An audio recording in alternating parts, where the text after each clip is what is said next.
feeling is we can complain all we want about the fact that as Democrats that Biden didn't step down early enough, but it also requires somebody to basically throw their hat in the ring and push the issue and push the question. And my feeling is that because he doesn't represent so much of what I believe in, and I'm very frustrated as a lawmaker, along with many of my colleagues, at the unwillingness to lead the state and always being the person that has to get forced into doing the right thing. My feeling is I turned 40 last year. I have decades of this work ahead of me, but I need to make sure that I'm spending my time well and thinking about doing this for the next 5 years, where conversations I'm looking to have are unable to be driven forward because of him as our governor. This is the right time to do this. So, and Josh Elliott, is this your full-time gig, or do you do something else in your day job to earn a living and support your family? I own a natural food store in Hamden called Time and Season with my mother that she started in 1997. Oh. So we've been co-owners for about 15 years together there. That's cool. Because, I mean, and it's a weird thing because you get paid as if you're a part-timer, but we all know it isn't really a part-time job to be involved in 60 hours a week minimum, right? For me doing this work. Sure. Yes. I'm sure that's true. We're chatting with Josh Elliott. And so, Josh, no matter what, because it is expected that Governor Lamont is going to formally announce his candidacy, you're still going to move forward with yours? Oh, that's the intention. That's the goal. And people are saying, aren't you worried about his money? Because he'll spend $25 million. My goal, have him spend $50 million. Because the thing is, he's not going to have the base in the same way that I'm going to have a base. Because people are excited about the things that I'm talking about. Ned still doesn't know why he wants to run. He still doesn't know what he wants to do. And again, it's been 8 years. At this point, you would figure that he would have things that he's trying to accomplish. But it's really just that he just wants to sit there and he doesn't know what else to do. And my feeling is that Connecticut just deserves better. I have a track record of things I've been trying to accomplish. You can look at all the bills I've introduced and co-sponsored, and a number of them have become law, but the things that aren't becoming law are not a result of the work of the legislature, because the fact is that we have 102 of 151 in the House are Democrats, 25 of 36 in the Senate are Democrats. There are a lot of things that we would be able to do if it were up to the legislature, but it is really the governor that holds us back.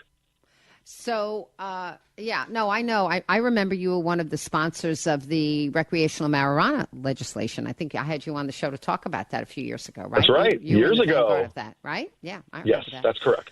And by the way, I think that legislation probably needs to be revisited because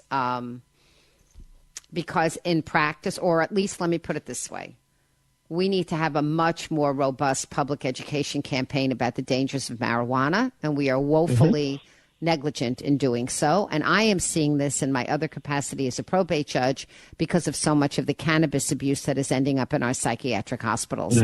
That is that is very often a co-factor with other things, but is triggering psychosis.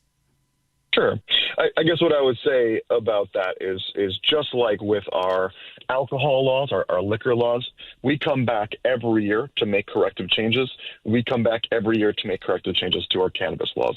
I think the focus for the legislature right now really is more on the Equity Council, the Social Equity Council, making sure that money that we take in goes in a way that makes sense, making sure that people that have been historically disadvantaged by the war on drugs are able to access the market. But I do think that marijuana, especially for those using it medically, it's no panacea. I think there are downsides. There are pros and cons to almost everything that we do, almost everything that we imbibe.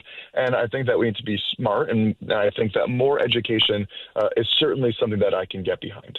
So, Josh Elliott, let me ask you something. There's a lot of rumors, and they're very loud, to the effect that we're going to have this one-day session, and then in this special session, that behind closed doors all summer, there have been negotiations to redo 5002 to make it palatable for the governor to sign. You're coming on very hard-charging, very dynamic, and believing what you believe. But I would imagine, Josh Elliott, that you also believe in the process. And I would like to hear you justify how you think it's okay to be negotiating any kind of consequential bill like this behind closed doors all summer and then present it as tied in a bow in a one-day session without allowing people in the public to hear it and debate it in committee. Sure. I guess what I would say is that we did have a full session where we debated the bill, and there's nothing going to be dramatically new. If anything, it's going to be coming down much more from the height in terms of what we're trying to accomplish. And I would also say that in terms of the communication, I'm in consistent communication with my constituents. All of us as representatives and senators are. I know the governor is as well. I've never seen a copy of the bill. Excuse me. Is it rolling around someplace? Because I've been asking. Lisa, I haven't seen it. I also have not seen a copy of the bill. What I would say is that there are a limited number of people that are actually negotiating this. And once they feel like they've reached a deal, then what generally happens is our speaker, Matt Ritter, or Martin Looney, the president of the Senate, will go to the respective caucus and say, here's what we got. Here's what we think. Do we have the votes? And it's usually a little bit more of a top-down process when we're going at it this way, and we haven't gone through that full hearing process coming out of committee. And I do agree it's not as open of a process as it would be during session. I think that for a lot of people, myself included, we see housing as something that is immediate, that we need immediate action on, and especially since it was something that we already got out of the legislature, I want to make sure that this becomes bill as quickly as possible. But I would just lightly push back on this idea that the people that have advocated against and for are not part of the conversation. They are all part of the conversation, even though there isn't a formalized hearing process like we had earlier this year. Well, I guess I don't know how. The Republicans are saying that they've never been consulted throughout the summer. I don't know how. How is it that the people that push back are involved in it? Well, I think that the way the Republicans come into play is that if the governor is unhappy with the bill, then, of course, Democrats can go to Republicans to try to get a supermajority. I would say that the Republicans have been generally unhappy with this bill from the beginning. I don't see that much would happen in terms of over the last few months that my colleagues' minds would be changed unless big things were taken out, which, of course, is not what the Democrats want to do. So I would say the biggest change, it sounds like, is the fair share provision, which I think is being rolled back incredibly from what it was originally. There were things like transit-oriented development that the governor, I think even many of the Republicans didn't have so much of an issue with. But I know mandatory minimum parking requirements was another big issue, and that has been rolled back quite a bit as well. So certainly it's not going to be the same bill. It's going to be much less of a bill. But I think that for myself and for advocates, the question is if we're putting all this energy and effort into something that is doing so much less than what we need to actually address the issue of housing affordability, is it worth doing, or do we need to be doing something much bigger? And then, of course, we'll be back next session to answer that question. Josh Elliott, thank you so much for coming on the show. Deputy House Speaker, challenger to Governor Lamont. We appreciate hearing your point of view. You're welcome on the show anytime. Thank you so much, Josh Elliott, for coming on. Happy to be today. here. Pleasure. Thank you, Lisa. Take care. WICC 695.9, the voice of Connecticut. Weather update. Sunny and chilly this afternoon. It will be on the windy side, while high and low 50s. Frost overnight, mainly clear and cold in the low 30s. Early frost Friday, otherwise sun followed by clouds with a high near 60. I'm meteorologist Paul Fiorek on WICC. Now, let's take a look back with Norman. Let's hear what happened today in WICC history.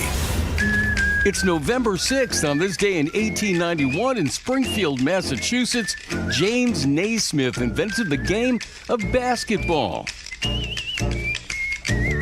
On this day in 1990 in Fairfield County, McDonald's combo meal sold for $3.29. You get a large Coke, a Big Mac, and a supersized fry with 30% more.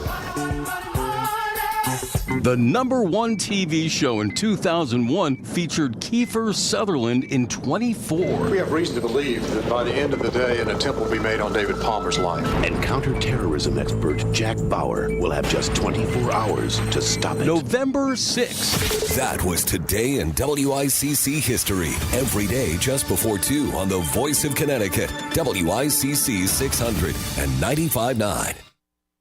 WICC Bridgeport, WFOX Southport, WEBE HD2 Westport, WPLR HD2 New Haven, locally owned by Connoisseur Media. This is CBS News on the Hour, sponsored by Progressive Insurance.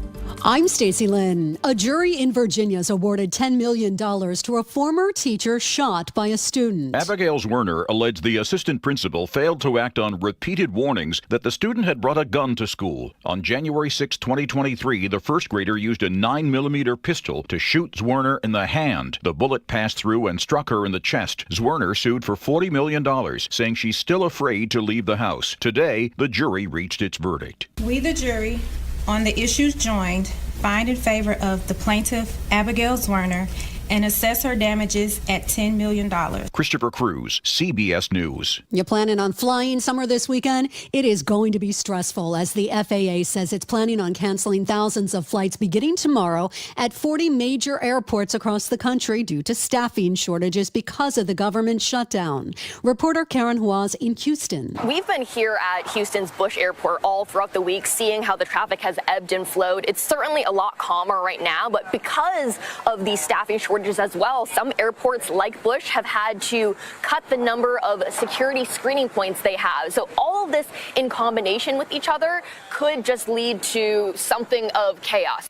Weight loss drug prices could go down a lot after a deal was made at the White House today. The deal with drug makers Eli Lilly and Novo Nordisk will provide medications like Zepbound and Wegovy at significantly reduced prices. This will slash the cost of Wegovy from $1,350 a month to ultimately $250 a month, while lowering Medicare copays to as low as $50.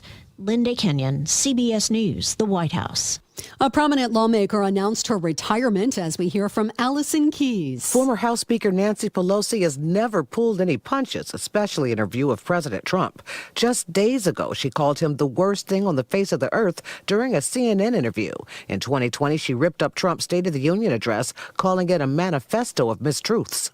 You ready for the holidays? The 2025 Rockefeller Center Christmas tree is now on its way to New York City. Crews cut down the 75-foot-tall, 11-ton Norway spruce from Judy Ross's home in East Greenbush, about 150 miles away. My son and I went to visit the tree last year, and that kind of got the wheels turning that maybe we have something big here. It will be decorated with more than 50,000 lights and then topped with a 9-foot crystal star before it gets all lit up in a ceremony December 3rd. Markets are in the red today on Wall Street. The Dow is down 329 points. This is CBS News.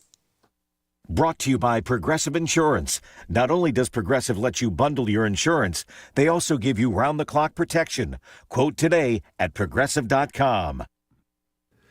Every time I turn around, my friends at Pure Talk give me one more reason to feel good about switching. This month, for instance, they're supporting Canines for Warriors, a terrific organization that trains rescue dogs and then pairs them up with combat veterans struggling with PTSD. The result? They're saving lives on both ends of the leash. This is why I switched to Pure Talk. I like being in business with an American wireless company who shares my values. Yeah, I appreciate unlimited talk, text, and plenty of 5G data for just $25 a month, and I bet you will too. But I think you'll really appreciate doing business with a company who gives back to the men and women who volunteered to defend our country. Just dial pound 250, say micro. With Pure Talk's U.S. customer service team, you can switch in as little as 10 minutes. Again, dial pound 250, say micro, to switch to an American wireless company who actually stands for something. Pure Talk. Need metal? Metal Supermarkets, the world's largest small quantity metal supplier, is open in Bridgeport. The metal you need, cut to size and ready fast. Call or visit at 1085 Connecticut Avenue and ask about the other metal services we provide. WICC 695.9, Voice of Connecticut Local News Update.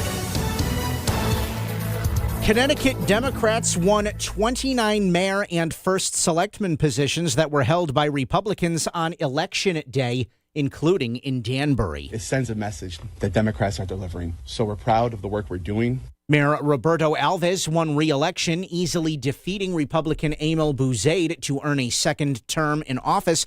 Dems in Danbury also added a city council seat, expanding their supermajority to an 18-3 edge. Alves, who is also chair of the state's Democratic Party, was battling cancer during the campaign and said that the blue wave across Connecticut shows that Democrats are focused on issues that matter. When we talk about things like affordability, when we talk about the issues that are the kitchen tables at families every night, Democrats are the ones that are delivering across our state and across our country. Governor Ned Lamont also pointed to uncertainty in Washington, D.C. as one of the key factors. I think there was a sense that the Democrats make this a safe harbor, a place that you can count upon, a little bit of stability, making sure that we're making investments in them and their families and their kids and make it a place that they want to be. There is the possibility that one seat that was held by a Democrat could still flip to Republican, which would be in Easton for the first selectman race. Republican Dan Lent received 6 more votes than Democratic challenger Nicholas D'Addario, forcing a recount before November 12th. It's not clear when the recount will happen in town. Easton Democratic First Selectman David Bindleglass decided not to seek re-election after 3 terms in office. I'm Chris Williams with WICC News. WICC Smart MLS Right Now Traffic. Parkway northbound roadwork exit 21 has things backed up to Route 7 in Norwalk. On 95 northbound roadwork in Brantford exit 53 stay left to get through. 91 northbound construction exits 11 and 12 and southbound exit 13 down to exit 9 stay left to get around it. Route 8 southbound construction from exit 17 down to 13A stay left to get through. Traffic report is powered by Courtesy Carpet Flooring Design Center. Now's the time for a fresh new look for your home. Stay on top flooring brands at Courtesy Carpet. No big box gimmicks, just fair, honest prices. Courtesy Carpet, Route 111 in Monroe. I'm Mitch Krause with WICC Traffic. Clear and cold this evening and overnight with frost and a low in the low 30s. Friday, early sun, late day clouds with a high near 60. Saturday, partly sunny and milder with a high in the mid 60s. I'm meteorologist Paul Piorek on WICC.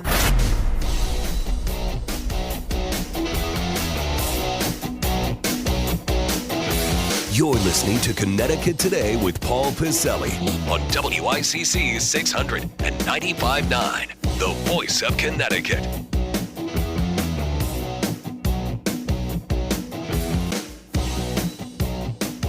All right, so now that election day, election night, election eve, the election few days, whatever, has passed us. We'll get back to that later in the show with some guests and some more analysis.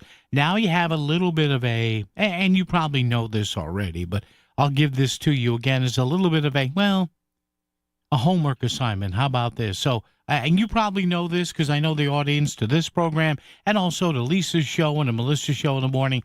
And generally, the other talk radio stations around Connecticut, the other hosts that get to do what I do, we try and educate our listeners as to always know who your state rep is and who your state Senate member is. And this isn't 1970 anymore. You don't have to send a letter with a stamp all the way up to Hartford, Maud. Let's jump on the horse and we'll ride it up there ourselves. No, you can do with what a lot of people do on this show and other shows is you very politely and kindly call the office of your state legislator, the state Republican office, the state Democratic office in Hartford, or you know how to use email, which is good because your assignment is get ready to do it again. Because over about the last 24 hours, we find out that about a week from now, there's going to be this special session in Hartford. Now, special sessions are warranted for emergency purposes, emergency allocation of money because of the ongoing government shutdown. We understand that. That's an emergency. You know what an emergency is. The housing bill is not an emergency. The fact that we're going to waste time again next week with a housing bill is not any way of an emergency. In fact, it's not an emergency.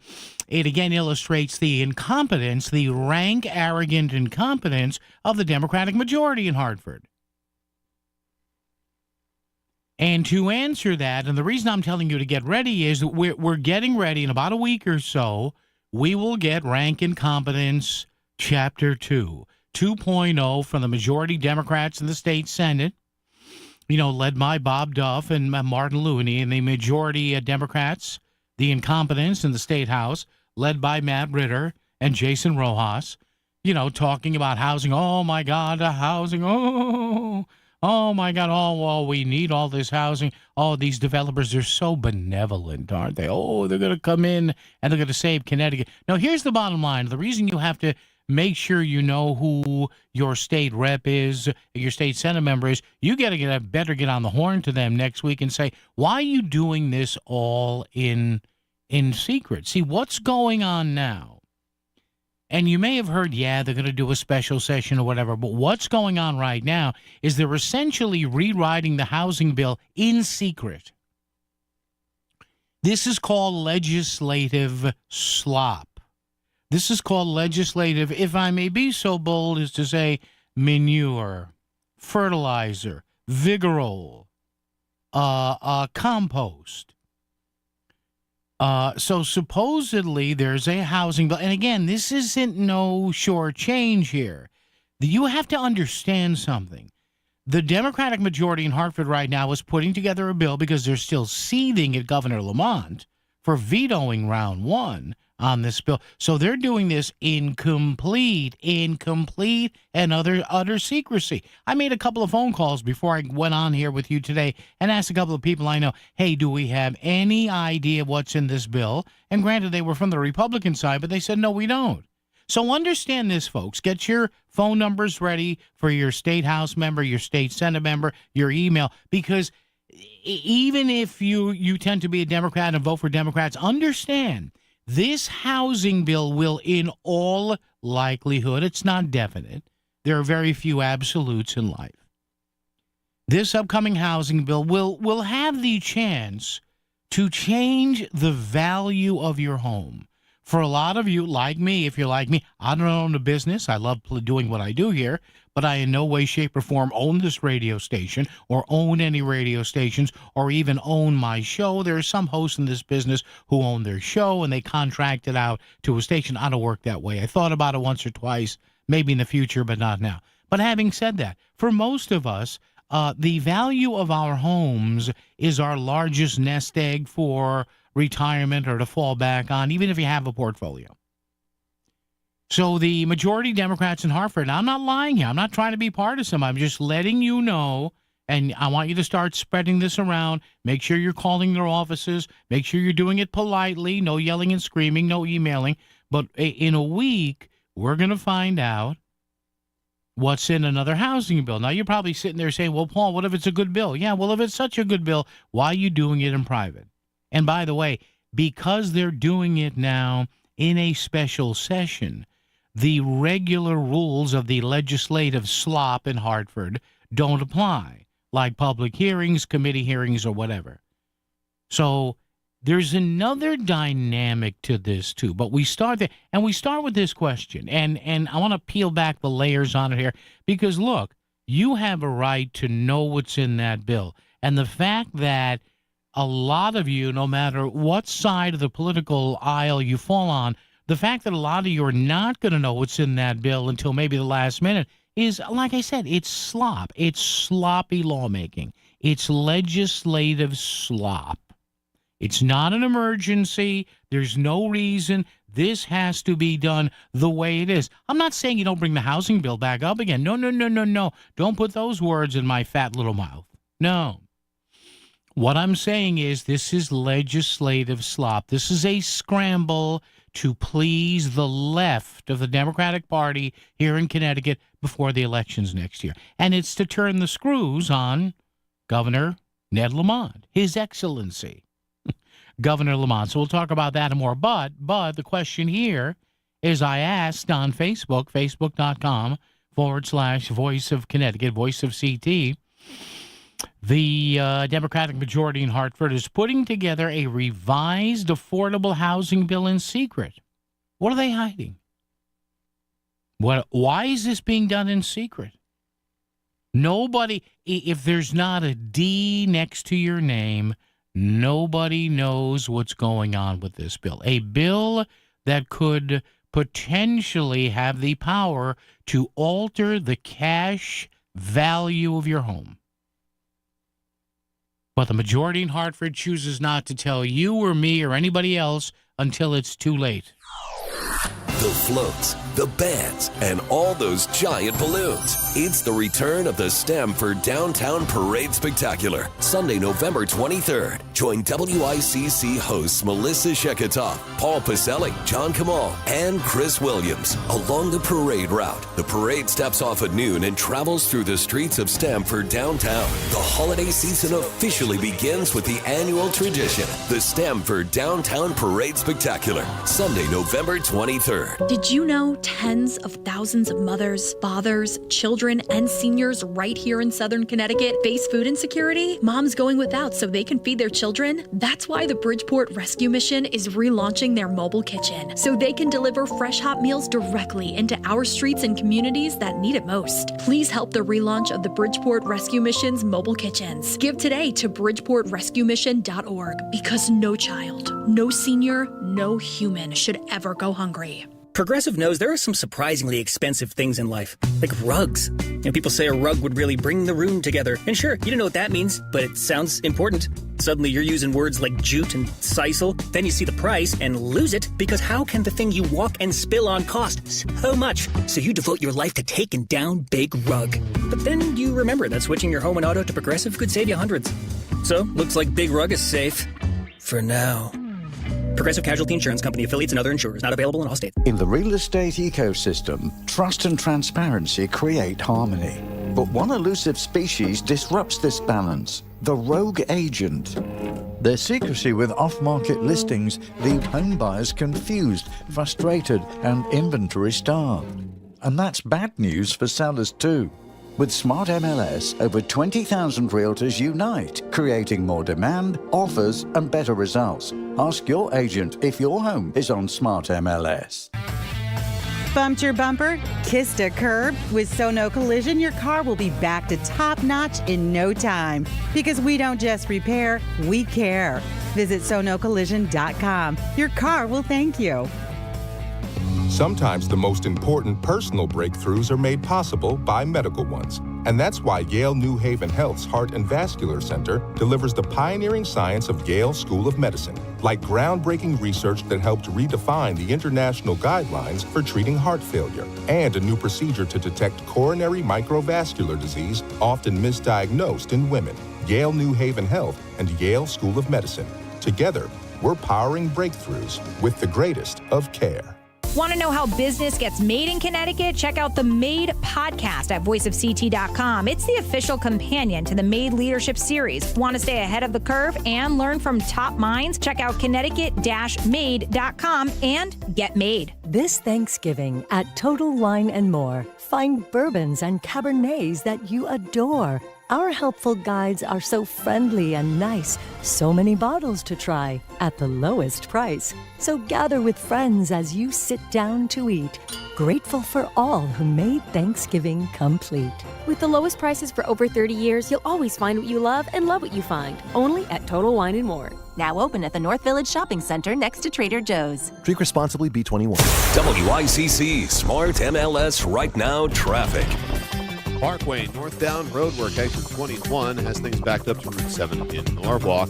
On 95 northbound roadwork in Brantford exit 53 stay left to get through. 91 northbound construction exits 11 and 12, and southbound exit 13 down to exit 9 stay left to get around it. Route 8 southbound construction from exit 17 down to 13A. Stay left to get through. Traffic report is powered by Courtesy Carpet Flooring Design Center. Now's the time for a fresh new look for your home. Save on top flooring brands at Courtesy Carpet. No big box gimmicks, just fair, honest prices. Courtesy Carpet, Route 111 in Monroe. I'm Mitch Krause with WICC Traffic. For this evening and tonight, widespread frost, clear and cold in the low 30s. Friday, early sun, afternoon clouds near 60. Saturday, partly sunny with a high in the mid-60s. I'm meteorologist Paul Piorek on WICC.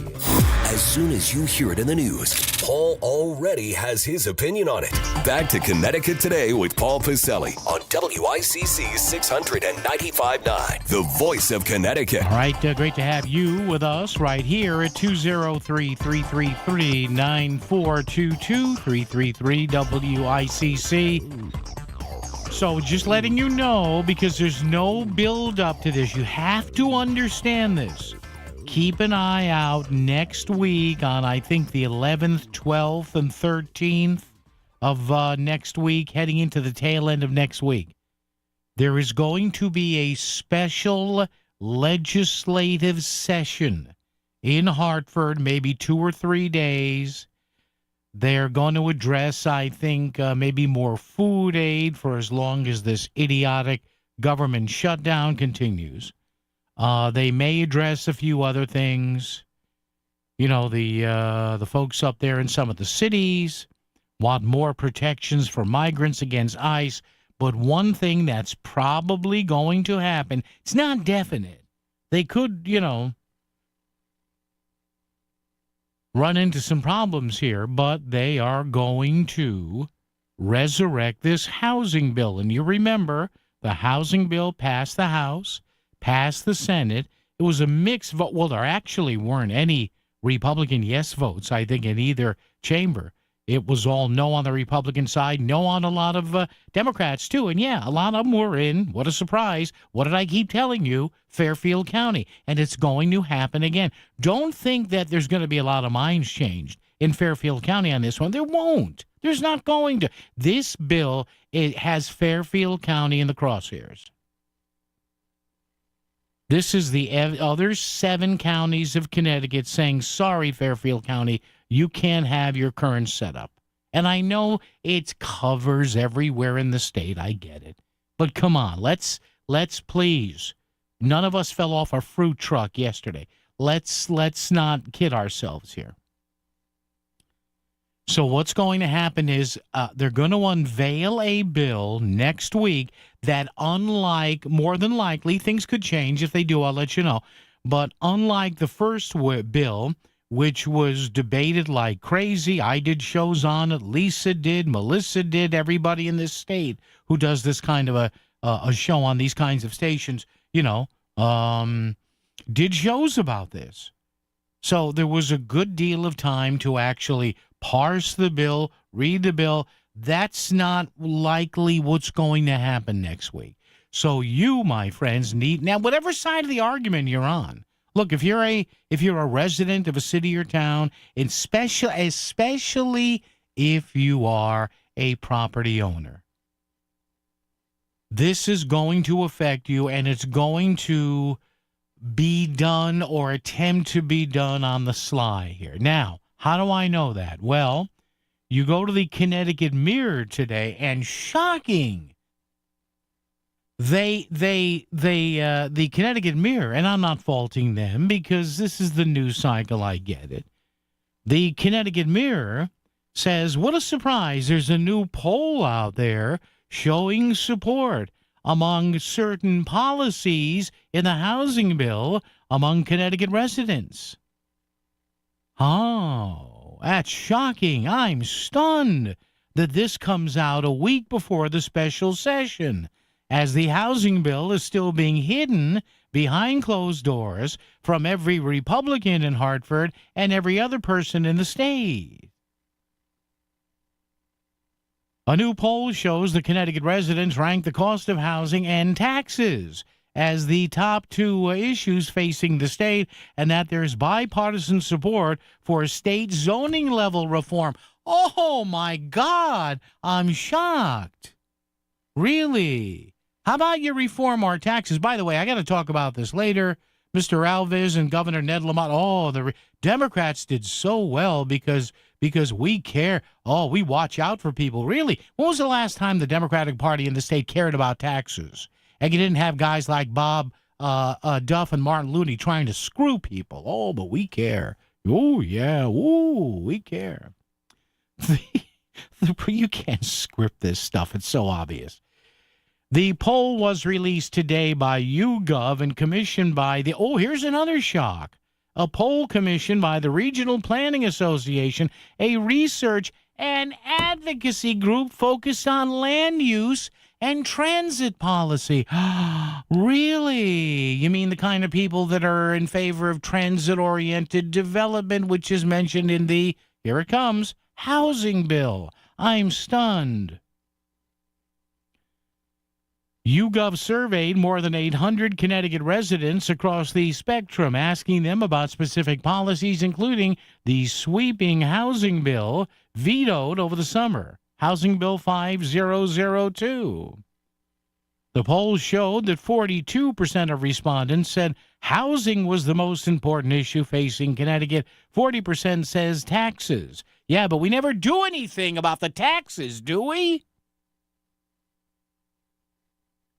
Hell, Marty Looney, Bob Duff, Matt Ritter, Jason Rojas, that old gang. You know what they want to do about taxes? Raise them.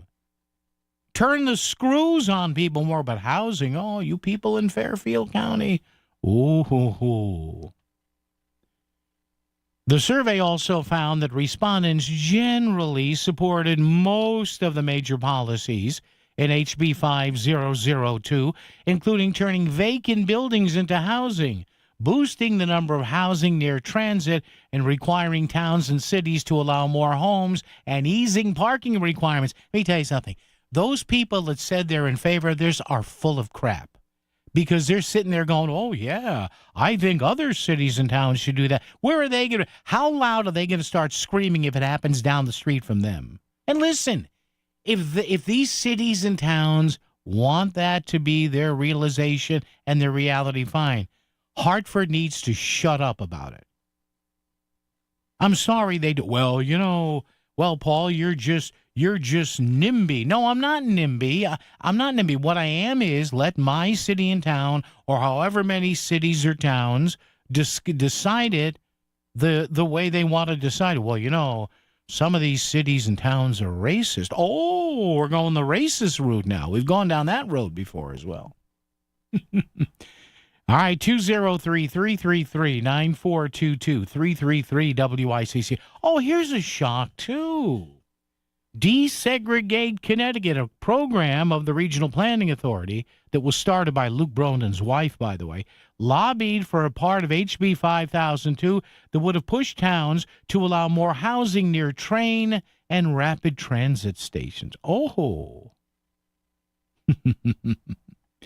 Folks, I'm telling you, next week, don't let them do this on the slide. Right now, if you as a homeowner, as somebody who is tied in with this, wants to find out something about this housing bill, there's no info out there. And yet they're going to decide it in 1 or 2 days. Now, will Governor Lamont have the gullions to vote it again? Because it's an election year coming up. WICC Smart MLS Right Now Traffic. Parkway northbound roadwork exit 21 has things backed up to Route 7 in Norwalk. On 95 northbound roadwork in Brantford exit 53 stay left to get through. 91 northbound construction exits 11 and 12, and southbound exit 13 down to exit 9 stay left to get around it. Route 8 southbound construction from exit 17 down to 13A stay left to get through. Traffic report powered by Columbia Dental in Norwalk, offering cleanings, implants, even oral surgery, all under one roof. Call 203-299-0111 or visit columbiadental.com today. Mitch Krause with WICC Traffic. Clear and cold this evening and overnight with frost at a low in the low 30s. Friday, early sun, late day clouds with a high near 60. Saturday, partly sunny and milder with a high in the mid 60s. I'm meteorologist Paul Fioric on WICC. Ciao from Ellen and Ricardo at Gusto Trattoria in Milford. This holiday, taste the sauce, savor the special Sardinian wine, enjoy the warm atmosphere. This holiday, don't miss Gusto Trattoria in Milford. For a business lunch, for an intimate dinner, for a full holiday party in a private room. This holiday, take time to relax and enjoy the art of Italian living right here in Milford. Gusto Trattoria, open every day for lunch and dinner. Gusto Trattoria, 255 Boston Post Road, Milford. Connecticut lottery tickets make great holiday gifts, but they're not for kids. To celebrate the season and encourage responsible giving, the Connecticut Lottery invites you to share the joy by giving a toy. Now through December 19th, we're collecting new unwrapped toys to benefit the Yale New Haven Hospital Toy Closet program. Donations will help provide each pediatric patient with an age-appropriate gift. For toy suggestions, drop-off locations, or to make a monetary donation, visit ctlottery.org. Must be 18 or older to purchase. Help is available for problem gambling. Call 888-789-7777 or visit ccpg.org. Whoa, whoa, whoa. More fiber? What? Down here, buddy. It's me, your spoon. Constipation with belly pain still coming back? Yeah. Talk to your doctor. It could be irritable bowel syndrome with constipation, or IBS-C, but Linzess could help you get ahead of it. Linzess linaclotide is a prescription medicine that treats IBS-C in adults. It's not a laxative. It's a once-daily pill that helps you get ahead of your symptoms. It's proven to help you have more frequent and complete bowel movements and helps relieve overall abdominal symptoms, belly pain, discomfort, and bloating. These symptoms were studied in combination, not individually. Do not give Linzess to children less than 2. It may harm them. Do not take Linzess if you have a bowel blockage. Get immediate help if you develop unusual or severe stomach pain, especially with bloody or black stools. The most common side effect is diarrhea, sometimes severe. If it's severe, stop taking Linzess and call your doctor right away. Other side effects include gas, stomach area pain, and swelling. Talk to your doctor and say yes to Linzess. Learn more at linzess.com or call 1-800-LINZESS. This is WICC 695.9, the voice of Connecticut. CBS News Brief. This just in, a jury in Virginia has awarded $10 million to former teacher Abby Zwerner, who was shot by a 6-year-old student in her classroom in 2023. Also breaking, a judge has ordered federal agents in Chicago to restrict using force against protesters and media, saying current practices violate their constitutional rights. Thousands of delays at airports today ahead of the FAA order that will cancel many flights at 40 major airports beginning tomorrow. This woman in Detroit has a message for lawmakers. Please get your act together. We love traveling. We love the TSA. We need to treat people right and get these planes out of here on time. President Trump just announced a deal with 2 drug makers to expand coverage and reduce prices for their weight loss drugs Zepbound and Wegovy. Until now, neither of these 2 popular drugs have been covered by Medicare for weight loss, and they've only rarely been covered by Medicaid. CBS News Brief. I'm Stacey Lynn. WICC 695.9, Voice of Connecticut Local News Update. Bridgeport voters have approved multiple changes to the city charter, including one which includes the formation of an ethics committee. An ethics committee currently does exist in the Park City, but Councilman-elect Galen Murray explained the broader reach that this new body will have. So the idea now is that the commission will appoint a director of ethics that will have the authority to investigate ethics violations, whether they're from government employees or whether they're from government officials, and have the ability to actually lay out fines for those violations. A 44-year-old Bridgeport man is accused of sexually assaulting an 11-year-old girl. Patrick Curry is charged with first-degree sexual assault, risk of injury to a minor, and sexual contact with a person under the age of 16.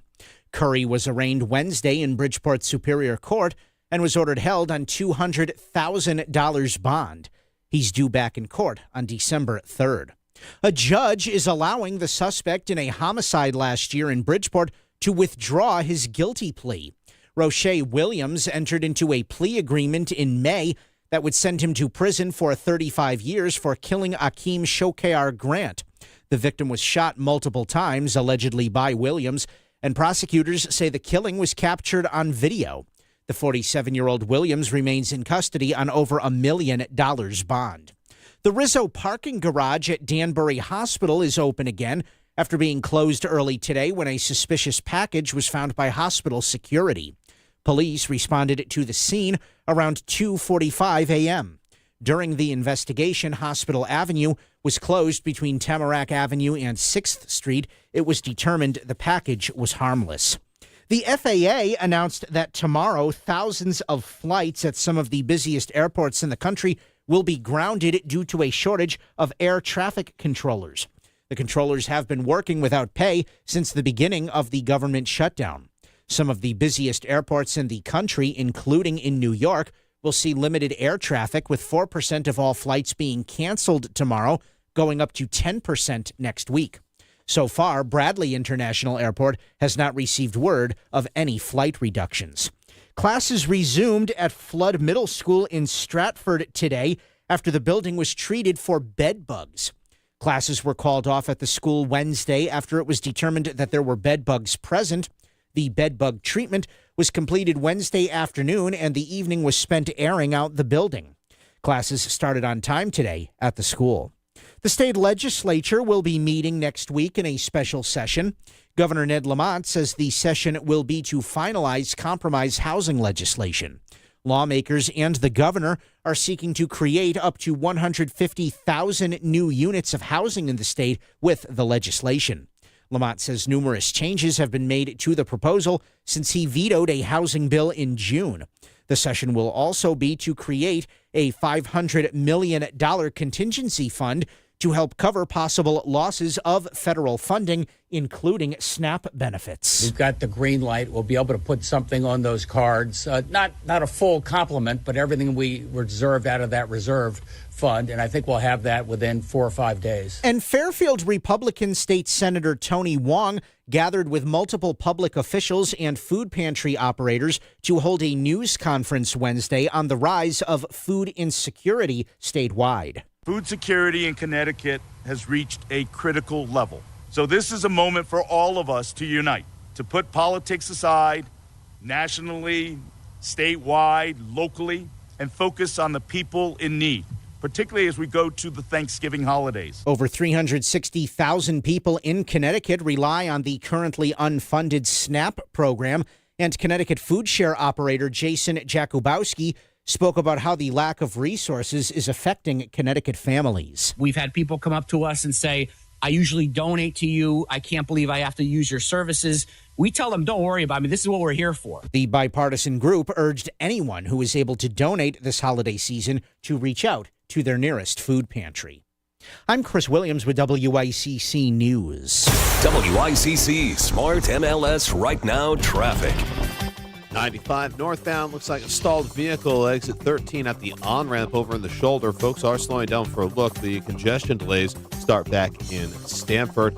Parkway northbound, slow ride, Route 7 going up to No Man's Land in Fairfield because of ongoing construction. In New Haven on 95 north, accident reported between exit 42 and exit 43.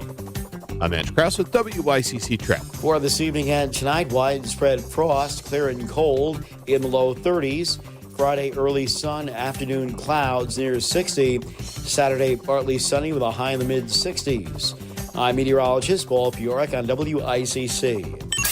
If Stamford is talking about it, so is Paul. Connecticut Today with Paul Pacelli on WICC 600 and 95.9, the voice of Connecticut. Yeah, we heard there from the folks, the governor trying to put money back on the SNAP cards. Hey, since the elections, I don't hear Chris Murphy and Dick Blumenthal screaming about people have to get their SNAP turned back on, huh? Oh, wait a minute. You mean they were just waiting for Election Day? I'm shocked. Jeez. You mean Chris Murphy and Richard Blumenthal haven't voted to reopen the government and end the SNAP thing? I'm shocked. Ha ha. Knock me over with a feather. Oh, man. Yeah, you heard there in Chris's news, part of the special session next week is for the housing bill. Oh, a revised housing bill. So the first bill a lot of people thought sucked. They didn't want it. Even though it passed barely because of the Democratic majority. So now we're going to get a revised version of a bad idea. There you go. Well, why do you say it's a bad idea, Paul? Because it puts too much power in the hands of Hartford. Zoning is, unless you're discriminating, unless you are out and out discriminating because of race, creed, color, national origin, religious preferences, gender or sexual preferences. Unless there's rampant law breaking there, no big government has any right to tell any city or town in the state how to zone.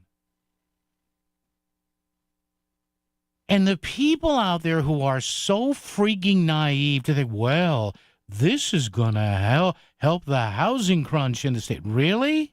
Really?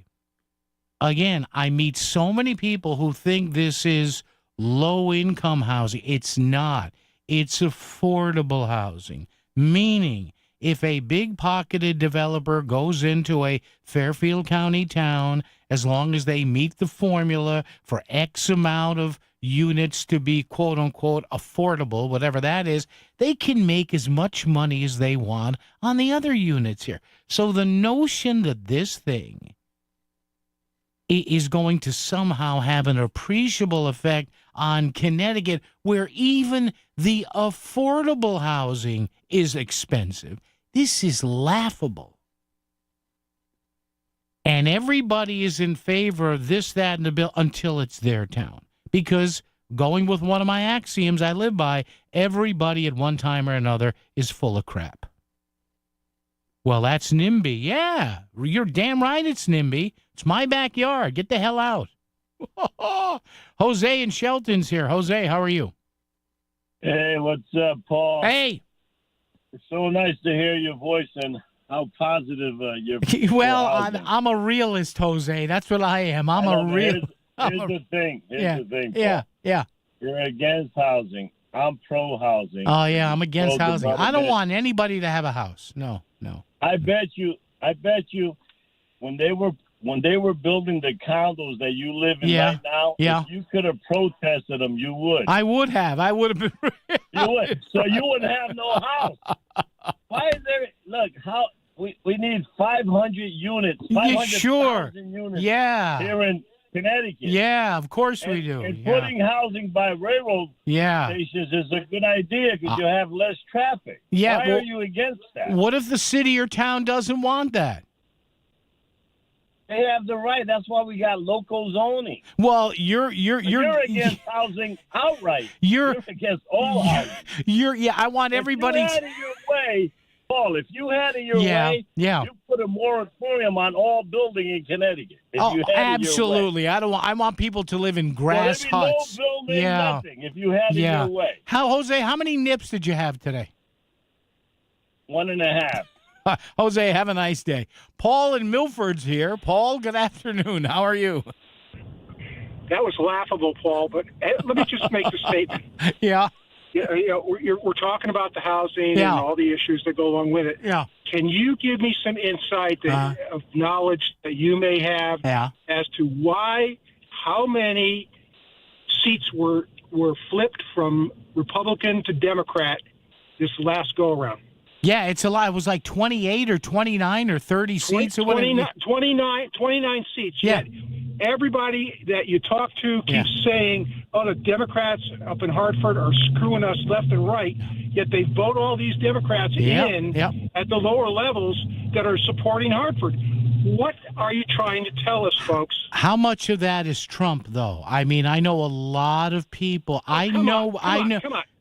Paul, you'd be... I mean, you know what? You're right. If it was any other president other than Trump, there wouldn't be an issue. Of course. Okay. Of course, So everybody is going to turn around and squash, get pissed about, pardon my French, that's okay. But get upset about the aspect of what's going on in Connecticut because of Trump? Well, no. But it's a blue state. Come on. Yeah, but the thing, Paul, I always, and I see what you're saying here, but I go back, for example, you don't have to go back too far, Paul. You go back to, give me a second here, 2016, 2017. In that immediate general vicinity of Trump's first-term election, the General Assembly was 18-18 in the Senate, right? It was split right down the middle. In the House, the Democratic margin was under 10. We almost had a 50-50 House, 50-50 Senate. And what happened was the next cycle was the Trump bite back. And I know people that personally bit off their nose to spite their face. And I said, well, wait a minute. The Republicans put in the fiscal guardrails. There's more fiscal stability. Yeah, but I hate Trump. Okay. But that's national. That's national. I'm talking local. Yeah. Okay? What is wrong with the people of Connecticut where we're living in the highest tax district in the states? They hate Republicans. They hate Republicans. They hate Republicans, and they're still. So are you suggesting because of the situation that's going on in New York City that everybody's got to move out of Connecticut that doesn't like what's going on? No, but is that the suggestion? But because it's getting to the point it's not affordable. Oh, well, yeah, it's been that way. And that's what they're running. And this makes they're running on. They're running on that. They're running on the fact that we're going to make it affordable. Yeah, how? How exactly, Paul? I said it earlier when they get voted. They get voted in because you know why? Because there are some people. It was bad enough with people, right? Pre-Trump who say, yeah, I really don't vote for the Republicans. I know folks now, Paul, literally, that say, well, you know what? I honestly, Paul, I'm not kidding you. I know folks that say, well, you know, yeah, some of the Republicans in Hartford, they do make sense on taxes, but not me, Paul, but they say I could never vote for a Republican because Trump. Okay. You want to 29 flip seats making the same statement? Yeah. It doesn't make sense. Doesn't make sense. I know. Paul, I'm with you, my friend. I'll leave you alone. No, thank you, Paul. No, you're not bothering me. Don't worry. Folks, listen, I and I've told this before. I have a professional woman friend, not here at Connoisseur, at another outlet, and we were talking. And you have to understand something, folks. And Paul, thank you for the call. If somebody on the other side ticks somebody off enough, or if there's a key issue that resonates with a voter on one side or the other, and even though they may agree with that other side saying, hey, I think they have better ideas, but if that issue or that personality hits somebody enough, they will vote to essentially spite themselves. But Paul's right. It is, and I told the story before. I know a woman, a female friend of mine, not here, at another operation. The years ago, we were talking one day, and this is the exact kind of voter that the Republicans covet. A young, relatively young, she has kids, but a young mother, professional, high income, highly educated female voter that the GOP struggles with from time to time. And we got to talking one day. She goes, yeah, I agree with, she goes, yeah, the Republicans, on finances and the border and taxes, I think they make more sense than Democrats and foreign policy. I said, so why do you vote Democratic? She said, abortion. I said, okay. She's a woman, and despite all the economic reasons to go one way, she feels that she wants to go another. We all have the ability to make a difference, to come together, to change a life, to make a wish come true. By supporting Make-A-Wish Connecticut, you are bringing hope and joy to children fighting critical illnesses. Children like me. Visit ct.wish.org to learn how you can become a wishmaker and be part of a journey that changes lives. Just imagine what you can do. Visit ct.wish.org today to learn more. That's ct.wish.org. It sounds like It goes it's like a whistle? No matter what noise your car is making, call Fairfield Moto Works, 203-333-1800. Specializing in Audi, BMW, Mercedes, and domestics, it's honest, reliable repairs at low prices. For the mechanic you can trust, call Fairfield Moto Works, 203-333-1800. So when your car goes ping or swoosh, call 203-333-1800. Fairfield Moto Works, in Fairfield off exit 25. They keep you going. Fairfield Moto Works. John, what are you doing? Get in my car. So why are you walking to work? Thanks, man. It's these insanely high gas prices. They're draining my bank account. I can't afford to drive anymore. Dude, don't walk. Just do what I do, because I never pay full price for gas anymore. I use the free Upside app that pays you cash back for every gallon of gas you buy. Oh, wait. You're telling me you get paid cash when you buy gas with the Upside app? Yes, I get real cash back every time I buy gas. Does that actually add up to anything? I'll make around $200. Wow, that's serious extra cash. I'm downloading the free Upside app now. Download the free Upside app now to earn real cash back every time you buy gas. Use promo code PROFIT for an extra 25 cents a gallon bonus on your first tank. That's promo code PROFIT. You can cash out anytime right to your bank account, to PayPal, or an e-gift card for Amazon and other brands. Just download the free Upside app and use promo code PROFIT for a 25 cents a gallon bonus on your first tank. That's code PROFIT.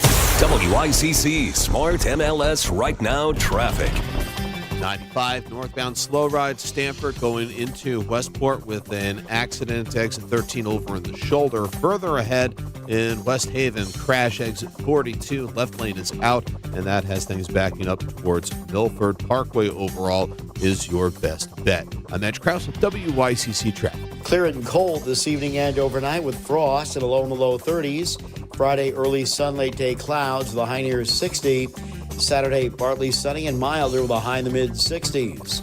I'm meteorologist Paul Piorek on WICC. Grab your smartphone and get our app so you don't miss any of the conversation. Connecticut Today with Paul Pacelli continues on WICC 600 and 95.9. The voice of Connecticut. And again, thanks to our friend Paul in Milford, who brought up a great point here. And this is the point I'm bringing up here by saying, hey, all you people next week, and there are going to be people out there, trust me on this one.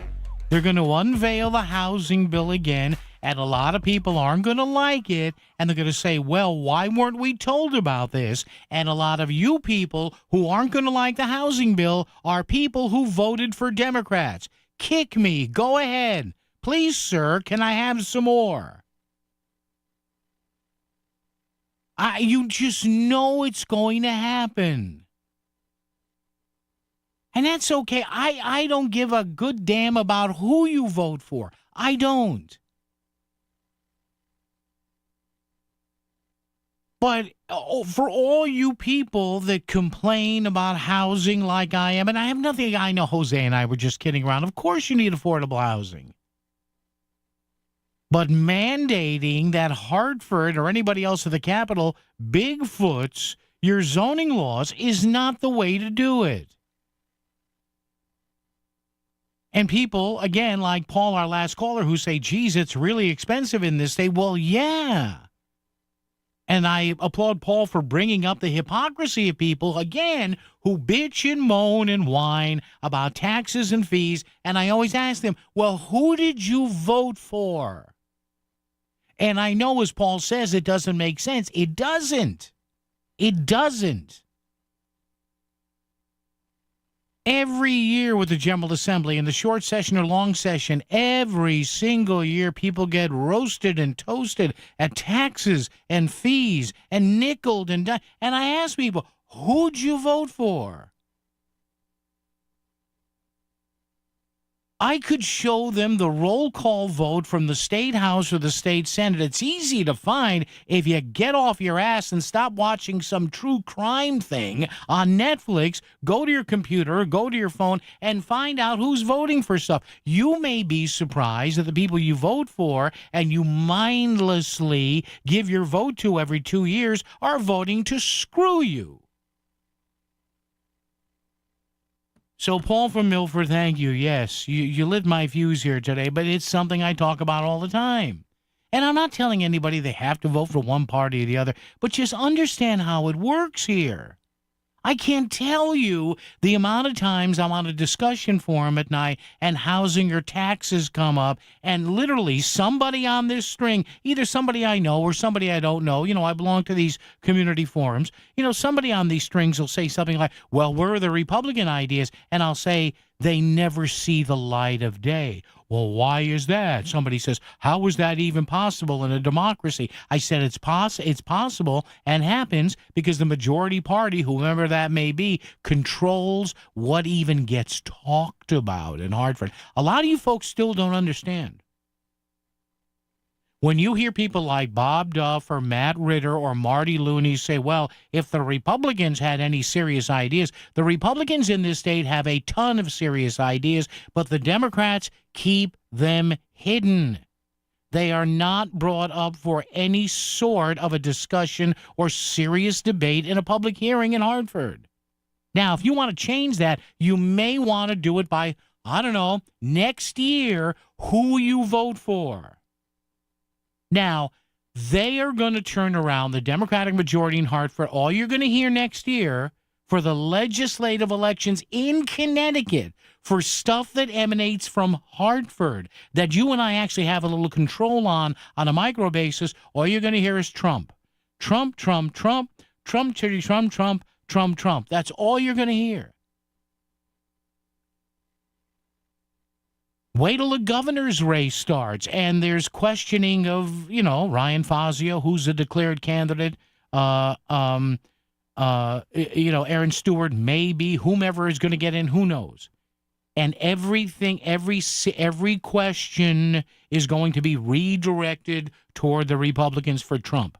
Because the Democrats in this state, I love them, I know a lot of them, you've got nothing to run on. You have no accomplishments. There are none. There are none. We pay sky-high taxes. A new survey came out the other day. We again have the fourth or fifth highest tax burden in America. We again are in the top 2 or 3 in power costs in America. We again are one of the last states to do anything about electric infrastructure. Over and over again, lather, rinse, repeat, keep stirring paint. You watch. I'm telling you, with this housing bill next week, you watch. There's going to be a lot of Democratic voters out there in towns that are being targeted by Hartford and all these nonprofits, Desegregate Connecticut, Luke Bronin's wife, everybody, NAACP, the ACLU, and there's going to be a lot of Democratic voters in those cities and towns going, okay, I say my guy that I voted for, he's for this. Okay. You get what you vote for. You get what I say it all the time. Stop voting for people just because they show up at your grandson's Little League dinner or your granddaughter's rubber chicken softball dinner or your niece's or nephew's hockey banquet. The next time somebody in the General Assembly comes up to you and says, hey, good to see you. Oh, yeah, cheese. And they expect you to slobber all over them because they got state money for some sandbox at the elementary school. You know what I want you to do? Shake their hand, look them in the eye, and say, hey, good to talk to you. I'm really disappointed in that tax vote you made. Why did you vote to raise my taxes? Let me know what they said. Oh, but I got the money for the basketball courts. Yeah, okay. If you need state money for basketball courts, your city or town's in bad shape. Traffic and weather together right here at 56 past the hour on a, what is it? I'm all shook up. It's a Thursday on WICC. WICC Smart MLS Right Now traffic. 95 northbound slow ride Stanford going into Westport with an accident. Exit 13 over in the shoulder. Further ahead in West Haven, crash exit 42. Left lane is out, and that has things backing up towards Milford Parkway. Overall is your best bet. I'm Edge Krause with WICC Traffic. For this evening and tonight, widespread frost, clear and cold in the low 30s. Friday, early sun, afternoon clouds near 60. Saturday, partly sunny with a high in the mid-60s. I'm meteorologist Paul Piorek on WICC. Hello, my name is Bob Cinto, and I would like to rent you office space. The reason we've done so well is that we put our tenants in front of everything else we do. Your growth is my growth. Your success is my success. And I would love to show you some beautiful properties if you should need space. Thank you. Start online, scinto.com.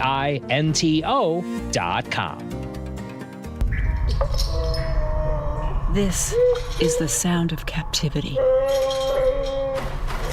This is the sound of rescue. And this is the sound of freedom. Give Armenia's captive bears a second chance by supporting International Animal Rescue. Call 508-826-1083 or search The Great Bear Rescue to learn more. Back to the news and talk, thanks to Smart MLS. Smart sellers ask, is my home on Smart MLS? The voice of Connecticut, WICC's 695.9. It's Connecticut Today with Paul Piselli. All righty, 203-333-9422, 333-WICC. Ariel, stand by if you want to through the news. We literally only have less than a minute to go here, and I don't want to rush anybody who may be waiting, so we'll get to callers on the other side. Listen, my only point is this. You can vote whoever you want to. Obviously, I'm not telling you to vote for, but understand, If you're voting against or for a party because of something going on in Washington, I don't get that. Yes, I understand the national elections are sexy and they're passionate. And when there's a presidential race in 2028 or the congressional races next year, go to town on it.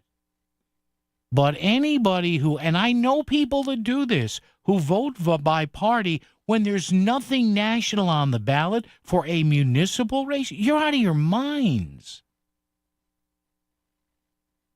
You've got to stop fixating on who's in the White House and take a look at your electric bill and take a look at, for example, your property tax bill.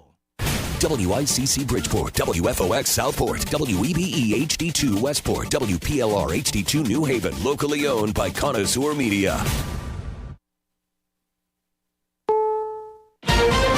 This is CBS News on the Hour, sponsored by Progressive Insurance. I'm Stacey Lynn in Washington, where the D.C. sandwich guy has just been found not guilty of a misdemeanor assault. Sean Dunn's a former Justice Department employee who threw a salami and cheese sub at a federal agent during the law enforcement surge in Washington. A former Virginia elementary school teacher who was shot by a first grade student was awarded $10 million. Abby's Werner says a former assistant principal was told the boy may have had a gun in his backpack but did nothing. Attorney Diane Toscano. This could have been prevented. So now to hear from a jury of her peers that they agree that this tragedy could have been prevented. The number of layoffs this year has reached recession levels. The outplacement firm Challenger Gray and Christmas says U.S. employers announced 1.1 million layoffs through October, the biggest total since the pandemic and on par with the Great Recession of 2008 and 2009. And it was the largest October total we'd seen since 2003. CEO John Challenger says companies aren't just cutting costs. But we're also seeing big cuts from AI adoption as companies begin to look at ways to change their workforces. Michael Wallace, CBS News. If lawmakers can't make a deal to reopen the government, thousands of flights at 40 major airports could be canceled across the country. The FAA cuts are being made to alleviate staffing pressures on air traffic controllers working without pay. They want to keep people safe, so if they have to make a reduction, they have to pick somewhere. Angela Donahue is nonetheless frustrated that the government shutdown continues to drag on. All of those politicians need to put their big boy and big girl pants on and get it done. People are suffering. Matt Bigler for CBS News at San Francisco International Airport. Looks like many people are making a plan B. Hertz is seeing an increase in car rental reservations for one-way bookings through the weekend.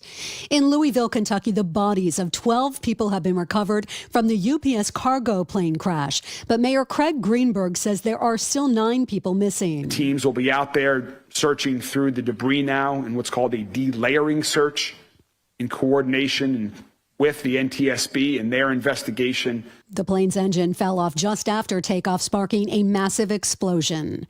Former House Speaker Nancy Pelosi won't be seeking another term. Correspondent Nicole Killian is on Capitol Hill. House Democratic leaders are praising Pelosi for her leadership, mentorship, and patriotism. Pelosi says she will serve out the remainder of her term through 2027.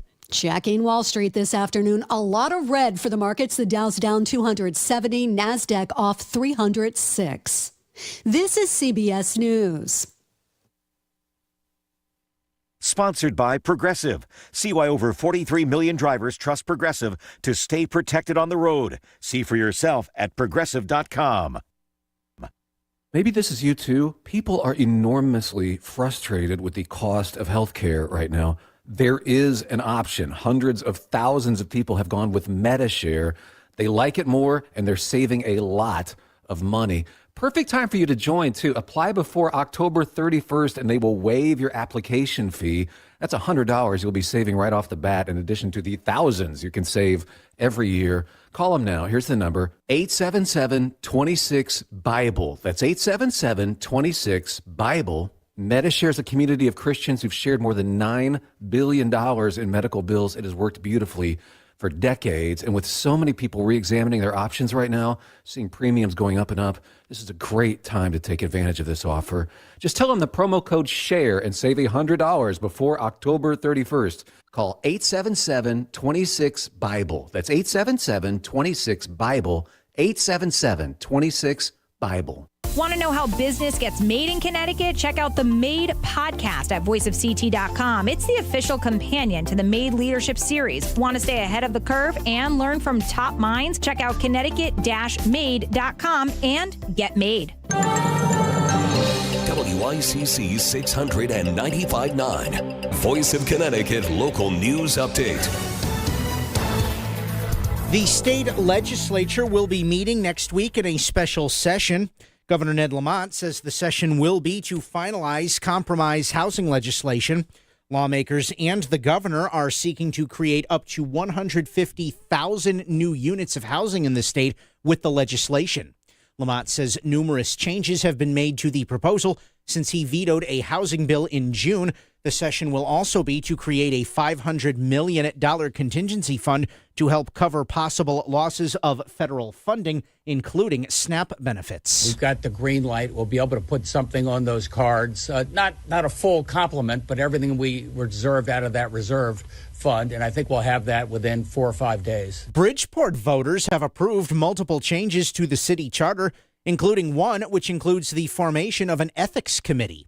An ethics committee currently does exist in the Park City, but Councilman-elect Galen Murray explained the broader reach that this new body will have. So the idea now is that the commission will appoint a director of ethics that will have the authority to investigate ethics violations, whether they're from government employees or whether they're from government officials, and have the ability to actually lay out fines for those violations. And the FAA announced that tomorrow, thousands of flights at some of the busiest airports in the country will be grounded due to a shortage of air traffic controllers.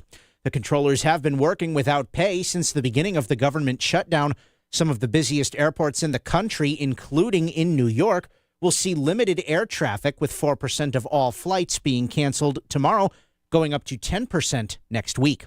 So far, Bradley International Airport has not received any word of flight reductions. I'm Chris Williams with WICC News. WICC Smart MLS Right Now Traffic. 95 northbound West Haven, crash exit 42 in the left shoulder. Slow ride starts back in Milford on 95 in Lower Fairfield County. Plan on an hour from Stamford going through to Bridgeport. Parkway is a little bit easier. Route 8 north and southbound residual delays going into the Commodore Hole Bridge from earlier road work. Traffic report is powered by Kitchen Corner in Fairfield. Prepare for Thanksgiving with Kitchen Corner in Fairfield. Roasting, baking, or mashing, Kitchen Corner has it all, including expert knife sharpening. Call 203-374-1118 or visit kitchen-corner.com. I'm Edge Krause with WICC Traffic. Clear and cold this evening and overnight with frost and a low in the low 30s. Friday, early sun, late day clouds with a high near 60. Saturday, partly sunny and milder with a high in the mid 60s. I'm meteorologist Paul Piorek on WICC.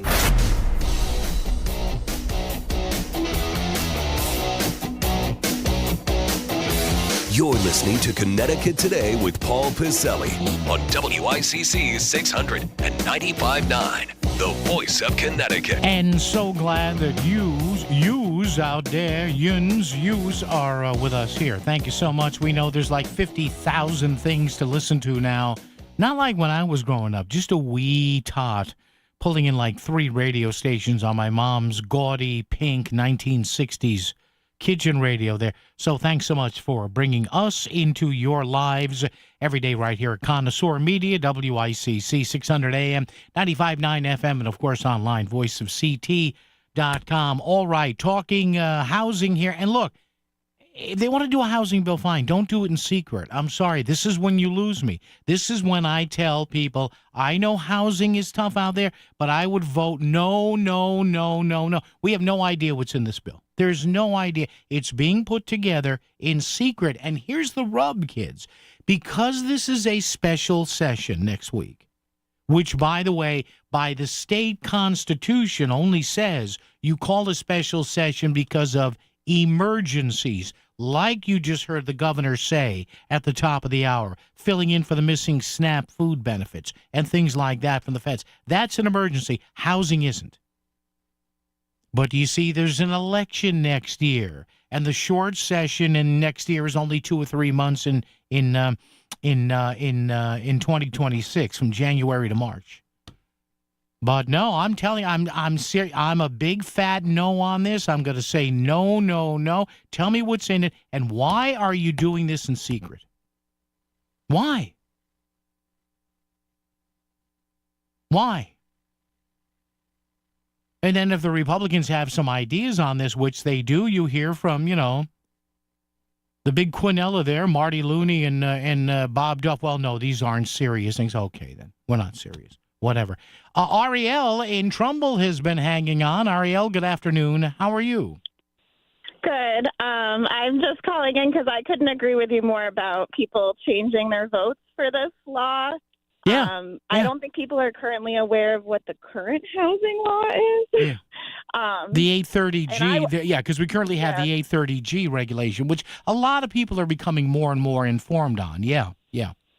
Right. Well, they're trying to build a huge development in my neighborhood where there were 2 small homes, and now they're trying to put in a 3-story apartment building and 30 townhouses using 830G. Yeah. So I've always voted Democrat, but this would be an issue that I would change my vote. And here's the thing, Ariel. Yeah, and that's my point. Here's the thing. People don't realize, and I don't like the cavalier attitude of like, well, we'll just put housing in there. Do they not understand that the value of what you own or I own as a homeowner has something to do with how it's zoned and how many other living units are there? I mean, that's kind of why how and where we live costs what it does, right? Exactly, yeah. And these affordable housing, they're only guaranteed that affordable rate for 30 years. So after 30 years, it goes away. Yeah. They can charge whatever they want. Absolutely. Is it really creating more housing? I don't know. I don't know. Ariel, thank you. I appreciate it. And thanks for hanging on. And yeah, I know that there's that Trumbull apartment building there that's contentious there. But kudos to Ariel, who admitted that she generally votes Democrat, but not on this, or would hope that the people she votes for, maybe when it comes to them, votes no. And again, I'm not telling you how to vote. You want to vote for this, that's fine. But again, I guess what I'm saying here is, don't vote with emotion here. You know what? If there was ever a bill, for example, that needs you to vote not with your heart, but with your head, not with a bouquet of flowers, but with a spreadsheet. I mean, we all want people to have housing, right? It's a basic. Now, I'm not one of those housing is a right people. You talk about right. There are very few rights in the world. A lot of stuff we say is a right isn't. Some stuff is, but not all of it is. But look, housing is probably the biggest thing on a daily basis we see that is affected by, grows because of, or whose prices succumb because of market forces, right? You have any friends or relatives like I do in real estate? What do they say? It's true. Location, location, location. Like in the days pre-internet and pre-streaming radio stations, there was an old thing in radio. You need 3 things to be number 1 in radio: signal, signal, and a big signal. Well, that's the way it is in real estate, too. And it probably still is that way in real estate, right? Listen, just because of where the same house or condo or townhouse may be in 3 or 4 different municipalities here, look at the value change and how it's zoned. You take a townhouse, put it in Bridgeport, it's worth one thing. Put it on Madison Avenue in Bridgeport, it's one price. Then go 20 miles down the road and put it somewhere in, on Route 1 in Fairfield, Southport, Westport, it's worth something else. And then go north and stick that same townhouse up in Route whatever there, the main road that goes through Litchfield there in the center of town with all the shops. It's worth probably even more up there.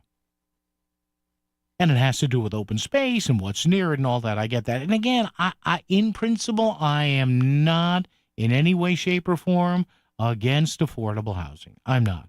What I am against is the state saying, well, cities and towns have to do this.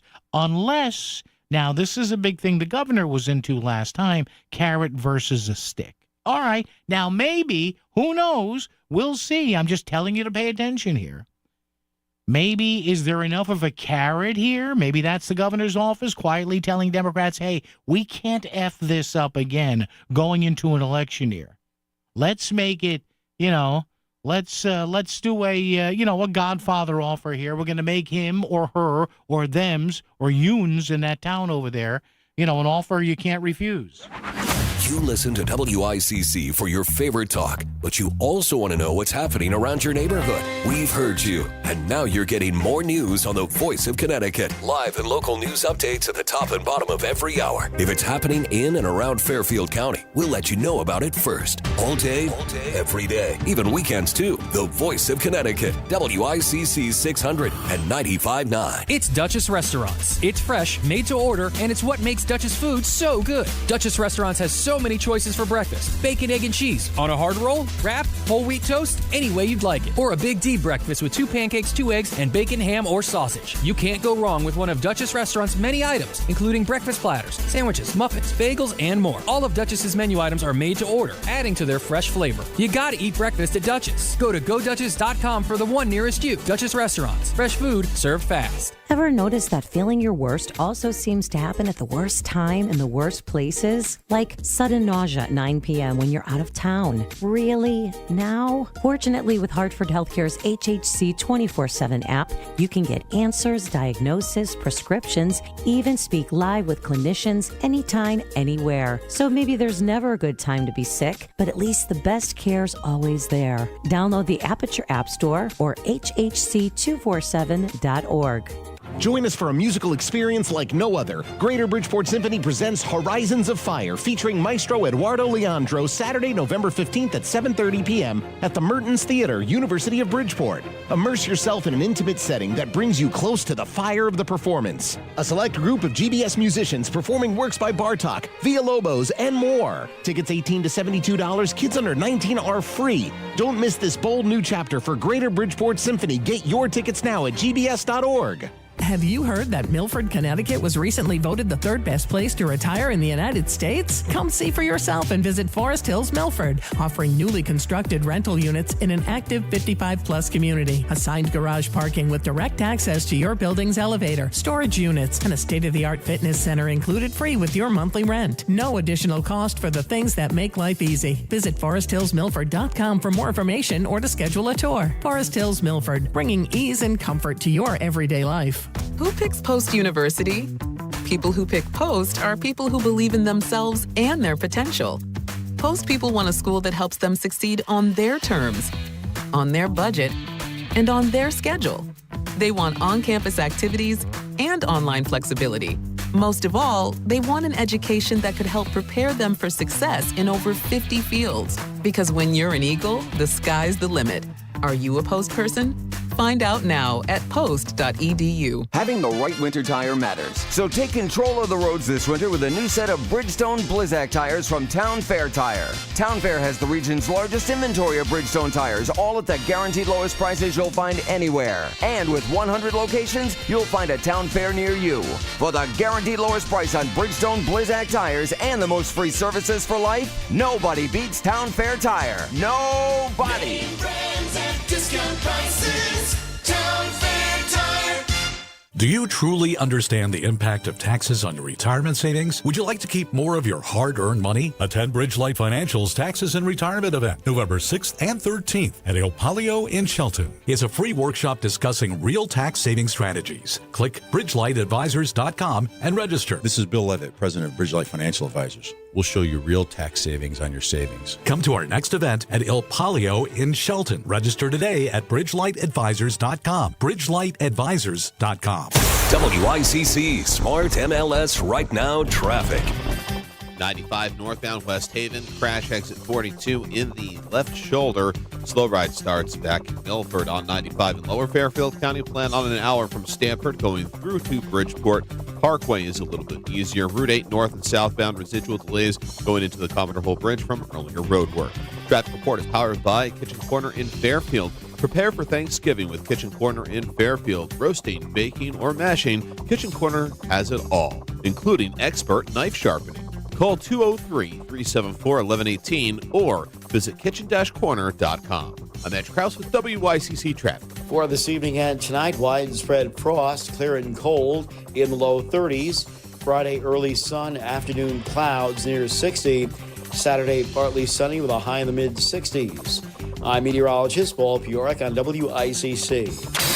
Never miss a moment when you listen through your Amazon Echo. It's Connecticut Today. It's Connecticut Today with Paul Pacelli on the voice of Connecticut, WICC 600 and 95.9. Where we hate housing. No, I'm kidding. I'm just breaking chops there with my friend Jose. I know he's still listening. Accusing me of not wanting people to have a home.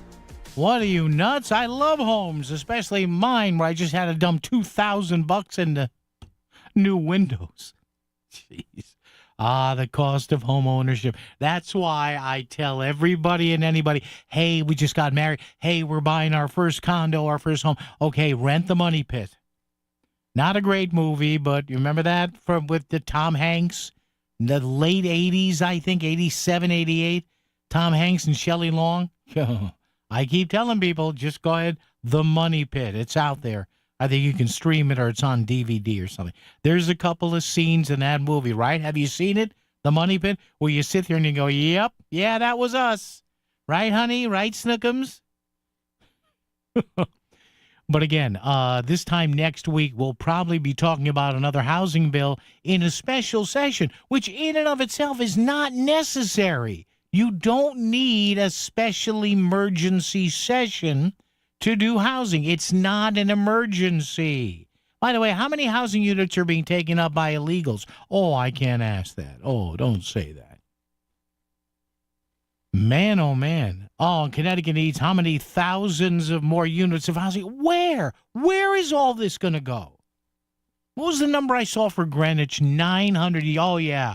900 units of, never mind regular housing, 1,000 units of affordable housing. Where exactly? Is it location number one? Location. I don't know. You tell me. Here's a town I think that went Democrat on Tuesday. Dave in Branford. Dave, how are you? Yeah, how you doing, Paul? Hey, well, the Dave. answer is that was badly. My town flipped from Republican to Democrat. Yeah. And I could kind of foresee it. Okay.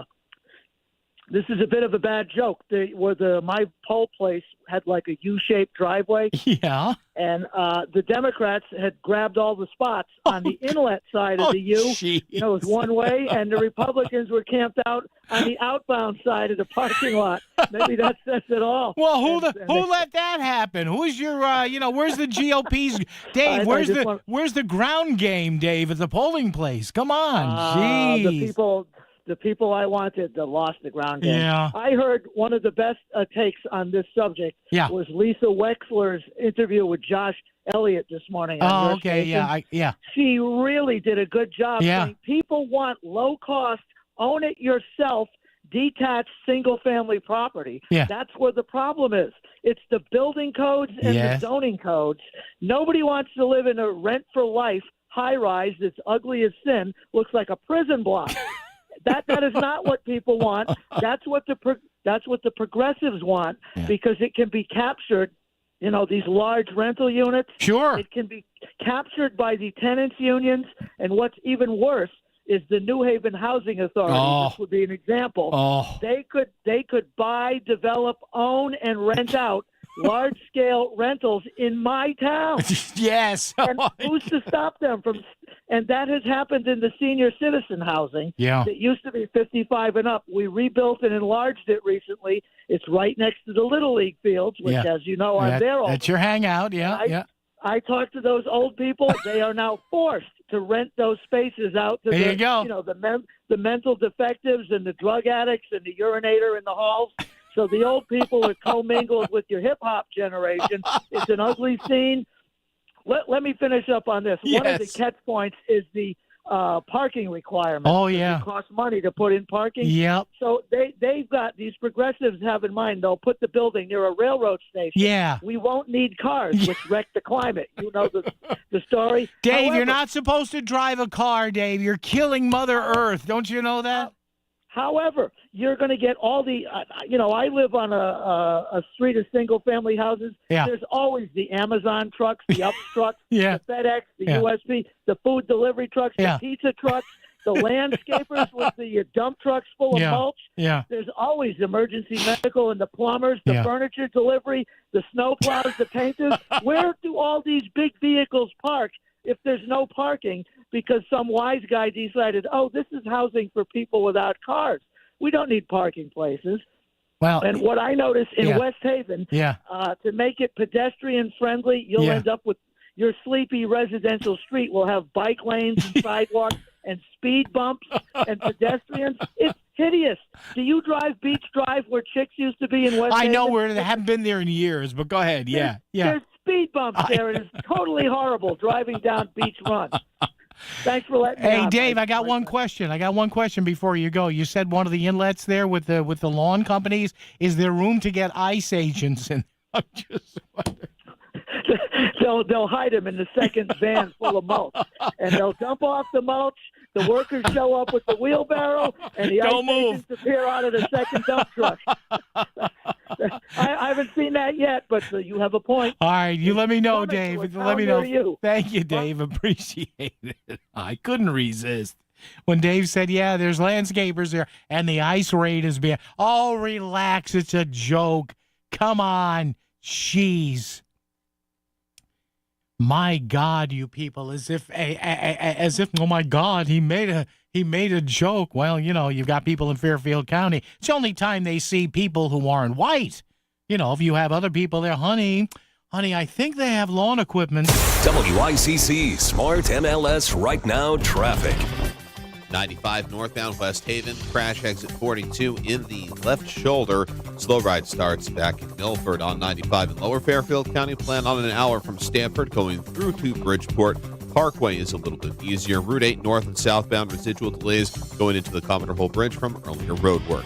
Traffic report is powered by Kitchen Corner in Fairfield. Prepare for Thanksgiving with Kitchen Corner in Fairfield. Roasting, baking, or mashing, Kitchen Corner has it all, including expert knife sharpening. Call 203-374-1118 or visit kitchen-corner.com. I'm Edge Krause with WICC Traffic. Clear and cold this evening and overnight with frost and a low in the low 30s. Friday, early sun, late day clouds with a high near 60. Saturday, partly sunny and milder with a high in the mid 60s. I'm meteorologist Paul Piorek on WICC. A cancer diagnosis comes with so many questions. Should you get a second opinion? What's the right treatment? How do you tell your kids? You don't need more questions in your life. You need world-class cancer care here in Fairfield County. That's why Stamford Health collaborates with Dana-Farber Brigham Cancer Center, ranked number 3 nationally for cancer care. Your search for answers stops when our care for you starts. Stamford Health. Do you have questions about real estate? Learn the secrets of real estate investing and get your questions answered during the Real Estate Show with Pat Civitella. Listen Sunday mornings from 9 to 10 for expert information about real estate investing, downsizing, and improvements before selling. Pat will help turn your real estate dreams into reality. Tune in and call The Real Estate Show with Pat Civitella. Sunday mornings from 9 to 10, right here on WICC 600 and 95.9. John, what are you doing? Get in my car. So why are you walking to work? Thanks, man. It's these insanely high gas prices. They're draining my bank account. I can't afford to drive anymore. Dude, don't walk. Just do what I do because I never pay full price for gas anymore. I use the free Upside app that pays you cash back for every gallon of gas you buy. Oh, wait. You're telling me you get paid cash when you buy gas with the Upside app? Yes, I get real cash back every time I buy gas. Does that actually add up to anything? I'll make around $200.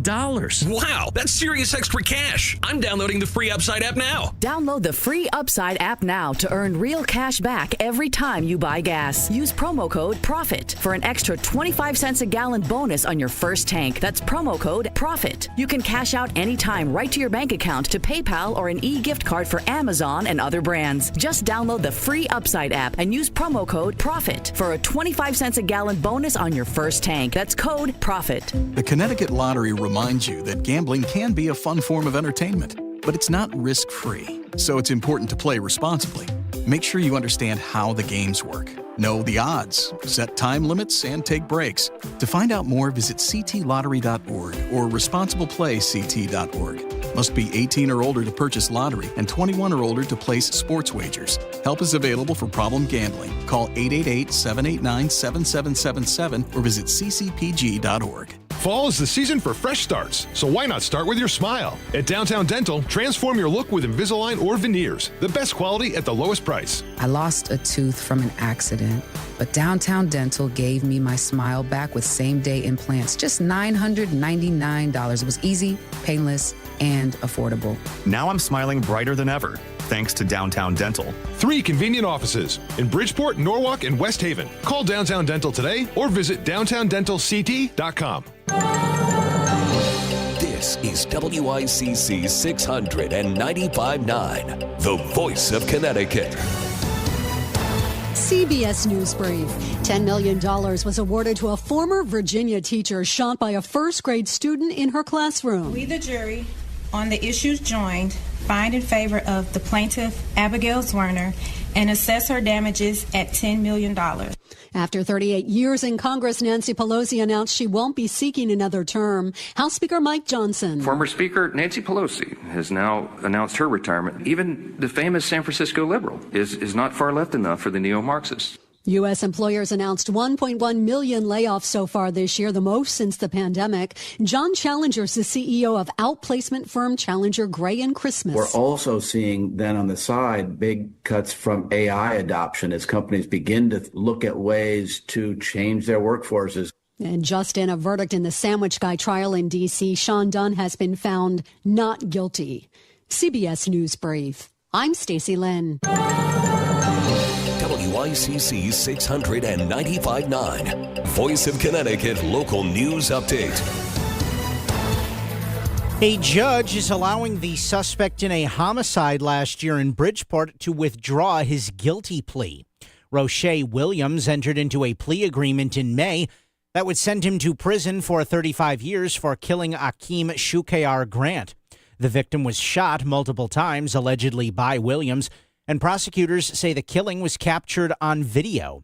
The 47-year-old Williams remains in custody on over $1 million bond. A 44-year-old Bridgeport man is accused of sexually assaulting an 11-year-old girl. Patrick Curry is charged with first-degree sexual assault, risk of injury to a minor, and sexual contact with a person under the age of 16. Curry was arraigned Wednesday in Bridgeport Superior Court and was ordered held on $200,000 bond. He's due back in court on December 3rd. The Rizzo parking garage at Danbury Hospital is open again after being closed early today when a suspicious package was found by hospital security. Police responded to the scene around 2:45 a.m. During the investigation, Hospital Avenue was closed between Tamarack Avenue and 6th Street. It was determined that the package was harmless. Fairfield Republican State Senator Tony Wong gathered with multiple public officials and food pantry operators to hold a news conference Wednesday on the rise of food insecurity statewide. Food security in Connecticut has reached a critical level. So this is a moment for all of us to unite, to put politics aside, nationally, statewide, locally, and focus on the people in need, particularly as we go to the Thanksgiving holidays. Over 360,000 people in Connecticut rely on the currently unfunded SNAP program, and Connecticut Food Share operator Jason Jakubowski spoke about how the lack of resources is affecting Connecticut families. We've had people come up to us and say, I usually donate to you. I can't believe I have to use your services. We tell them, don't worry about me. This is what we're here for. The bipartisan group urged anyone who is able to donate this holiday season to reach out to their nearest food pantry. Connecticut Democrats won 29 mayor and first selectman positions that were held by Republicans on Election Day, including in Danbury. It sends a message that Democrats are delivering. So we're proud of the work we're doing. Mayor Roberto Alves won re-election, easily defeating Republican Emil Bouzaid to earn a second term in office. Dems in Danbury also added a city council seat, expanding their supermajority to an 18-3 edge. Alves, who is also chair of the state's Democratic Party, was battling cancer during the campaign and said that the blue wave across Connecticut shows that Democrats are focused on issues that matter. When we talk about things like affordability, when we talk about the issues that are the kitchen tables at families every night, Democrats are the ones that are delivering across our state and across our country. Governor Ned Lamont also pointed to uncertainty in Washington, D.C. as one of the key factors. I think there was a sense that the Democrats make this a safe harbor, a place that you can count upon, a little bit of stability, making sure that we're making investments in them and their families and their kids and making it a place that they want to be. There is the possibility that one seat that was held by a Democrat could still flip to Republican, which would be in Easton for the first selectman race. Republican Dan Lent received 6 more votes than Democratic challenger Nicholas D'Addario, forcing a recount before November 12th. It's not clear when the recount will happen in town.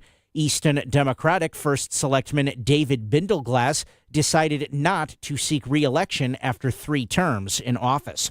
And classes resumed at Flood Middle School in Stratford today after the building was treated for bed bugs. Classes were called off at the school Wednesday after it was determined that there were bed bugs present. The bed bug treatment was completed Wednesday afternoon, and the evening was spent airing out the building. Classes started on time today at the school. I'm Chris Williams with WICC News. WICC Smart MLS Right Now Traffic. Route 8 northbound accident approaching exit 17. Also on Route 8 northbound, heavy congestion going into the Commodore Bridge.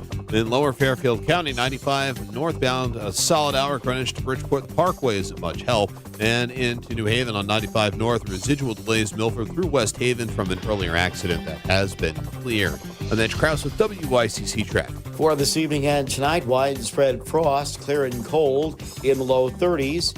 Friday, early sun, afternoon clouds near 60. Saturday, partly sunny with a high in the mid-60s. I'm meteorologist Paul Piorek on WICC. If Milford is talking about it, so is Paul. Connecticut Today with Paul Piselli on WICC 600 and 95.9, the voice of Connecticut. So we are told that about a week from now, in other words, not heading into this coming weekend, tomorrow into Saturday and Sunday, but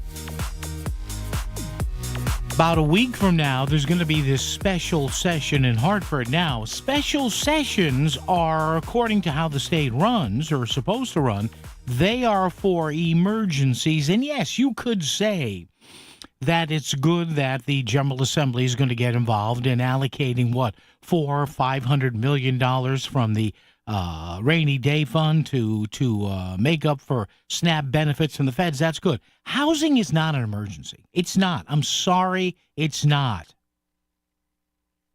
But right now we have the majority party in this state, and they're not even doing it out in the open. Now, again, they did the last one out in the open, HB 5002, which I was not really surprised that the governor vetoed. In fact, I said early on, folks, the longer he doesn't sign this, it means he's going to veto it. And it turns out the Lieutenant Governor, Susan Bysowitz, I remember the sound we had of her saying, yeah, we got like 5,000 or 6,000 emails or phone calls or whatever, voicemails.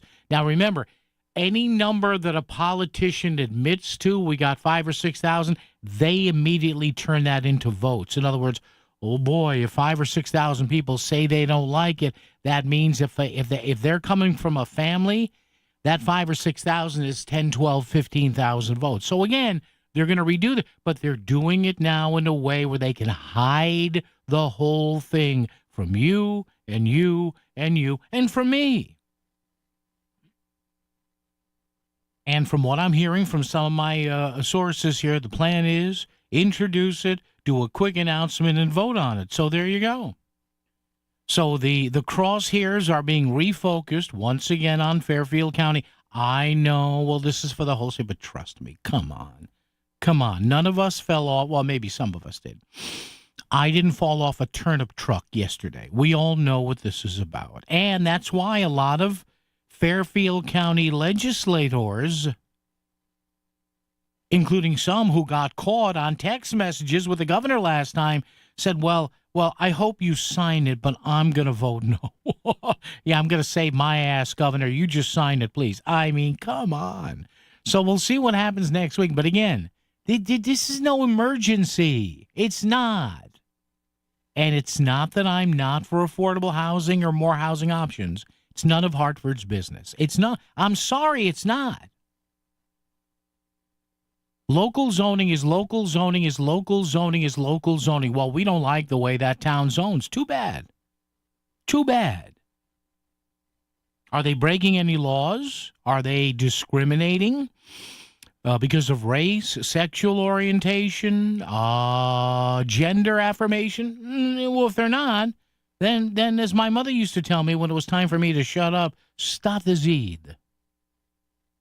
A lot of us were told that at one time or the other. John in Stratford is with us. John, good afternoon. How are you? Well, that's not what I'm calling about, but I totally agree with you on this point. But I did want to call you about, you may have spoken about this. Yeah. I want to talk about the government shutdown. How ironic. Yeah, all of a sudden. What a communist thing to say is, when the senator said, you have to suffer, not we have to suffer. Yeah. Because guess who's getting paid doing all this? Yeah, $178,000. Politicians are getting paid. Yep. All the congressmen, the senators don't care, the millionaires, the Congress people are all getting paid. Yeah. But so the communist saying is, you must suffer for the cause, not we must suffer for the cause. And by the way, John, did you notice heading into the elections on Tuesday, all you heard was, because the memo went out, you heard it from William Tong, you heard it from Rosa, starve. Oh, starve. He wants to starve everybody. Yes. Now, since election night, John, I'm not hearing the word starve anymore. I wonder why, John. I'm shocked. I wonder why. Well, do you think long-term this hurts the Democrats? No, I don't think it hurts either side long term. I think about 2 days after they settle this, people are going to say, what's the spread on the Cowboys game on Sunday? That's how I think, people. You know what I'm saying? When do you think this will be? When do you think it'll be resolved? Now they're saying maybe this weekend or next. I mean, just get it done. But here's the thing. It depends, John. Now, so apparently they're having meetings now, and maybe the Republicans say, well, all right, what kind of guarantees do you want on these Affordable Care Act subsidies? If we give you this, because all of a sudden, John, there's an additional 10 Senate members I'm reading, 10 moderate Democrats who are saying, well, we have to end this now. Well, where were you last week? Yeah, totally. Because I think if they go into Thanksgiving, it really hurts Democrats. If they get this goes to Thanksgiving and people starve during Thanksgiving or people go hungry, oh boy. Well, here's the thing, and John, thank you for the call. Here's the thing that bothers me about it, and I know there's the political angle. I mean, come on. Pay the air traffic controllers. I mean, this is ridiculous. Now, we're talking about flight reductions starting tomorrow, so check ahead. Now, we didn't hear anything about Bradley here, but check ahead because they're talking about maybe some flight reductions tomorrow. That's when you start getting major economic damage here, so who knows? Listen, the guy who had it right, right out of the hopper was John Fetterman, blue-collar guy, Pennsylvania. He said, open the government, then let's negotiate, let's negotiate with the health care subsidies. Yeah, so here's John Fetterman with a better understanding that he is a recovering stroke victim with a better knowledge of this and more common sense than Chris Murphy or Dick Blumenthal. Mind-boggling. Bob in Shelton's here. Hello, Bob. How are you? Good. How you doing? Good, Bob. Well, the election's over, so they'll probably vote on this soon because it was. I think they were holding it over. Yeah. So I don't know what the odds are. Yeah. But the other thing is, I understand you're not getting paid, but you're going to get your pay back. So why aren't some people working?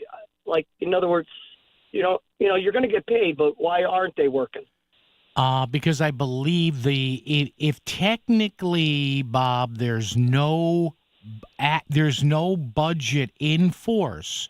In other words, they haven't decided on a budget yet. So unless you sign, Bob, unless Congress signs what's called a continuing resolution saying, hey, we're still going to pay these people, we just have to backdate it out of the new budget we sign, then technically, as the laws go, they can't get paid. They don't get paid. Well, they're not getting paid now, but they will get back pay. I would assume so. Now they're talking about remember, there were some threatened layoffs. I don't know if those layoffs, Bob, ever happened, but yeah, they're supposed, most of them will get back pay. Absolutely. Yeah, you have to. Yeah. And they just got to get together and figure this out. Yeah. Every couple of years this happens. Yep. So we've been through it. We've been through it before. This is a long one. Yeah, this is, and Bob, thank you for the call. I believe this is the longest one ever. Bob, thank you. Yeah, but now, and maybe, our last two callers who called, maybe it will be tomorrow, the next day. Supposedly there was a big meeting going on today. And again, if you're going to start canceling air flights, they talked about 10% of flights canceled at 40 airports. That's just not the airlines. Those are the hotels, Uber, Lyft, the food companies, the restaurants. I mean, this has to end. The Connecticut Lottery reminds you that gambling can be a fun form of entertainment, but it's not risk-free. So it's important to play responsibly. Make sure you understand how the games work. Know the odds, set time limits, and take breaks. To find out more, visit ctlottery.org or responsibleplayct.org. Must be 18 or older to purchase lottery and 21 or older to place sports wagers. Help is available for problem gambling. Call 888-789-7777 or visit ccpg.org. Looking for quality dental care close to home? Columbia Dental in Norwalk is here for you. As part of our robust network of 12 locations, we're open 6 days a week to fit your busy schedule. From routine cleanings and checkups to implants and oral surgery, Columbia Dental provides complete care for the whole family, all in one place. Call us today at 860-645-0111 or visit columbiadental.com. That's columbiadental.com. Your smile, our priority. Hey, get in. What? Who are you? I'm future you. Constipation with belly pain still coming back? Yeah. Mia, our doctor figured it out. She said it's irritable bowel syndrome with constipation, or IBS-C, and Linzess could help you get ahead of it. Linzess linaclotide is a prescription medicine that treats IBS-C in adults. It's not a laxative. It's a once-daily pill that helps you get ahead of your symptoms. It's proven to help you have more frequent and complete bowel movements and helps relieve overall abdominal symptoms, belly pain, discomfort, and bloating. These symptoms were studied in combination, not individually. Do not give Linzess to children less than 2. It may harm them. Do not take Linzess if you have a bowel blockage. Get immediate help if you develop unusual or severe stomach pain, especially with bloody or black stools. The most common side effect is diarrhea, sometimes severe. If it's severe, stop taking Linzess and call your doctor right away. Other side effects include gas, stomach area pain, and swelling. Talk to your doctor and say yes to Linzess. Learn more at linzess.com or call 1-800-LINZESS. WICC Smart MLS Right Now Traffic. Route 8 northbound accident approaching exit 17. Also on Route 8 northbound, heavy congestion going into the Commodore Hole Bridge. In Lower Fairfield County, 95 northbound, a solid hour. Greenwich to Bridgeport Parkway isn't much help. And into New Haven on 95 north, residual delays Milford through West Haven from an earlier accident that has been cleared. And then Krause with WICC traffic. Clear and cold this evening and overnight with frost and a low in the low 30s. Friday, early sun, late day clouds, the high near 60. Saturday, partly sunny and milder with a high in the mid 60s. I'm meteorologist Paul Piorek on WICC. Send a text to someone who will actually read them. 203-333-9422. Back to Connecticut Today with Paul Piselli on the voice of Connecticut, WICC 600 and 95.9.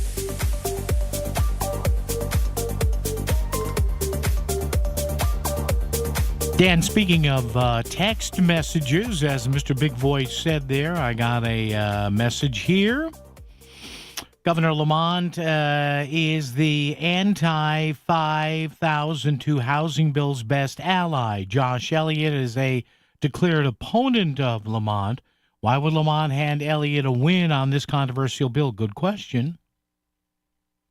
The big urban housing authorities want control of housing money and control of suburban affordable development. Yeah, I mean, we'll see what's in the bill. We don't know how this is in the bill. Whatever. I just wrote the governor is a lifelong Democrat. If the housing bill passes, this other person wrote here, through a special session, the majority in the Capitol building have gotten way too comfortable with the residents of the state to do and say what they want to without any input. Well, yeah, it's been that way for a long time. Wow. 203-333-9422, 333-WICC. So, again, we don't know what's in the bill. It's being done in secret. Some of the people I talk to say, well, it's not a completely different bill. It's just amended. Okay, we'll see. Andy is here. Andy, good afternoon, sir, and what say you? Oh, I'm puzzled once again. Okay. I mean, the Democrats are marching in the streets, shooting at Trump, killing Charlie Kirk in order to preserve their creed of democracy. Yeah, they want to have some clandestine meeting where they ramrod through this crazy housing thing without any Republican representation whatsoever. Yep. Is there something wrong with this picture, or is it me? Well, there is, but as long as voters keep doing what they do, Andy, every 2 years, it's not going to change. It's not going to change. They coronate Kamala Harris without one vote, and they villainize Trump because they need to save democracy. And it's just totally crazy, and people just, And then Trump's the bad guy. Well, yeah, because Trump is the bad guy as long as the other side, Andy, doesn't have any real policies that they can run on. And now there's already, I have a story coming up later where national Democrats, they have admitted, Andy, you ready for this? Somebody said, yesterday, we are going to put our thumb on the scale because we don't want anything to do with Mamdani outside New York City. How about that? Well, that's kind of the ripple effect of what they're doing. Mm-hmm. One would think. Andy, thank you, my friend. Appreciate the call there. Andy in Essex. Appreciate that. Formerly Andy of the Valley, now living the good life with the, I don't know if Andy's hanging out with the 2%ers or the 1%ers there or whatever. All right, 203-333-9422, 333-WICC. Now, as I often say on this here program, which oddly has my name attached to it, I would love to be proven wrong on a number of things, including this and the housing bill. I mean, who knows? I don't know. Folks, honestly, I've been asking around with all my contacts in Hartford, like, how long is the public going to get to see this bill and read this bill before it's voted on? And even if it's voted on and it passes again, maybe with more Democratic support now because of what happened on Tuesday, is there any assurance that the governor's going to sign it? I mean, he may veto it again, saying, no, I still got to get reelected. So, sorry, kids, I'm the boss here. I don't know. It is, I don't get it here. 203-333-9422, 333-WICC, talk or text. And listen, I am in no way saying that you cannot have creative ways to deal with housing. Look, you need housing. Yes, housing is way too expensive in this state. But is it too expensive because of some cabal out there, some sin in a blue state like Connecticut? No, it's always been this way. Connecticut housing prices, they haven't been as crazy as they are now, but housing all over the country is nuts. And that's, what they're saying, all these experts are saying, to a great extent, that fueled Zohran Mamdani's win on Tuesday. You have not destitute homeless people saying they need a home. No, young, urban and suburban professional men and women who thought they did the right thing. All right, they enjoy themselves a little, but they're making decent money, and they can't afford a small house, which maybe in Fairfield County is $450,000, $500,000. That is nuts. But nothing is nuts when somebody is willing to spend the money. I mean, we place completely arbitrary values on things, and then we get mad when some people can't afford them, which I understand, but if you're going to live in a capitalist system, this is what you have. I mean, and again, with all due respect to people who enjoy and own and buy and trade and sell, fine jewelry. That, to me, is the ultimate kind of arbitrary value. I love jewels, ruby. I don't own a whole lot of them, but they're rocks. They're real. They're nice. They're really expensive rocks. They vary up and down with the season and the cut and the clarity and everything, but they're rocks. There's elastic pricing. There's same thing with a home. It's what will somebody pay for this? And 99% of people will say one thing, and they'll try to, exude this genre, shall I say, of goodwill. But they have a price. Everybody has a price, right? Like my first radio boss said. With the exception of my wife, my kids, and all my blood relatives, he said, Paul, everything I own has a price. Make me an offer. Doesn't mean I have to say yes. Let's close out the hour. Robert in Fairfield. Robert, how are you, sir? What's up? Hi, Paul. Good. How you doing? Good, buddy. What's up? I was just thinking how the Democrats and Republicans can agree on sending billions and billions of dollars to Ukraine that's achieved absolutely nothing, but they can't agree on taking care of their own people, funding SNAP. They can't find the money to do that, but they can send billions to other countries that have no consequence on the American people. And I blame both parties across the board. I think they're trying to cause people, divide people and get people to fight with each other. Well, and Robert, thank you. On a domestic level, you're right here. I mean, both sides are digging in on this SNAP benefit extension here, right? And on the government shutdown. The Ukraine thing, I've talked about this. The conundrum with the Ukraine situation is, if you don't aid Ukraine or NATO or Europe, where does Putin stop? And does he not stop? Because, again, one of his stated goals, he misses the old Soviet Union. Do we allow him to? Do we just stand around and allow him to do that again? WICC Smart MLS Right Now Traffic. Route 8 northbound accident approaching exit 17. Also on Route 8 northbound, heavy congestion going into the Commodore Hole Bridge. Then lower Fairfield County 95 northbound, a solid hour. Greenwich to Bridgeport Parkway isn't much help. And into New Haven on 95 north, residual delays Milford through West Haven from an earlier accident that has been cleared.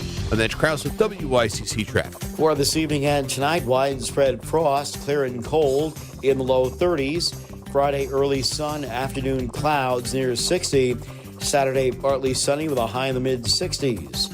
I'm meteorologist Paul Piorek on WICC. Hi, I'm Peter from Donut Delight. Donut Delight has used Steve Basso Plumbing, Heating, and Air Conditioning since 1994. From installing plumbing in our new stores to maintaining our existing stores and our personal homes. Their guys have always been very professional and great to work with. Donut Delight has been very happy with Steve Basso Plumbing, Heating, and Air Conditioning.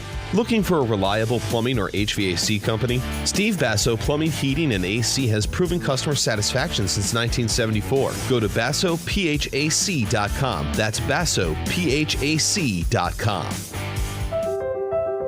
A personal finance columnist came up with a list of regrets she hears from retirees. Guess what was on the top of the list? Wishing they'd had a plan for their retirement. And that's the kind of thing that David Gagnon talks about every week on his show, Mastering Your Wealth. Join him Saturday mornings at 8, right here on WICC 600. And be sure to check him out online at masteringyourwealthradio.com. Back to the news and talk, thanks to Smart MLS. Smart sellers ask, is my home on Smart MLS? The voice of Connecticut, WICC 695.9. It's Connecticut Today with Paul Pacelli. All right, a couple of our friends coming up. Dr. Jonathan Wharton from Southern Connecticut State University next hour, and Chris Caruso in the 5 o'clock hour. I'm off tomorrow. We usually have Chris on Friday, but taking another long weekend, so we'll get the opinions of John and Chris, two guys who should know regarding the Connecticut and the national election results on Tuesday. WICC Bridgeport, WFOX Southport, WEBE HD2 Westport, WPLR HD2 New Haven, locally owned by Connoisseur Media. This is CBS News on the Hour, sponsored by Progressive Insurance. I'm Stacey Lynn. Day 37 of the government shutdown, and all across the country, people are feeling the pinch. Elizabeth McCarthy's with the Community Food Bank of New Jersey, which organized a distribution site today to help. We're definitely not political, and we don't believe this should be a political issue. That children are hungry, we should feed them no matter which party you're in. Massachusetts Governor Maura Healey. Whatever you can do from wherever you are, whether that's to give cash, whether it's to give comfort, whether it's to give your time. We need all of it. Because of shutdown staffing shortages, the FAA says it's planning to cut thousands of flights in 40 major markets. Senator Chris Coons. My impression is this is another attempt at putting pressure on Congress to reopen the government.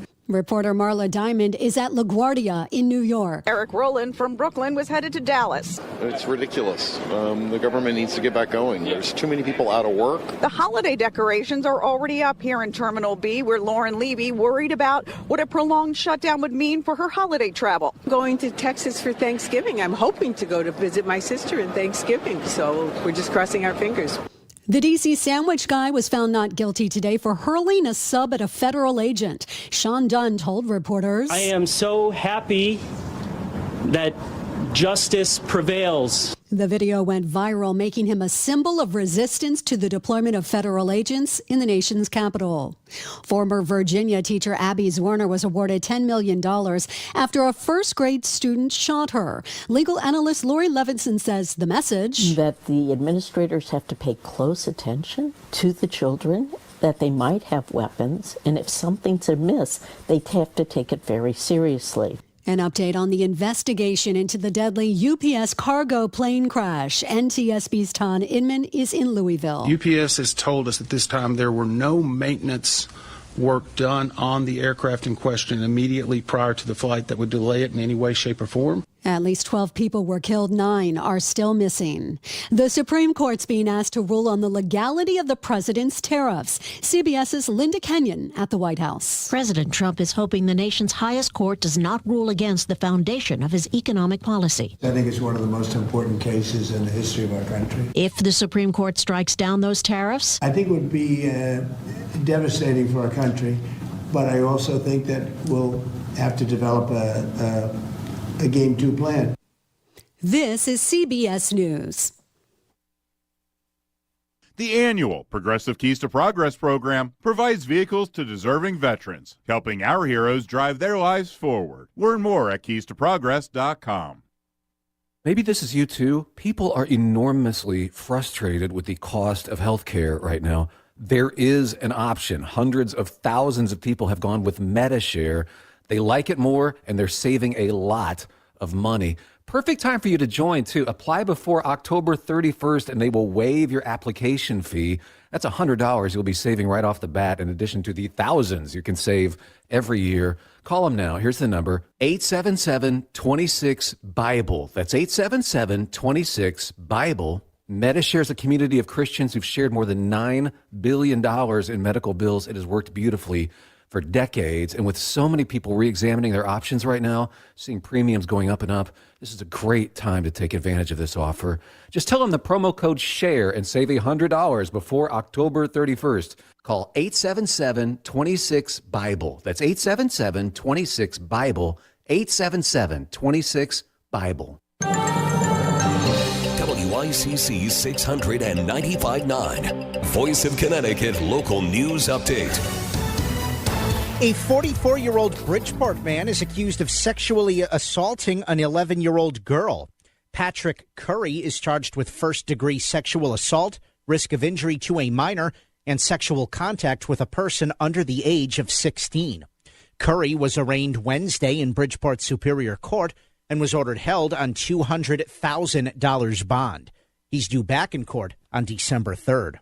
Classes resumed at Flood Middle School in Stratford today after the building was treated for bed bugs. Classes were called off at the school Wednesday after it was determined that there were bed bugs present.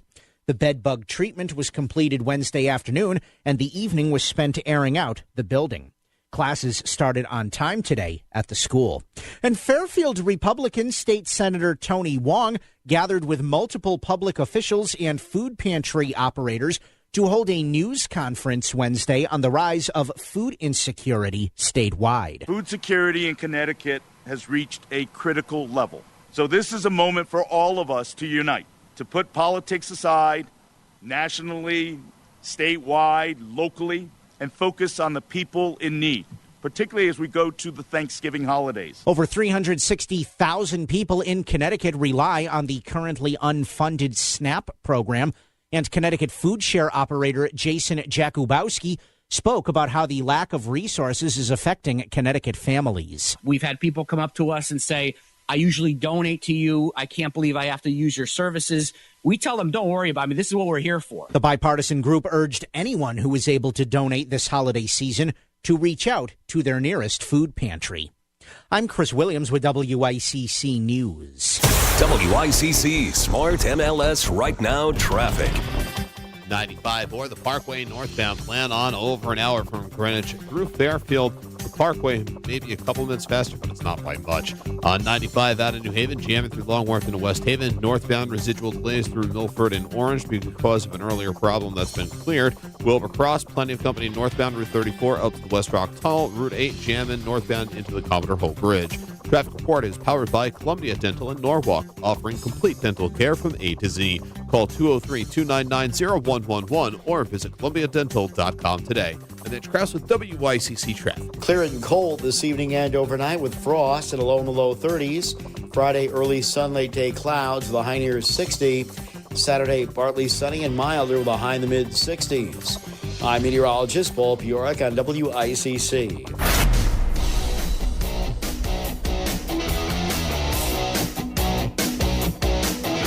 You're listening to Connecticut Today with Paul Piselli on WICC 695.9, the voice of Connecticut. All right, 203-333-9422, 333 WICC. All right.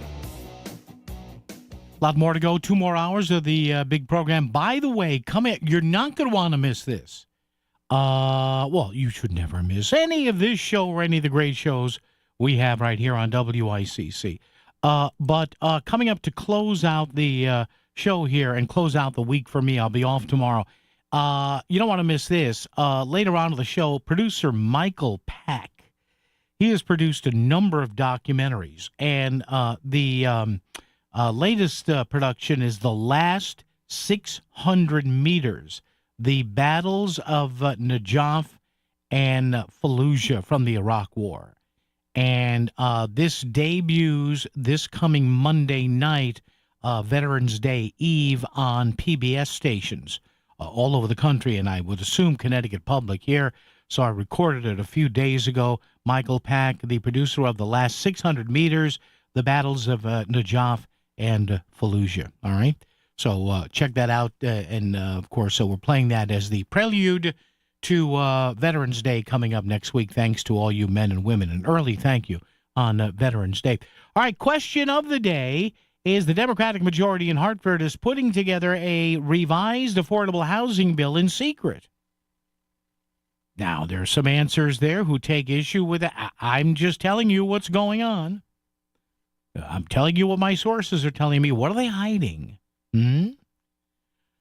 Chris Williams has been going through the answers, filtering out, of course, all the obscenities. I would personally love to air the obscenities here, but we can't. It's a friendly show. So one of Chris's tasks is to get rid of the obscenities, which do show up from time to time. If you want to be entertained, go check out our Facebook question of the day. You'll laugh, you'll cry. Your breath will be taken away. Chris, what do you have? Cry out of sadness or cry out of humor? Oh, humor. From the obscenities. This is who votes out there? Anyway, go ahead, sir. Yes. Daniel said probably in secret.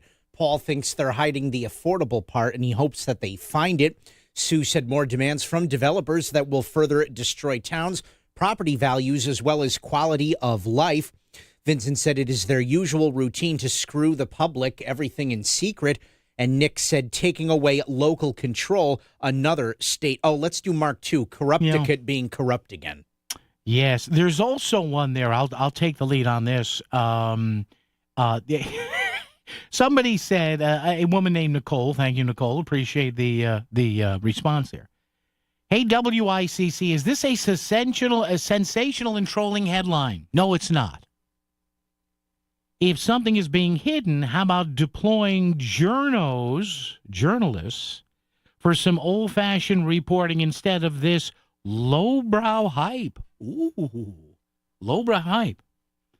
A little more Ben Bradley and a little less P.T. Barnum. Ben Bradley, of course, the long-departed editor of the Washington Post. Nicole, thank you for the response. We don't have to do that because we have people in Hartford telling us that. With all due respect, the Democrats aren't talking.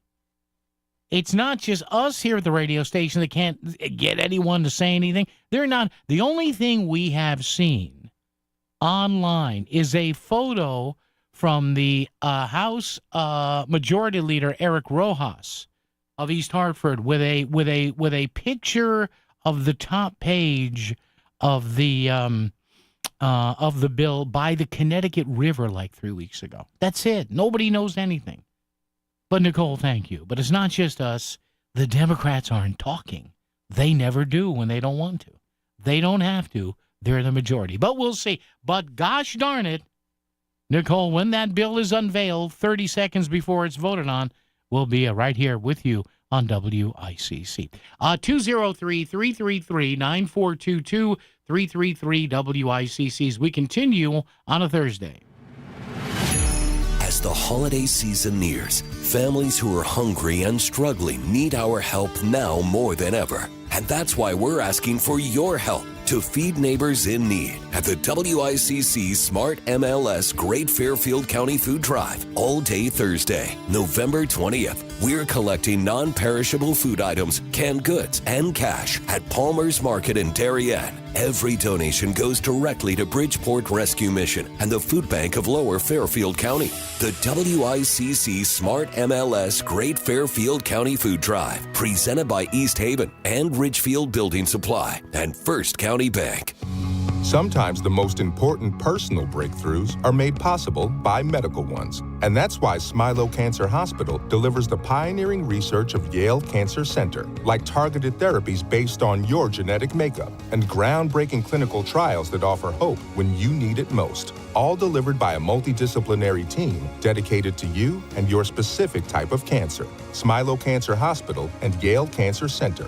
We're powering breakthroughs with the greatest of care. Fall is here, and so is the flavor you've been waiting for. Frank Pepe Pizzeria Napolitan's Patata Rustica Pizza is back. Baked on their legendary coal-fired crust, topped with mozzarella, seasoned potatoes, bacon, their 3-cheese blend, and a touch of pecorino romano, finished with olive oil. It's comfort by the slice. Cozy up to fall today at any Frank Pepe Pizzeria Napolitan location. Frank Pepe Pizzeria Napolitan, celebrating 100 years of a beats. FrankPepePizzeria.com. Want to know how business gets made in Connecticut? Check out the Made podcast at voiceofct.com. It's the official companion to the Made Leadership Series. Want to stay ahead of the curve and learn from top minds? Check out Connecticut-made.com and get made. Never met a dent we couldn't smooth out.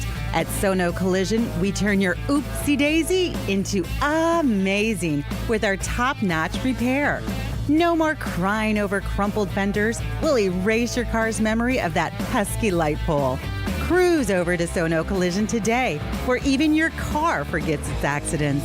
Visit us at sonocollision.com, because a good car deserves a great recovery. Get ready to tackle your hunger with Duchess Restaurants, where fresh food meets football. Catch the NFL games of the week every Sunday on the Voice of Connecticut. Duchess Restaurants. Fresh food served fast, because even your appetite deserves a touchdown. Who picks Post University? People who pick Post are people who believe in themselves and their potential. Post people want a school that helps them succeed on their terms, on their budget, and on their schedule. They want on-campus activities and online flexibility. Most of all, they want an education that could help prepare them for success in over 50 fields. Because when you're an Eagle, the sky's the limit.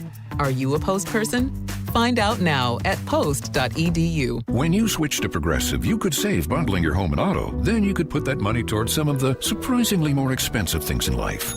May I help you? I just wanted to request a late checkout, please. Of course. That's $30 per hour for up to 4 hours. Huh. Okay, but if you can offer a late checkout, then that probably means no one is staying in that room. So if it's empty, maybe I can just stay a few extra hours. Oh, aren't you adorable?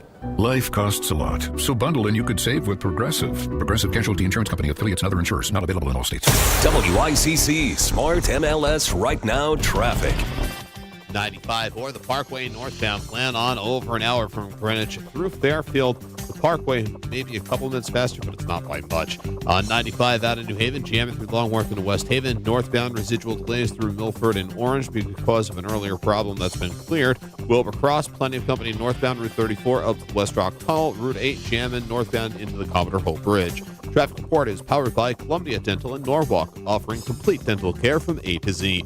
Call 203-299-0111 or visit columbiadental.com today. And that's Kraus with WICC Traffic. For this evening and tonight, widespread frost, clear and cold in the low 30s. Friday, early sun, afternoon clouds near 60. Saturday, partly sunny with a high in the mid-60s. I'm meteorologist Paul Piorek on WICC. A place where you can complain freely. In fact, we encourage it. The Voice of Connecticut, WICC 695.9 and Connecticut Today with Paul Pacelli.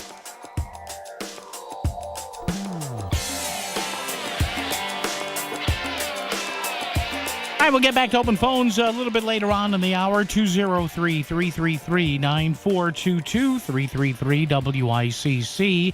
Talk or text when we do that. Welcoming right now one of our regular contributors, Dr. Jonathan Warden. He's an associate professor of political science and urban affairs, and in his spare time, he's the chairman of the sociology department, too, at Southern Connecticut State University. John, that's a heck of a signature box. I'm always impressed when I have to read it. Good afternoon. How are you? Thanks for the update of all the titles, because the sociologists are concerned. I didn't include it the last time. Okay. I don't want to tick off departments. All right, John, let's talk on a couple levels here. First, locally around the state here, the muni elections, the odd-year elections. Yes. Good day, good night for the Democrats. Were you impressed, and why did it happen?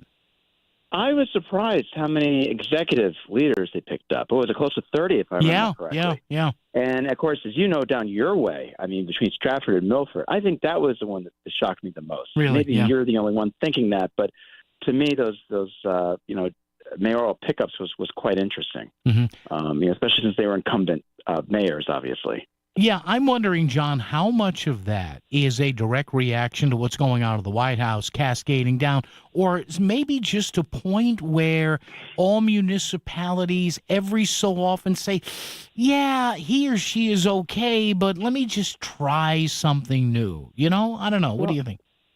Well, I think it's the thing with Mayor Heidick especially, and you know, and I know her pretty well at least. Yeah. It was kind of interesting with the unions and their decision making. Yeah. On their endorsements, as you know. I know you've been following that. And so talk about local politics being local. Mm-hmm. You know, certainly that was an issue. As far as the mayor in Milford, you know, Milford is an interesting town. They go back and forth between Republican, Democrat. Yeah. And a lot of that can be, I don't want to say personal or political, like let's say West Haven. Oh, God. But yeah, no, it's all right. But there is a tendency for that to kind of volley back and forth in Milford. There's always that tendency. So, yeah, I was surprised by that with Tony. But maybe that's just me. I don't know. But it is. I think this really speaks towards what I've always said for years. Yeah. Local politics can be very local, and in Connecticut it can be hyper local because obviously we don't have county government, and we love our home rule, local authority, operations. Yeah, and how many, John, you hear the ads, we run them here on the radio station, you know, in a 30 or 60-second ad, you're hard-pressed to hear one, right, that doesn't mention the T word, taxes, right? I mean, that's kind of the universal home rule thing. What are my taxes? Does the garbage get picked up? Do the fire and EMS? It's not rocket science, really, when you come down to it. Well, speaking of which, this is obviously the long-term problem for a place like West Haven, right, where it's always been about the taxes. And we saw the spillover in Hamden. Yeah. Even with that mayoral race. And you saw how many people ran in that Hamden race. It was like epic. And then they did rally around, you know, obviously Adam to the Democrats did at least to do that. But the tax issue, it will always get people to rally and to show up. I will always say it's one big issue. I love what Vincent Hutchings says, the professor who says, you know, get one sleeping giant issue and people will be awakened to it. And then it'll really start people to be engaged. Yeah, Dr. Jonathan Wharton is the guest, Southern Connecticut State University, a few miles down I-95 into New York City. Zohran Mamdani, were you surprised, or was this kind of like, John, like I think, kind of the perfect storm here for this to happen with the candidates that were running against him, with just a bunch of other stuff, the Trump factor? Are you surprised with this or not? No, not at all. The Mamdani thing we knew obviously a long time ago with the primary. That should not be much of a surprise. What I'm more taken back by was that, remember, there was a difference of, 8 or 9% between he and certainly Cuomo. Mm-hmm. And, of course, no secret, it was Sliwa. Yes, votes were taken away, which should be a given. But this should not be a surprise in New York. Look, I've been measuring and reading and trying to study up on this whole thing for years about the operations with the Democratic Party there in New York. It's been divided in so many ways over the years. And it's led to mayors like Mayor Adams, among others, and de Blasio. So you have all these factions that exist from within, and they're clearly going to take their stances and go on different issues, and they're going to be as divided as they will always be. So now, John, you're seeing in places like The Hill and Axios and even the New York Times and the Wall Street Journal, the magic question here is, and I see a lot of national Democrats going, hey, hold it, time out, white team here. This is not a formula, the Mamdani formula. This is not for Iowa or Minnesota or Pennsylvania or Texas, John. Or is it? Are they secretly... Do you think the old line Democrats, John Wharton, are they secretly going, or are they confident this is just a New York thing? You know, I've got a hypothesis. It's not so much about this partisan or even ideological fight. I think it's more of a generational thing. Now, people don't really speak enough towards that you've got somebody who just got elected who's 34 versus everybody like a Cuomo and Sliwa who are well in their 60s, if not 70s. And so we're seeing this already at the national level. I mean, look at somebody like Chuck Schumer, and you heard about Pelosi, obviously, today. Yeah. So, they're not stressing this generational dynamic. And somebody like Mamdani speaks towards at least younger voters. Not all, but a good number of them. Mm-hmm. And they're more engaged in social media than other candidates. I hate saying this to make a pitch for my book, but Cory Booker did something similar years ago with something called Twitter. And he engaged everybody younger in Newark to do this. And he was my councilman at the time. And he was very engaged with the people like, oh, my God, look how great he is with younger people and direct messaging. And at the time, almost 20 years ago, Democrats back then thought, oh, there's no way this upstart lawyer can do these kind of things. Well, it happens almost every generation, doesn't it, Paul? Yeah, and I mean, listen, with all due respect to Mr. Mamdani, I disagree with him on just about everything, and I know he was elected as an assemblyman there, and had a bad attendance record. But, John, you're right. The guy really has no other background, but you kept reading during the campaign of his simple message, affordability, right? One word, not even two or three, one. And those videos, they just kept coming. So is this now, John, is this the future formula here? It absolutely is. And I think as long as you use some kind of medium, whatever that might be, especially now with social media, you've got to find a way to utilize it. And remember, one thing we're forgetting and ignoring all this is that, the old era of retail politics, door-to-door, phone banking, you got to add more to it. That's not enough these days. Yeah, and when you can have that personal connection right in that person's pocket. Finally, John, statewide, the governor still has not declared yet. Our Lisa Wexler had Josh Elliott on her program earlier today. Ryan Fazio was in for governor. Aaron Stewart has raised a lot of money, but she still hasn't declared. What do you think's going on here statewide? I think everyone's waiting for the governor to make a decision. Yeah. And I think you probably knew I wrote that editorial in the Connecticut Post about that a couple weeks ago. Yeah. So when is he going to declare, and why is he not doing this? Is it because of this legislative session that's supposed to be taking place in any moment now to deal with these issues? Mm-hmm.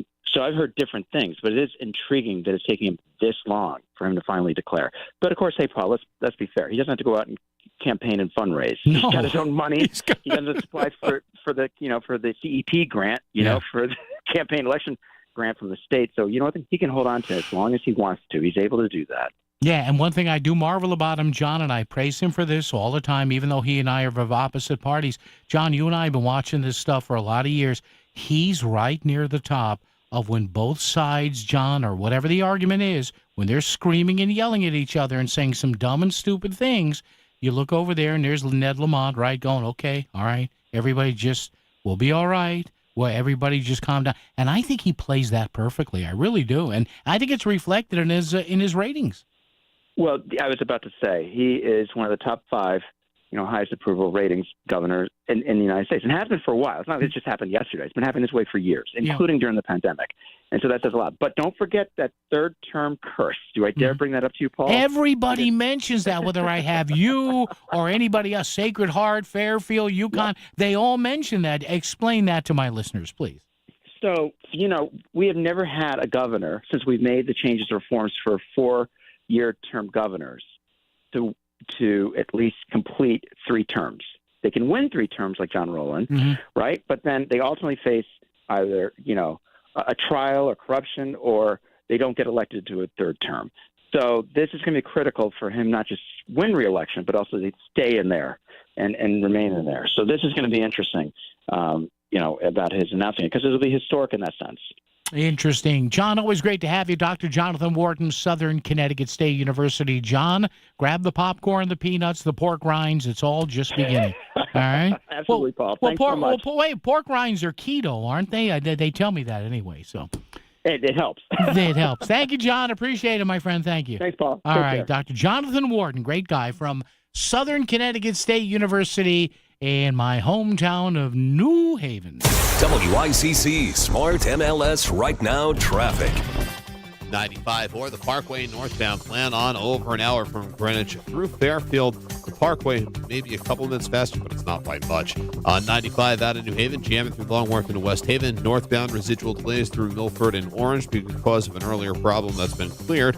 Wilbur Cross, plenty of company northbound Route 34 up to the West Rock Tunnel. Route 8 jamming northbound into the Commodore Hope Bridge. Traffic report is powered by Columbia Dental in Norwalk, offering complete dental care from A to Z. Call 203-299-0111 or visit columbiadental.com today. And that's Krause with WICC Traffic. Clear and cold this evening and overnight with frost and a low in the low 30s. Friday, early sun, late day clouds, the high near 60. Saturday, partly sunny and milder with a high in the mid 60s. I'm meteorologist Paul Piorek on WICC. In the real estate ecosystem, trust and transparency create harmony. But one elusive species disrupts this balance, the rogue agent. Their secrecy with off-market listings leave home buyers confused, frustrated, and inventory starved. And that's bad news for sellers too. With Smart MLS, over 20,000 realtors unite, creating more demand, offers, and better results. Ask your agent if your home is on Smart MLS. It sounds like duk-duk-duk-duk. It goes it's like a whistle? No matter what noise your car is making, call Fairfield Motor Works, 203-333-1800. Specializing in Audi, BMW, Mercedes, and domestics, it's honest, reliable repairs at low prices. For the mechanic you can trust, call Fairfield Motor Works, 203-333-1800. So when your car goes ping or swoosh, call 203-333-1800. Fairfield Motor Works in Fairfield off exit 25. They keep you going. Fairfield Motor Works. John, what are you doing? Get in my car. So why are you walking to work? Thanks, man. It's these insanely high gas prices. They're draining my bank account. I can't afford to drive anymore. Dude, don't walk. Just do what I do, because I never pay full price for gas anymore. I use the free Upside app that pays you cash back for every gallon of gas you buy. Oh, wait. You're telling me you get paid cash when you buy gas with the Upside app? Yes, I get real cash back every time I buy gas. Does that actually add up to anything? I'll make around $200. Wow, that's serious extra cash. I'm downloading the free Upside app now. Download the free Upside app now to earn real cash back every time you buy gas. Use promo code PROFIT for an extra 25 cents a gallon bonus on your first tank. That's promo code PROFIT. You can cash out anytime right to your bank account, to PayPal, or an e-gift card for Amazon and other brands. Just download the free Upside app and use promo code PROFIT for a 25 cents a gallon bonus on your first tank. That's code PROFIT. Let's be honest, most of us spend a lot of time thinking about retirement, but not so much actually preparing for it. Each week, David Gagnon, he's the host of Mastering Your Wealth, he discusses the financial news of the day and explains how it could affect you as you get ready for retirement. Join David Saturday mornings at 8 for Mastering Your Wealth Radio right here on WICC 600. You can also visit masteringyourwealthradio.com. Hi, this is Leo Carl from Carl Chevrolet in New Canaan. Last year, more consumers switched to Chevrolet than any other automotive brand. Why? With more standard passive and active safety features than any other brand, plus easy-to-use technology like wireless Apple CarPlay, Chevy simply builds in more value. And who doesn't love getting more for their money? With fresh inventory arriving daily, see for yourself at Carl Chevrolet, 261 Elm Street in New Canaan, or online at carlchevy.com. This is WICC 695.9, the voice of Connecticut. CBS News Brief. A verdict in the D.C. Sandwich Guy trial. CBS's Christopher Cruz. The trial jury found Sean Dunn not guilty. Federal prosecutors tried to indict Dunn on a felony assault charge, but in a rare rebuke, the grand jury refused. Prosecutors then filed a misdemeanor charge and took Dunn to trial. The incident became a symbol of resistance to the deployment of federal agents in the nation's capital. NTSB's Todd Inman says they're looking at the entire maintenance history of the UPS plane that crashed in Louisville. We're also pulling CCTV information from the field to be able to understand anything that was being done around the aircraft in the days leading up to it. If the Supreme Court rules against the legality of President Trump's tariffs, he says he does have options. This is the best one. And we can do other things, but they're slow by comparison. He says a ruling against the tariffs could be catastrophic. CBS News Brief. I'm Stacey Lynn. WICC 695.9, Voice of Connecticut Local News Update.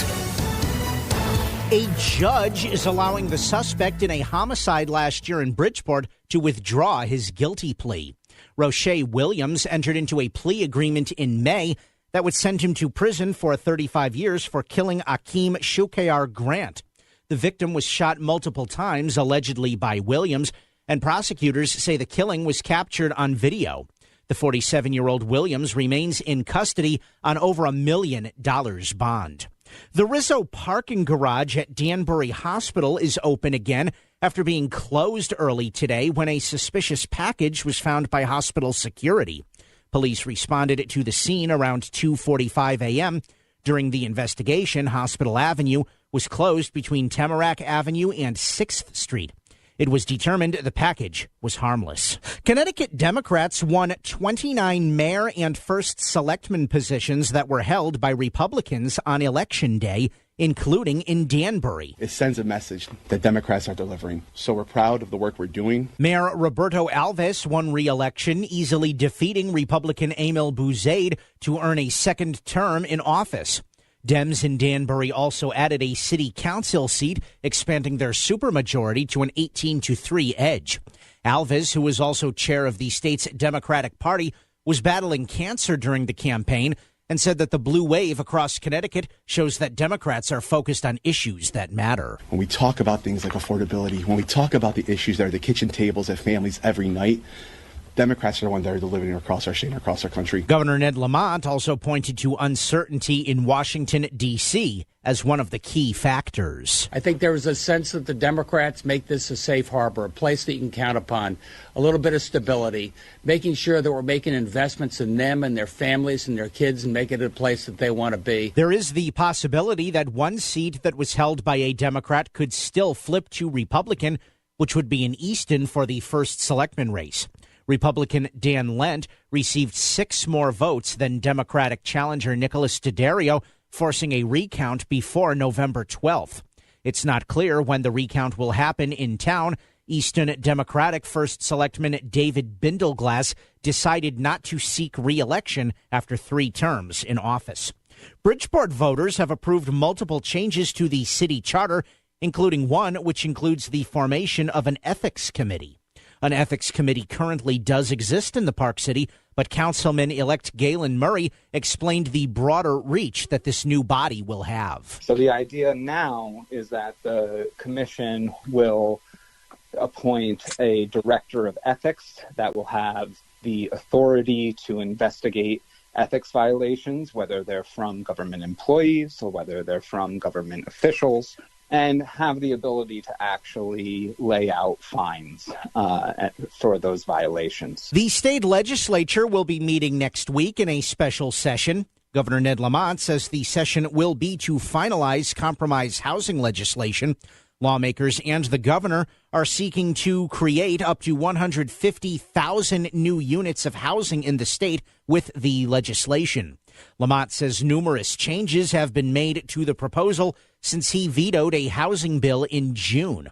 The session will also be to create a $500 million contingency fund to help cover possible losses of federal funding, including SNAP benefits. We've got the green light. We'll be able to put something on those cards. Not a full complement, but everything we reserved out of that reserve fund, and I think we'll have that within 4 or 5 days. And the FAA announced that tomorrow, thousands of flights at some of the busiest airports in the country will be grounded due to a shortage of air traffic controllers.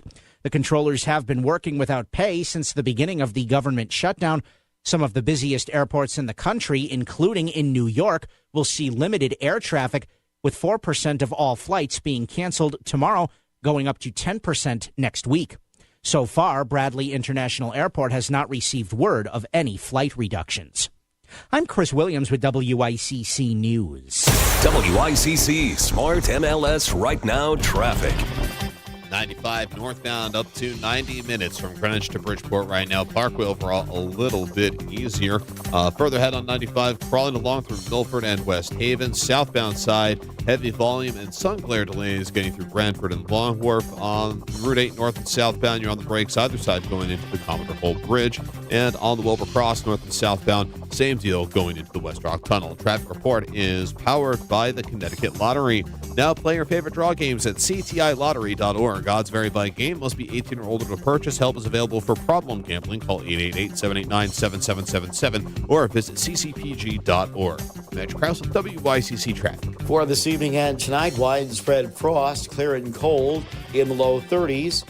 Friday, early sun, afternoon clouds near 60. Saturday, partly sunny with a high in the mid-60s. I'm meteorologist Paul Piorek on WICC.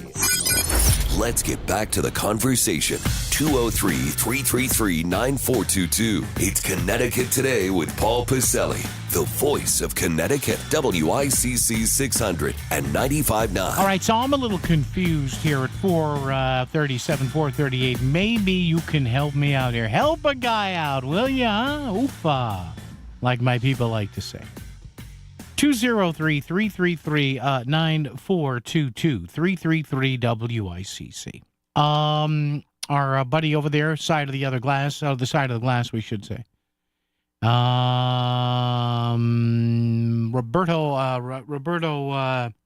Alves, the mayor of Danbury, reelected. Also, he's the state party chair, I believe, of the Democrats. Now, Democrats had a great day, a great night. Tuesday night, election night, flipping, 28, 29, 30 seats. Okay. And good on them. Listen, you win, you lose, and who knows what it's going to be in another 2 years. But here's a soundbite I don't quite understand. And I understand he had to say something, and I'm in no way picking on the mayor here. I'm not. But I think he's kind of misreading things. And I guess Mayor Alves, Roberto Alves, there in Danbury, was asked, hey, why did the Democrats do so well the other day? And he responded with, it sends a message that Democrats are delivering. So we're proud of the work we're doing. Delivering what? I'm not trying to be a jerk here, but delivering what? See, this is my point. And I understand people vote the way they do.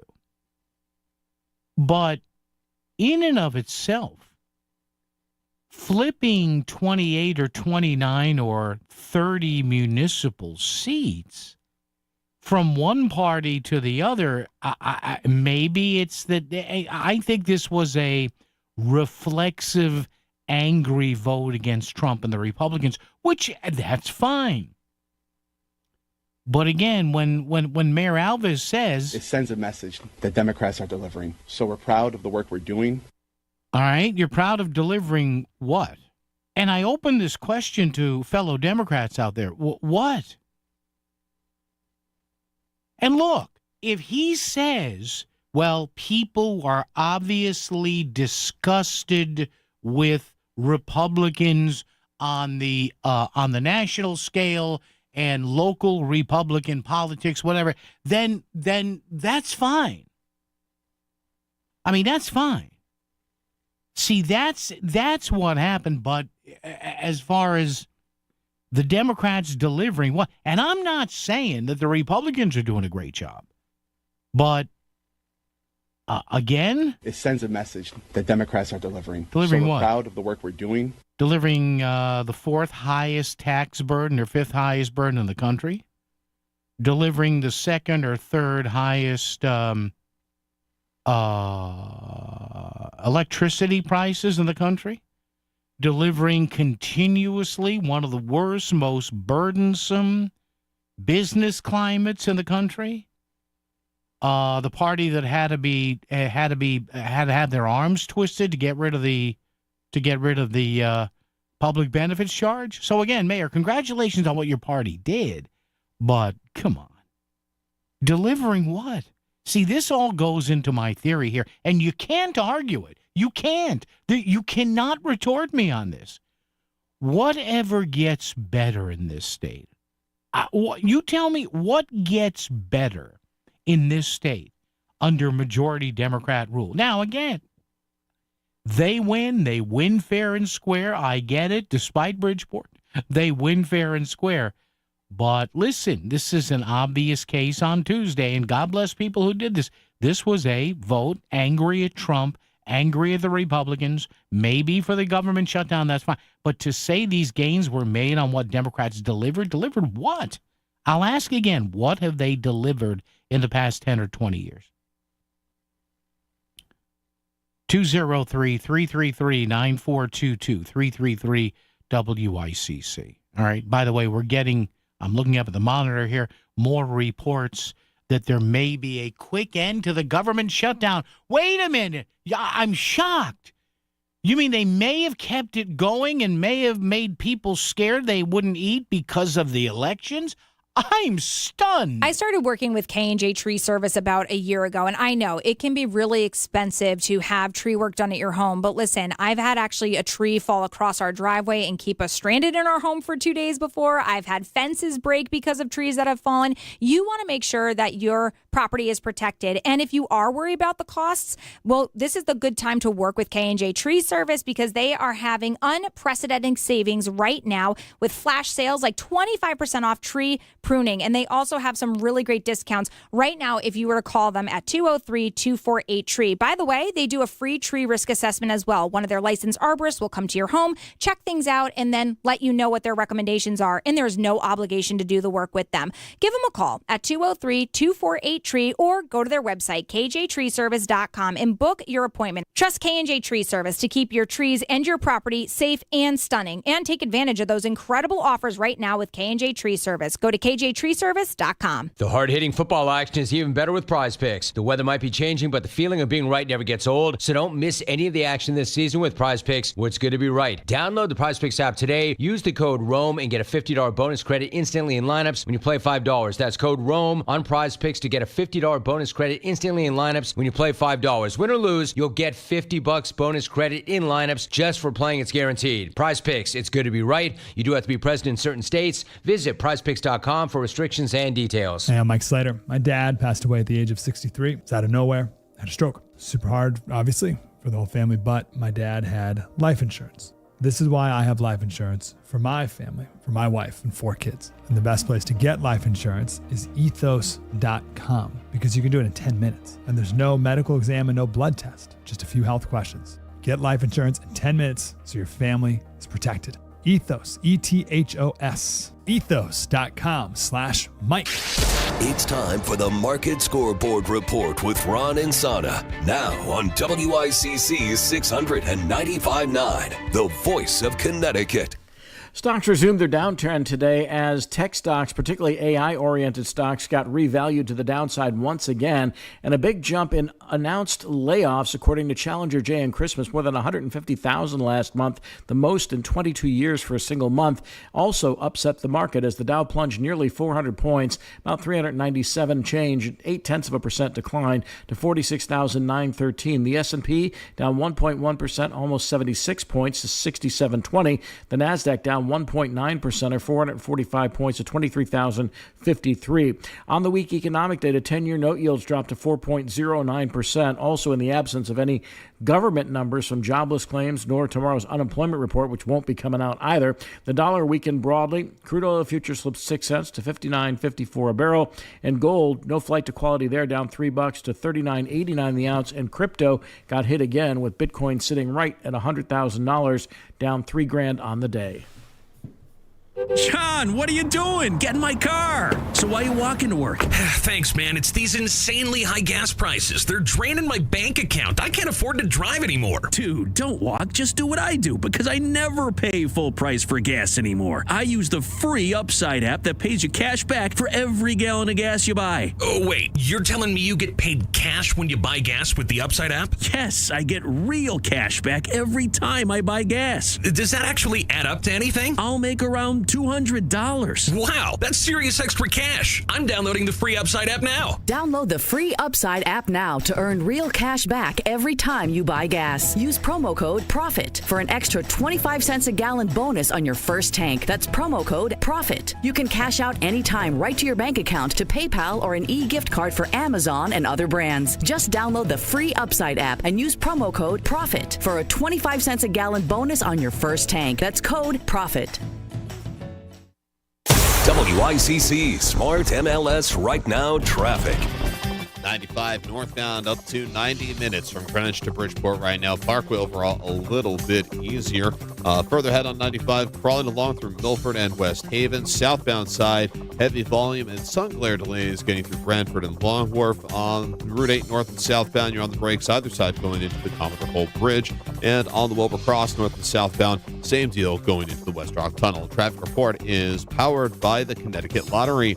Now play your favorite draw games at ctilottery.org. Odds vary by game. Must be 18 or older to purchase. Help is available for problem gambling. Call 888-789-7777 or visit ccpg.org. Match Krause with WICC Traffic. Clear and cold this evening and overnight with frost and a low in the low 30s.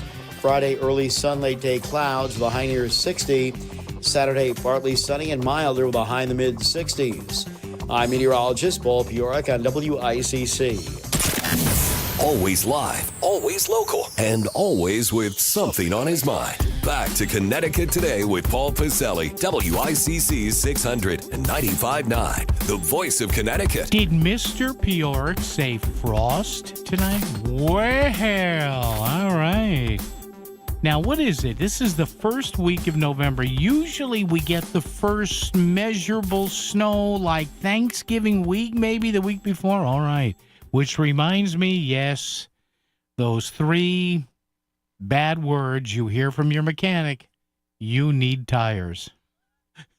Thank you, Richie. I know that. You don't want to go. Paulie, you need tires, my friend, before it snows. All right, I know. I get it. I understand it. Give me the cheapest one. Oh, I don't like cheap. They're inexpensive. It's only a 2-year tire, but they're $85 a piece. From China. So my car, with my leanings, I am now, my car, I didn't get them yet. I'm going to get another set because the tire prices never really came down since COVID.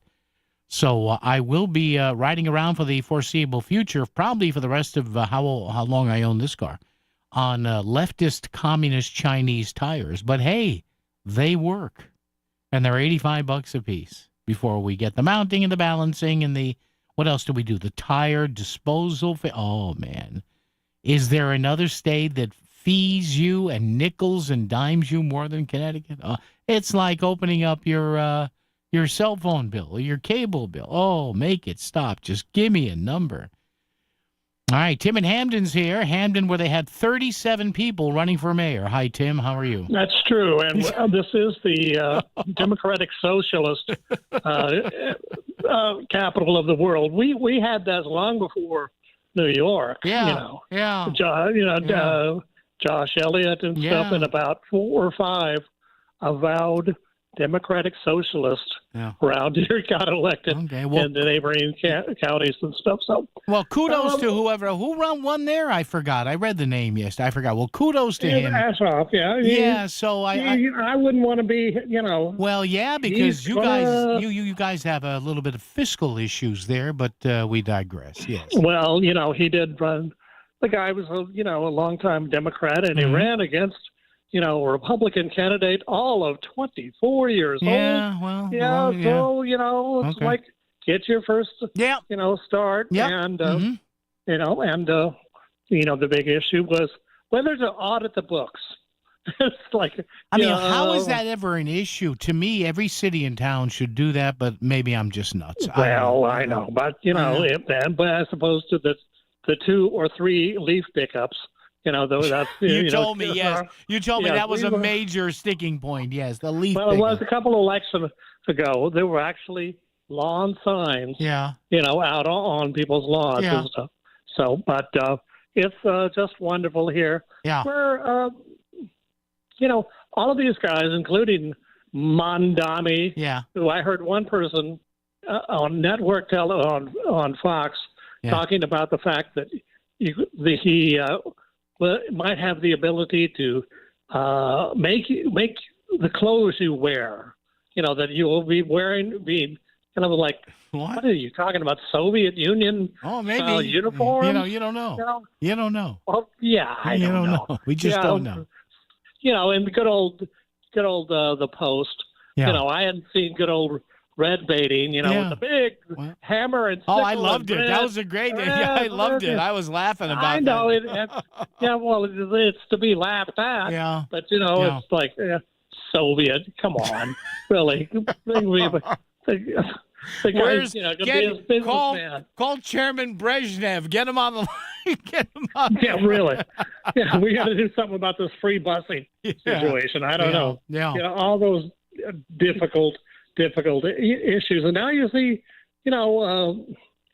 the good president saying that we've got to do something, more about, the cost of stuff. My God. Yeah. Well, good. And he invented a new word. It's an old word. What is it? Groceries. Grocers, yeah. Well, there you go. It's an old-fashioned word. Well, But, actually, in New York, though, that was more built, and I'll get into some of the numbers here. But he was able to translate the word affordability mainly into housing. I mean, look, my son and my future daughter-in-law, they both do pretty darn well. But they have it's not an ostentatious place. They're renting a place in Astoria, and if I told you what their rent was, your head would fall. It's been that way. I've known people for the last 20 years, and they just like, oh my God, these prices, and then where you're going to park your car. Oh my God, on and on. The alternate side of the street parking. But I mean, you've got 24-hour. Bus services and transit services. If you want to get around, it's not like, I'm going from Hamden to Hartford to see a play, and I'm going to take the bus. What's wrong I don't with it? think so. No, I don't. All right, even Tim, New Haven. I got to rock. Thanks, buddy. Bye. Appreciate the call. All right, yeah. I mean, my son's rent payment is like 3 times my mortgage. It's nuts. Before we go to news and more stuff, Bill in Fairfield. Hello, Bill. Hey, Paul. I think the Democrats have delivered a steady dose of congestion in the southwest corner of Connecticut. All right. I think they have given us a steady dose of failure at the Board of Education. Okay. I think they have given us a steady dose of failure to balance their budgets due to the influx of immigrants and illegal aliens draining cities, municipalities. Okay. I think I could probably go on forever. Wait, let's talk about Mamdani for a second. Let's see how he handles the protests in New York City at the schools that we suffered through last year. Let's see how he handles that. Yeah, listen, thank you for your time. Yeah, thank you, Bill. Appreciate it. Listen, he's got to strap in now. He is the mayor. And look, a lot of what he promised, he simply can't do. And I think people knew that, but they're just looking for a generational change. And the stars lined up. You had a guy like Curtis Lewa, who was very New York, but the idea that a Republican will ever win again in New York, when we land on Mars, that's when it might happen. And then you had Cuomo, who had, come on, baggage. He had the whole baggage terminal. So listen, and again, it was part that, and man, Mamdani ran a great campaign. He, from a tactical, I'm not talking about his ideas, don't get all crazy with me, but the campaign was focused on one word, and they hammered it. And he stayed on message, and the video stuff, and Mr. Congeniality and Warm and Fuzzy, and they knocked it out of the park. Now, would it have worked if you had a younger traditional Democrat, and maybe if Curtis Lewa had dropped out earlier? Maybe, maybe not. I don't know. I do not know. Bob and Trumbull before news. Bob, what's up with you? Reverend, I was wondering, did the Democrats have a victory party and some of those secret housing meetings in that school, that flood school down there that Chris talks about on the news? Is that the one that's got the bed bugs? Is that the one that we? Oh, okay. I don't know, Bob. I don't know, Bob. I got to run. Thank you. I don't know if the Democrats had a victory party in a school that is now, for some reason, contending with a I don't want to say an infestation, but a presence of bed bugs. WICC Smart MLS Right Now Traffic. 95 northbound up to 90 minutes from Greenwich to Bridgeport right now. Parkway overall a little bit easier. Further ahead on 95, crawling along through Milford and West Haven. Southbound side, heavy volume and sun glare delays getting through Brantford and Long Wharf. On Route 8 north and southbound, you're on the brakes either side going into the Commodore Hole Bridge. And on the Wilbur Cross north and southbound, Same deal going into the West Rock Tunnel. Traffic report is powered by the Connecticut Lottery. Now play your favorite draw games at ctilottery.org. Odds vary by game. Must be 18 or older to purchase. Help is available for problem gambling. Call 888-789-7777 or visit ccpg.org. Mitch Krause with WICC Traffic. For this evening and tonight, widespread frost, clear and cold in the low 30s. Friday, early sun, afternoon clouds near 60. Saturday, partly sunny with a high in the mid-60s. I'm meteorologist Paul Piorek on WICC. At Abriola Parkview Funeral Home in Trumbull, we understand that planning for life's milestones is important. But what about planning for your funeral? While it may be difficult to consider, pre-planning can ease the burden on your loved ones during a challenging time. By planning now, you can ensure that your wishes are honored without leaving emotional or financial strain on your family. Visit Abriola.com to learn more about our compassionate pre-planning services. Plan today for peace of mind tomorrow. This is the sound of captivity. This is the sound of rescue. And this is the sound of freedom. Give Armenia's captive bears a second chance by supporting International Animal Rescue. Call 508-826-1083 or search The Great Bear Rescue to learn more. Back to the news and talk, thanks to Smart MLS. Smart sellers ask, is my home on Smart MLS? The voice of Connecticut, WICC's 695.9. It's Connecticut Today with Paul Pacelli. All right, thank you, Mr. Big Voice. Coming up about 15 or so minutes from now, gentlemen we usually have on Fridays, but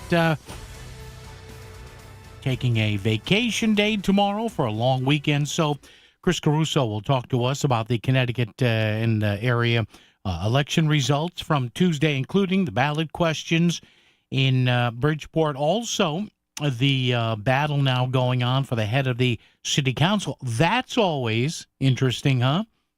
And the fact that we're apparently looking at a bunch of plea bargains in the absentee ballot cases, shocking there. So we'll talk to Chris about that. And again, do not miss in the latter part of the next hour, our final segment here, we are welcoming producer Michael Pack as we lead up to Veterans Day next week. PBS airing one of his latest features, The Last 600 Meters, the Battles of Najaf and Fallujah. So, noted producer Michael Pack in the next hour, if you keep it right here. WICC Bridgeport, WFOX Southport, WEBE HD2 Westport, WPLR HD2 New Haven, locally owned by Connoisseur Media. This is CBS News on the Hour, sponsored by Progressive Insurance. I'm Stacey Lynn. A judge just ordered the Trump administration to pay full SNAP benefits for November by tomorrow, rejecting the plan to partially fund the food stamp program for 42 million Americans. Representative Josh Gottheimer. Do the right thing. The court orders you to do it. Let's get these SNAP resources going. Let's give dollars back to families to be able to buy food again. Boston Mayor Michelle Wu. And so many of our families across Boston, Massachusetts, and the country are living in fear of how they're going to make ends meet, where that next meal is going to come from, when benefits are being used as political leverage. The FAA says it will cut back on thousands of flights beginning tomorrow due to staffing shortages during the shutdown. Flight cancellations are picking up as airlines comply with the government order. That means many airline passengers are trying to figure out a plan B, just in case their flights are canceled. Some travelers are certainly worried that they could fly out today, but get stuck somewhere if a flight is canceled. I know, I'm scared about that, yeah. And even for me, I'm here at LAX, but I'm going to go home tonight. I changed my flight so that I wouldn't fly tomorrow. It's a crazy time. I have another flight scheduled the following week, and I think I'm going to cancel that one. Some airlines are offering refunds. John Baird for CBS News, Los Angeles. A jury in Virginia has awarded $10 million to a former teacher shot by a student. Correspondent Scott McFarland heard from Abby Zwerner's attorneys. Saying this is holding accountable people who are there to be stewards of the public safety and children's safety, that this should send a message to other public school systems to avoid traps and pitfalls when they try to keep kids safe. She had said administrators were made aware the boy may have had a gun but did nothing. A man who was charged with throwing a sandwich at a federal agent was found not guilty for misdemeanor assault. Sean Dunn, a.k.a. the Sandwich Guy, admitted to throwing the submarine-style sandwich at a Customs and Border Patrol officer stationed in Washington in August. That video went viral. He quickly became a symbol of resistance against President Trump's federal policing crackdown in the nation's capital. The president's made a deal with two popular weight loss drugs. This will slash the cost of Wegovy from $1,350 a month to ultimately $250 a month. This just in. Tesla shareholders approve a massive pay package that could make Elon Musk the world's first trillionaire. Big losses on Wall Street today. The Dow closed down 399 points. This is CBS News. Sponsored by Progressive Insurance. Take the next step forward in your career with great benefits and an award-winning workplace. Apply at careers.progressive.com. So my mother is thinking of switching from Verizon to Pure Talk, but she's worried the deal sounds too good to be true. Michael, she said, how can those Pure Talk people offer me the same basic service as Verizon for so much less money? I said, Ma, go ask Google how much Verizon spends on advertising and promotions. A few seconds later, my mother said, oh my goodness, $12 billion a year? That must be a typo. I'll tell you what I told my mom. It's not a typo. Verizon spends $12 billion a year on advertising and promotions, and their customers are paying for it. Well, Pure Talk doesn't spend that kind of money on commercials. Trust me, I would know. That's why they can offer you and my mother unlimited talk, text, and plenty of data on a crazy fast 5G network for just $25 a month. And if you're a business owner, you could really save a fortune. Dial pound 250, say the words Mike Rowe, and you'll get an additional 50% off your first month. That's pound 250 Mike Rowe. Pure Talk. Everything you need and nothing you don't. Hi, I'm Lee Gainham, that garden guy from Gainham's Garden Center and Florist in Fairfield. Do you have questions about your garden? Tune in to that garden guy Sunday mornings at 8 for an hour of lively talk about your favorite pastime. We'll have weekly do's and don'ts and gardening tips of the week for our specific area, and we'll take your phone calls so we can offer solutions to problems you may be having in your lawn and garden right now. Call in and talk with me, that garden guy, Sunday mornings at 8 on WICC 600 and 95.9. WICC 695.9. Voice of Connecticut Local News Update. A 44-year-old Bridgeport man is accused of sexually assaulting an 11-year-old girl. Patrick Curry is charged with first-degree sexual assault, risk of injury to a minor, and sexual contact with a person under the age of 16. Curry was arraigned Wednesday in Bridgeport Superior Court and was ordered held on $200,000 bond. He's due back in court on December 3rd. A judge is allowing the suspect in a homicide last year in Bridgeport to withdraw his guilty plea. Roche Williams entered into a plea agreement in May that would send him to prison for 35 years for killing Akeem Shokayar Grant. The victim was shot multiple times, allegedly by Williams, and prosecutors say the killing was captured on video. The 47-year-old Williams remains in custody on over $1 million bond. And the Rizzo parking garage at Danbury Hospital is open again after being closed early today when a suspicious package was found by hospital security. Police responded to the scene around 2:45 a.m. During the investigation, Hospital Avenue was closed between Tamarack Avenue and 6th Street.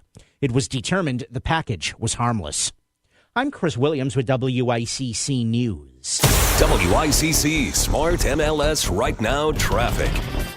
95 northbound up to 90 minutes from Greenwich to Bridgeport. The Merritt Parkway isn't much better. On the Upper Merritt, we do have an accident reported approaching Route 25. And on 95 through New Haven, southbound, crawling through Long Wharf northbound, jam starts at about exit 39 A and B, follows you back into West Haven. Wilbur Cross southbound, absolutely jamming through Hamden down into the West Rock Tunnel. Route 8 northbound, heavy congestion through Shelton up to the bridge. Traffic report is powered by MJ Thomas Jewelers. Looking to buy or sell gold? Visit MJ Thomas Jewelers in Stratford for expert service and great deals. Their knowledgeable staff is there to assist with all your gold needs. For more information, visit mjthomas.com. I'm Matt Krause with WICC Traffic. Clear and cold this evening and overnight with frost and a low in the low 30s. Friday, early sun, late day clouds, the high near 60. Saturday, partly sunny and milder with a high in the mid 60s. I'm meteorologist Paul Piorek on WICC.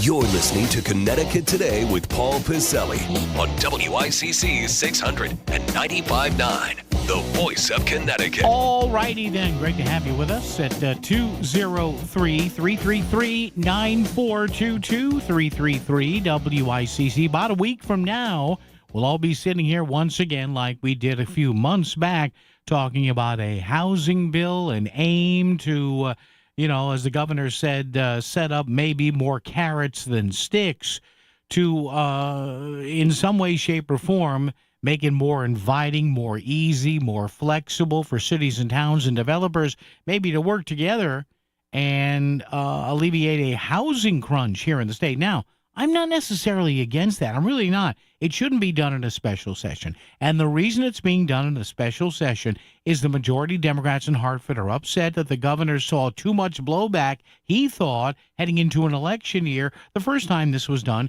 and he vetoed the bill. And the arrogance of some of the state Democratic leaders in Hartford is like, well, how dare you veto this bill that we worked on? To which the governor said, hey, I'm your boss. I'll veto the freaking bill if I want to. Now, I'm sure he didn't say that, but you never know. Hey, none of us know what Ned's like behind closed doors. We don't. So this is going to happen next week. It should not be in a special session. There is no housing emergency. Now, I guess what they're going to deal with in that session is, in fact, a bona fide emergency, but maybe not. Now, we just heard, top of the hour, that a judge has ordered the Trump White House to fully fund SNAP benefits for the entire month of November.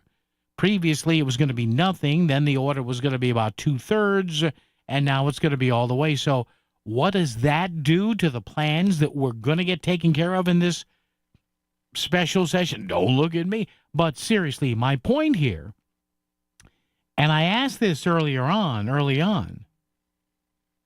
I said, hey, the Democratic majority in Hartford is putting together a revised affordable housing bill in secret. What are they hiding? Now, some people are taking me to task online saying, well, you're making it sound worse than it is. Well, no, it's not. I talked to 2 or 3 people over the past 2 or 3 days. I said, do we know anything about this revised housing bill? Do we know anything here? And everybody, all I got back was, shoulder shrugs here. In fact, State Rep Jason Rojas a few weeks ago said when it was being said online and among those who would know, hey, there is no bill, he said, oh, no, there's a bill. And he posted, I think, on X, a photo of him, I guess, ostensibly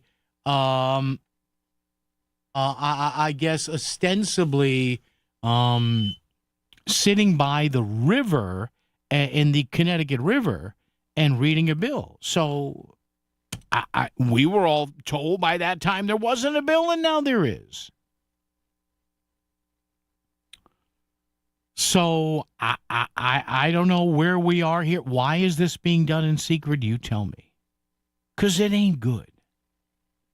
Anything that has the potential to alter the cash value of your home, whether you own a house, a big house, a small house, a condo, an A-frame, a townhouse, even a small apartment building, this should not be there's no excuse to do this and to draft this bill and put it together in secret. I know technically they can do it because it's a special session, but let's find out.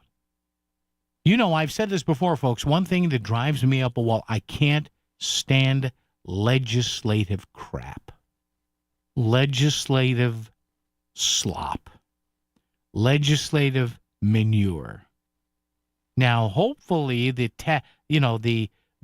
tactic here is not, well, let's wait till the last second, because then they can't They can't oppose it, but my fear is it will be. Now, we know some dribs and drabs about this bill. We know that, some of the parking aspects were changed. Well, that's fine, but you don't do it in secret. You just don't. That does not build trust between the government and those who they are there to serve. All right, let's get a shakedown. A couple of seconds away. Chris Caruso standing by to give us his thoughts on what happened on Tuesday in Bridgeport. A couple of ballot questions all around the state. We'll ask him about the Zohran Mamdani coming mayoralty in New York and a whole lot more right here. Guy never had a job on WICC.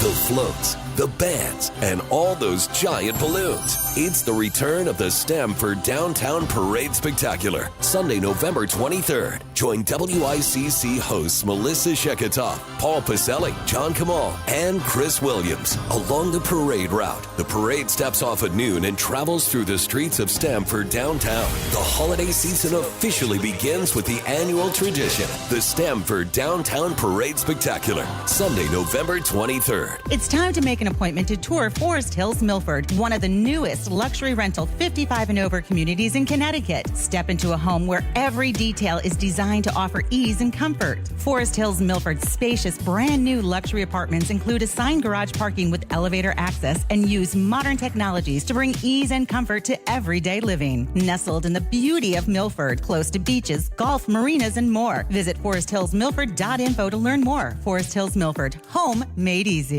This year's Farmer's Almanac warns of a harsh, super snowy winter. So take control of the wet, snowy, and icy conditions with a new set of Bridgestone winter tires from Town Fair Tire at the guaranteed lowest price. Plus, Town Fair gives you the most free services for life with your purchase of Bridgestone winter tires. For the guaranteed lowest price on Bridgestone winter tires, nobody beats Town Fair Tire. Nobody. Name brands at discount prices. Town Fair Tire. Now you can find out who's under the helmet and behind the jersey with the Root and Report Athlete Profile. High school sports are made great by the student athletes who play them. Check out the High School Athlete Profile, sponsored by BMW of Darien at therootandreport.com.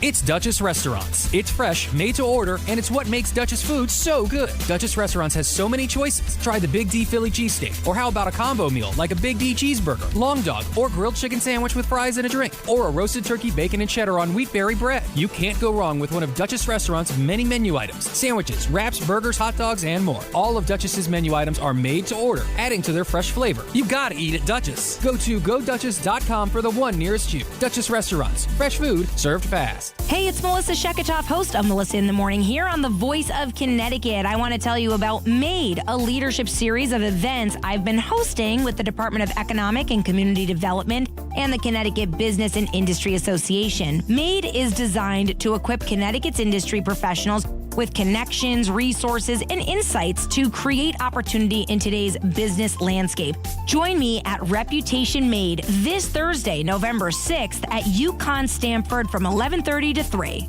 Learn from a league of marketing, communications, and advocacy pros like Stu Leonard on how to cut through the chaos, master storytelling and media strategy, and build influence and authentic engagement with your audience. Reputation Made, November 6th at UConn Stamford. Learn how to make your business stand out. Reserve your spot and get more information at ConnecticutMade.com. Join me on November 6th at UConn Stamford and get made. ConnecticutMade.com.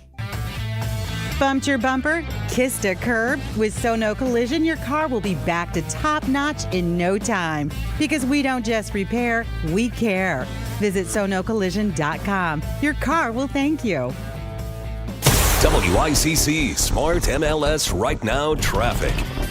95 northbound up to 90 minutes from Greenwich to Bridgeport. The Merritt Parkway is in much better. On the upper Merritt, we do have an accident reported approaching Route 25. And on 95 through New Haven, southbound, crawling through Long Wharf, northbound jam starts at about exit 39 A and B, follows you back into West Haven. Wilbur Cross, southbound, absolutely jamming through Hamden down into the West Rock Tunnel. Route 8 northbound, heavy congestion through Shelton up to the bridge. Traffic report is powered by MJ Thomas Jewelers. Looking to buy or sell gold? Visit MJ Thomas Jewelers in Stratford for expert service and great deals. Their knowledgeable staff is there to assist with all your gold needs. For more information, visit mjthomas.com. I'm Mitch Krause with WICC Track. For this evening and tonight, widespread frost, clear and cold in the low 30s. Friday, early sun, afternoon clouds near 60. Saturday, partly sunny with a high in the mid-60s. I'm meteorologist Paul Piorek on WICC. Whatever's on your mind, put it in a text and send it to Paul. 203-333-9422. WICC 695.9. The voice of Connecticut. Back to Connecticut Today with Paul Pacelli. Great to have you with us. We'll get to open phones again to close this whole sucker out. Coming up at 203-333-9422. Also, great interview. Gentleman Michael Pack, who has a brand new documentary. He is debuting this coming Sunday. Monday. Monday night, the 10th, on the eve of Veterans Day, about the two most brutal and rough battles of the U.S. war in Iraq. We'll talk to him about that. Chris Caruso joins us, usually on a Friday. I have him on today because I will not be here tomorrow, scoping out what happened this Tuesday day and Tuesday night. Chris, good afternoon. Hope you are well. And a real good Tuesday, Chris, for the Democratic Party all across the state. Absolutely, Paul. It was really a great day for Democrats, no question about it. Why do you think that happened, Chris? Because and I know there were some flips there. Do you think this was more a shot across the bow, even though this wasn't a national election year, a combination of maybe that, a shot across the bow at the Trump White House, and just the natural tendency of some of these cities and towns to, after so many years, Chris, there's just a reset? What do you think? Yeah, I think it's a combination of things, Paul. Sometime when the incumbent stays too long, it's too long. And, they probably should have stepped out a couple of years before. And I think there's some of that. People, incumbents, the longer you stay, the more you bleed. Yeah. I remember a friend of mine saying when I was on the Bridgeport City Council, Chris, you got to move on because the longer you stay, the more you bleed. Yeah. And there's a lot of truth to that. So I think it was part that. I think the whole issue of affordability is something that can't be ignored. Mm-hmm. The prices of items out there, groceries, not only groceries, but, other electric bills, things of that sort. It's hard for people to make ends meet. And then I think you throw in a dose of, frankly, anti-Trumpism. Mm-hmm. That, this was an opportunity, one of the first since the presidential elections where people had a chance to vote. And so I think they were registering their opposition, to Trump, and also the government shutdown, I think also played into it. So there was three or four items. But what was interesting, the Democrats had really a tremendous day. When you look at it, they flipped about 27 races across the state. Milford turned Democratic, Stratford turned Democratic. You had Rocky Hill, Norwich, Connecticut. You had Ansonia. Mm-hmm. Ansonia was very interesting. Yet in Shelton, Mayor Loretti, won again. And I forget. Shelton will never have another mayor. Mark Loretti, Mayor, if you're listening, I know he listens to the show. He'll serve for 330 years. Yes, he will. Mark's a good friend, and frankly, he runs a good town. And I think he's right now 38 years, so I've lost track. Yeah. But in the Valley, Ansonia was an indicator where they lost the mayor's seat, the Republicans did, and all 7 districts of their aldermanic went Democratic too. So it was quite interesting. All in all, now the Democrats, at least the leadership in those towns, 102 towns are under Democratic leadership out of the 169 towns in the state. So all in all, it was a good night for the Democrats. Yeah. Let's talk about Bridgeport, Chris Caruso, the guest. First of all, before we get to now, I guess, the jockeying for position as to who's going to run the city council, the 2 ballot questions, I guess one went your way, Chris, the other one didn't. Talk about that. Well, the question 1, which dealt with the general charter, ethics reform, civil service, giving more powers to the city council, balancing out powers with the mayor. That passed substantially. I think it was a 4-1 vote in favor.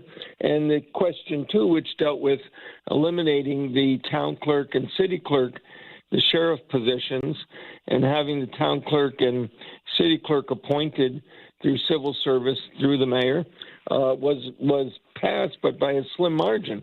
I think it was like 50 to 100 vote difference. So that could have gone either way. And it's something, I think that told you where the public was. I think many people felt those positions should remain elected. And for the new charter commission, when one is formed, they may want to look at that again and keep those positions elected, because it was interesting when you had one question, almost 4-1 victory, and the other one 50 to 100, really shows the opinion of people and how they felt that. And, that this may be an indicator, too, that, again, when you take away elected positions, it chips away at democracy and the role of the voter. So I think that was a statement made by people in the city. Yeah. Yeah, Chris, now we see stories today, and obviously this is something you've watched for years, the battle for leadership of the city council. How do you think that shakes out? What do you think? Well, I think I don't know yet, Paul. I think there's 3 candidates running. The current president, Ida Nieves. Ernie Newton, who was council president years ago, is running. And Jeanette Huron, who's from the North End, the 133rd district, she's running. So it's 3. It says that the incumbent, who's Ida Nieves, probably fares well in that because the votes are going to be split among the 20 candidates. So I think she bodes well because, again, the votes will be split. But you never know. The other thing what may come is a compromise candidate from the council who's not being currently looked at. So I think it's a wait and see. I think in the next couple of weeks you'll get a better understanding of where things are and where votes are. And it's yet to be seen. I had run for council president years ago, and I actually won, but I never declared it. And so when we went to court, the judge said it wasn't by a simple majority, it was a plurality of the votes. Yeah. And I actually had the plurality. But I guess I was reading the charter wrong, so I never declared it, but I was actually the council president. Wow. And the court said that, you didn't need the 11 votes out of the 20. You just needed a plurality. Again, we've got to wait and see, All right. And finally, Chris, in about the minute we have left, minute and change, we saw the notion that there are plea deals now being looked at for some of these, shall we say, the absentee ballot folks, Alfredo Castillo, Wanda Jeter Pataki. I guess the next court dates are the 10th and 11th of next month. And immediately, Chris, I said to myself, and you're probably saying, please not a slap on the wrist here, because if that happens, here we go around and round again, Yeah. No, Paul, I agree with you.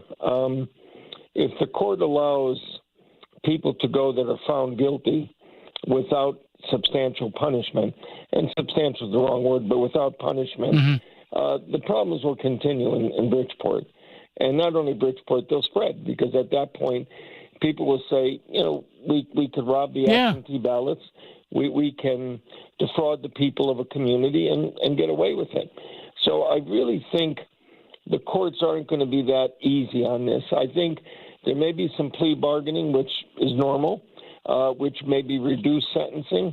But I still think part of the plea bargaining process could be to get individuals to, squeal on other people, for lack of a better word. Yeah. And they may be looking at the biggest offenders in this situation, not so much the little fish, but the bigger ones that really substantially violated the law and defrauded the people of Bridgeport. But I think it's something we've got to watch, and frankly, the public should raise hell if the court system allows people just to walk or skate on this. I think it would be a travesty for every voter, and I think it would be wrong. In addition, you have a special session coming up, to look at Bill 5002, the housing bill, and other things. I encourage all the Bridgeport delegation. There was a bill putting penalty in for violation of election law. That bill died in the regular session back in June. Now is the time to put it up as part of the special session call and get that in place. Wouldn't that be we'll great? See, but I think we've got to wait and see, Paul. But I really believe the court's going to be hard-pressed. These are serious charges, you know. And in one case, Mr. Castillo, and you read about it. Oh, where, yeah. You know, he worked for HUD apparently. Yeah. And he had the badge. Jeez. And he didn't turn the badge in, so he used it, which is in violation of federal law. I think now you're going to see the federal law get involved, FBI and others looking at this issue. So I think I think the spotlight's on, and I don't think the courts could just allow people to walk away without some type of punishment that's severe. I hope not, Chris. You and me both. Chris Caruso. Chris, thank you as usual, and I'll be back with you next week. Thank you, sir. You're welcome. Appreciate it. Yeah, Chris is right. You cannot, please. Look. You don't want people to go to jail in horrid conditions for years, but please on this stuff, no slap on the wrist. WICC Smart MLS Right Now traffic. 95 northbound up to 90 minutes from Greenwich to Bridgeport. The Merritt Parkway isn't much better. On the Upper Merritt, we do have an accident reported approaching Route 25. And on 95 through New Haven, southbound, crawling through Long Wharf, northbound jam starts at about exit 39 A and B, follows you back into West Haven. Wilbur Cross, southbound, absolutely jamming through Hamden down into the West Rock Tunnel. Route 8 northbound, heavy congestion through Shelton up to the bridge. Traffic report is powered by MJ Thomas Jewelers. Looking to buy or sell gold? Visit MJ Thomas Jewelers in Stratford for expert service and great deals. Their knowledgeable staff is there to assist with all your gold needs. For more information, visit mjthomas.com. I'm Mitch Krause with WICC Traffic. Clear and cold this evening and overnight with frost at a low in the low 30s. Friday, early sun, late day clouds with a high near 60. Saturday, partly sunny and milder with a high in the mid 60s. I'm meteorologist Paul Piorek on WICC. Experience the range-topping, dual-motor, all-wheel drive sophistication of the Cadillac Lyriq at Cadillac of Greenwich. The Lyriq is the first American car to win the German Car of the Year and offers undeniable style and uncompromising comfort. Or experience the first Lyriq V, the fastest production Cadillac ever produced. Arrive in style with this pinnacle of modern automotive excellence. Visit CadillacofGreenwich.com today and elevate your driving experience with the iconic 2025 Cadillac Lyriq. Selling your home is a big decision. You deserve someone who truly listens and picks up the phone when you call. I'm Jonathan Carbeauty with Carbeauty Real Estate, and we make real estate simple. Whether you're ready to sell, just exploring your options, or even want a cash offer on your property, call me directly at 203-980-6886. No pressure, just real results. Sell your home smoothly when you call Carbeauty. Go to CarBeautyRealEstate.com.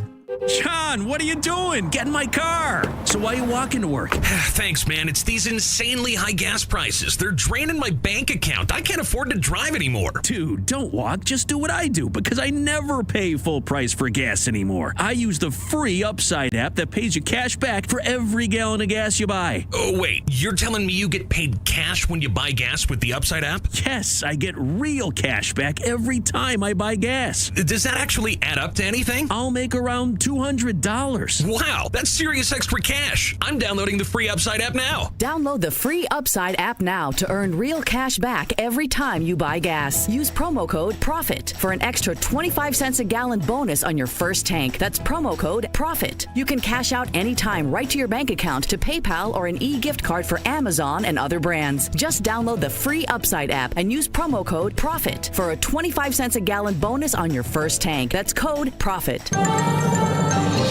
This is WICC 695.9, the voice of Connecticut. CBS News Brief. On this 37th day of the government shutdown, a federal judge just ordered the Trump administration to fully fund SNAP benefits in November. The president has repeatedly pushed GOP lawmakers to get rid of the filibuster to end the standoff. But Republican Senator Josh Hawley says, if you're going to tell me I have to choose between helping people eat or defending the rules of the Senate, I'm going to choose people eating. If you planned on flying somewhere this weekend, CBS's Erica Brown says you need to check your flight first. The Trump administration announced it's ordering a 10% reduction in flights starting Friday at some of the nation's busiest airports due to a shortage of air traffic controllers. Sean Dunn, a.k.a. the D.C. sandwich guy, has been found not guilty. He admitted to hurling that salami and cheese sub at federal agents, though. I believe that I was protecting the rights of immigrants. CBS News Brief. I'm Stacey Lynn. WICC 695.9. Voice of Connecticut Local News Update. Connecticut Democrats won 29 mayor and first selectman positions that were held by Republicans on Election Day, including in Danbury. It sends a message that Democrats are delivering. So we're proud of the work we're doing. Mayor Roberto Alves won re-election, easily defeating Republican Emil Bouzaid to earn a second term in office. Dems in Danbury also added a city council seat, expanding their supermajority to an 18-3 edge. Alves, who was also chair of the state's Democratic Party, was battling cancer during the campaign and said that the blue wave across Connecticut shows that Democrats are focused on issues that matter. When we talk about things like affordability, when we talk about the issues that are the kitchen tables at families every night, Democrats are the ones that are delivering across our state and across our country. Governor Ned Lamont also pointed to uncertainty in Washington, D.C. as one of the key factors. I think there is a sense that the Democrats make this a safe harbor, a place that you can count upon, a little bit of stability, making sure that we're making investments in them and their families and their kids and making it a place that they want to be. There is the possibility that one seat that was held by a Democrat could still flip to Republican, which would be in Easton for the first selectman race. Republican Dan Lent received 6 more votes than Democratic challenger Nicholas Daddario, forcing a recount before November 12th. It's not clear when the recount will happen in town. Easton Democratic First Selectman David Bindleglass decided not to seek re-election after 3 terms in office. Bridgeport voters have approved multiple changes to the city charter, including one which includes the formation of an ethics committee. An ethics committee currently does exist in the Park City, but Councilman-elect Galen Murray explained the broader reach that this new body will have. So the idea now is that the commission will appoint a director of ethics that will have the authority to investigate ethics violations, whether they're from government employees or whether they're from government officials, and have the ability to actually lay out fines for those violations. The state legislature will be meeting next week in a special session. Governor Ned Lamont says the session will be to finalize compromise housing legislation. Lawmakers and the governor are seeking to create up to 150,000 new units of housing in the state with the legislation. Lamont says numerous changes have been made to the proposal since he vetoed a housing bill in June. The session will also be to create a $500 million contingency fund to help cover possible losses of federal funding, including SNAP benefits. We've got the green light. We'll be able to put something on those cards. Not a full complement, but everything we reserved out of that reserve fund, and I think we'll have that within 4 or 5 days. Fairfield Republican State Senator Tony Wong gathered with multiple public officials and food pantry operators to hold a news conference Wednesday on the rise of food insecurity statewide. Food security in Connecticut has reached a critical level. So this is a moment for all of us to unite, to put politics aside, nationally, statewide, locally, and focus on the people in need, particularly as we go to the Thanksgiving holidays. Over 360,000 people in Connecticut rely on the currently unfunded SNAP program, and Connecticut food share operator Jason Jakubowski spoke about how the lack of resources is affecting Connecticut families. We've had people come up to us and say, I usually donate to you. I can't believe I have to use your services. We tell them, don't worry about me. This is what we're here for. The bipartisan group urged anyone who was able to donate this holiday season to reach out to their nearest food pantry. Classes resumed at Flood Middle School in Stratford today after the building was treated for bed bugs. Classes were called off at the school Wednesday after it was determined that there were bed bugs present. The bedbug treatment was completed Wednesday afternoon, and the evening was spent airing out the building. Classes started on time today at the school. And the FAA announced that tomorrow, thousands of flights at some of the busiest airports in the country will be grounded due to a shortage of air traffic controllers. The controllers have been working without pay since the beginning of the government shutdown. Some of the busiest airports in the country, including in New York, will see limited air traffic, with 4% of all flights being canceled tomorrow, going up to 10% next week. So far, Bradley International Airport has not received word of any flight reductions. I'm Chris Williams with WICC News. WICC Smart MLS Right Now traffic. 95 northbound up to 90 minutes. Greenwich to Bridgeport Parkway really isn't much help. New Haven, 95 south crawling through Long Wharf, Wilbercross, southbound side. Long line of cars from exit 53 in North Haven all the way down to the tunnel, and 84 eastbound jamming in Danbury into the Super 7. I'm Andrew Krause with WICC traffic. For this evening and tonight, widespread frost, clear and cold in the low 30s. Friday, early sun, afternoon clouds near 60. Saturday, partly sunny with a high in the mid-60s. I'm meteorologist Paul Piorek on WICC. If Fairfield is talking about it, so is Paul. Connecticut Today with Paul Piselli on WICC 600 and 95.9, the voice of Connecticut. All right, couple things here in the News Digest before we wrap it up. How about this from our friends at the Inside Investigator? Catherine Revelo works alongside Mark Fitch. They've both been on the show here. New study out there. The Constitution Pipeline could create, you ready for this? Now, it'll never happen because the left-wing environmental nuts who don't want any sort of regional power, regional power projects there to actually save you money, they will scream tooth and nail on this. A new study says the Constitution Pipeline could create $11.6 billion in energy savings. It's from S&P Global. The study finds out that the proposed Constitution natural gas pipeline that would run from Pennsylvania and New York, between Pennsylvania and New York, could result in billions of dollars of savings for residents in the Northeast and generate billions of dollars in revenue for southern New England, including Connecticut. The study's findings contradict statements made by a number of, here it is, environmental and energy industry groups who've said the pipeline would not result in long-term reductions in energy prices and would not increase the amount of natural gas in the region, yada, yada, yada. So here we go. And again, this is never going to happen. It's just, it's nice to, can you imagine if they built this pipeline? It's not going to happen.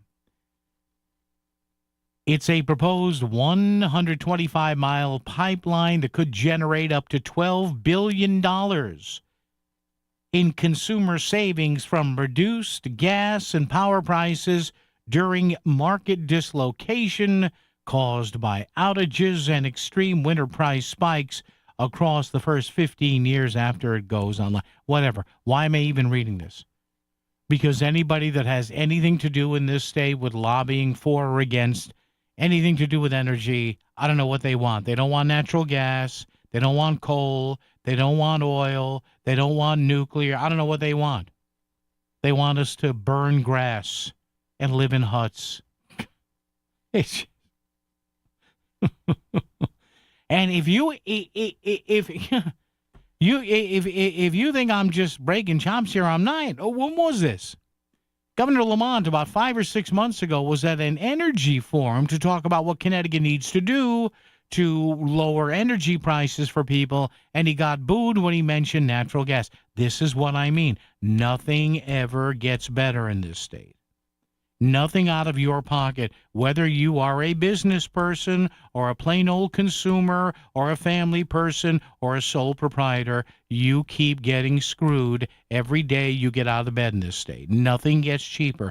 And with any push to get anything cheaper, there are always the people who just scream and yell because, oh no, if we do that, oh my God, fossil fuels, we're all going to die. All right, yeah, whatever. All right, let's. I'm sorry, I've lost it. I can't tolerate the do nothing crowd anymore. Well, we need solar panels. So no, solar power can't do it all. Oh my God. 203-333-9422, 333-WICC. Maybe we could rub sticks together. I'm not sure. How about this? Yes, another article that agrees with me that early voting it needs reform around Connecticut and even across the U.S. Early voting is a scam. Now, if you want to vote 3 days early before Election Day, maybe from November 1 to Election Day, but 3 or 4 days, that's fine. But did you see what happened because of early voting? In, where was this? This was in Virginia. Did you see this? Jay Jones, the Democratic nominee for Attorney General in Virginia, and I think he won, likely would have had to have withdrawn or been kicked off the ticket after he had the text messages exposed that he fantasized about shooting a Republican who was Speaker of the Virginia House. He also talked about urinating on the graves of Republican office holders. Now, again, these texts were exposed by a magazine. Actually, where was this? I want to give proper credit here. Who did this? National Review. So they exposed these texts on October 5th.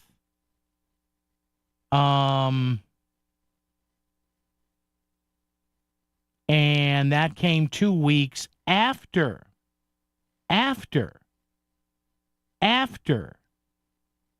early voting had started. The article was published on October 3rd, precisely 2 weeks after early voting began in Virginia. The timing created insurmountable problems for any Democrat who valued honor and decency, but also wanted a victory. So there you go. And you probably heard about this story. It did get some traction. And he said, oh, I'm sorry, blah, blah, blah, blah. But here's a guy who, did he win? I think he won. Jay Jones, the guy's now the Attorney General of Virginia. He fantasizes about, shooting people and urinating on their graves. Guy's not well. You look at him, too. He's a little strange looking. But so early voting had already begun. The story that broke these text messages was published 2 weeks after early voting began in Virginia. Why do that? Well, see, I asked myself why. Stop asking why, Paul. You know what it is. Early voting, more than a few days, is a complete and unadulterated farce meant to just basically lull you into voting early and not giving you any recourse if the person you voted for turns out to be in some trouble. Looking for complete dental care in one convenient location? Visit Columbia Dental in Norwalk. Their expert team includes a general dentist, periodontist, and oral surgeon. So whether you need a routine checkup and cleaning, dental implants, or wisdom teeth extraction, they've got you covered. Quality care all under one roof. Call Columbia Dental in Norwalk today at 203-299-0111 or visit columbiadental.com. Who picks Post University? People who pick Post are people who believe in themselves and their potential. Post people want a school that helps them succeed on their terms, on their budget, and on their schedule. They want on-campus activities and online flexibility. Most of all, they want an education that could help prepare them for success in over 50 fields. Because when you're an Eagle, the sky's the limit. Are you a Post person? Find out now at post.edu. More fiber and laxatives, eh? Who are you? I'm future you. Future me? Constipation with belly pain still coming back? Our doctor figured it out. It's irritable bowel syndrome with constipation, or IBS-C, and Linzess could help you get ahead of it. Linzess linaclotide is a prescription medicine that treats IBS-C in adults. It's not a laxative. It's a once-daily pill that helps you get ahead of your symptoms. It's proven to help you have more frequent and complete bowel movements and helps relieve overall abdominal symptoms, belly pain, discomfort, and bloating. These symptoms were studied in combination, not individually. Do not give Linzess to children less than 2. It may harm them. Do not take Linzess if you have a bowel blockage. Get immediate help if you develop unusual or severe stomach pain, especially with bloody or black stools. The most common side effect is diarrhea, sometimes severe. If it's severe, stop taking Linzess and call your doctor right away. Other side effects include gas, stomach area pain, and swelling. Talk to your doctor and say yes to Linzess. Learn more at linzess.com or call 1-800-LINZESS. WICC Smart MLS Right Now traffic. 95 northbound up to 90 minutes. Greenwich to Bridgeport Parkway really isn't much help. New Haven, 95 south crawling through Long Wharf, Wilbercross, southbound side. Long line of cars from exit 53 in North Haven all the way down to the tunnel, and 84 eastbound jamming in Danbury into the Super 7. I'm Edge Krause with WICC traffic. Clear and cold this evening and overnight with frost at a low in the low 30s. Friday, early sun, late day clouds, the high near 60. Saturday, partly sunny and milder with a high in the mid 60s. I'm meteorologist Paul Piorek on WICC. Make your voice heard. 203-333-9422. Back to Connecticut Today with Paul Pacelli on WICC 695.9, the voice of Connecticut. This coming Tuesday is Veterans Day 2025, and the previous night, this coming Monday night, the 10th of November, PBS will be airing a documentary produced and put together by our next guest. His name, if you haven't heard of him, is Michael Pack, and he is an award-winning documentarian here. He has put forth the previous works, including Created Equal, Clarence Thomas, in his own words, Rickover, The Birth of Nuclear Power, Rediscovering George Washington, God and the Inner City, and more. His latest, again, airs this coming Monday night, PBS. It's called The Last 600 Meters. It is a PBS Veterans Day Iraq War documentary. And we welcome Michael Pack to the show. Hey, Michael, it's Paul here in Connecticut. Good afternoon. How are you? I'm doing well. Thank you for having me on your show, Paul. Oh, no problem at all, of course. We revere what our veterans went through of any conflict. Now, this goes back to a conflict, sadly, Michael, that even though it's not that long ago, I fear it's fading a little bit as generations get older. But talk about the last 600 meters, and you are highlighting, from what I understand here, a couple of major battles in Iraq. Talk about that. That's exactly right. The film focuses on the first Battle of Fallujah, the Battle of Najaf, and then the second Battle of Fallujah, all in 2004. And they are the biggest battles America fought since Vietnam. And our goal is to tell the story from the ground truth, from the people who fought there, from corporals and sergeants up to one-star generals who were in the field. So it was what it was like to be in those battles. We try to tell the story as if it was Gettysburg or Iwo Jima or any other battle, not about the politics, whether the war was right or wrong, good or bad, but what it was like to fight these battles. And I'm very honored that it's going to be on right before Veterans Day, which is a perfect time for it. It also happens to be the Marine Corps' 250th birthday, and these were largely but not exclusively Marine battles.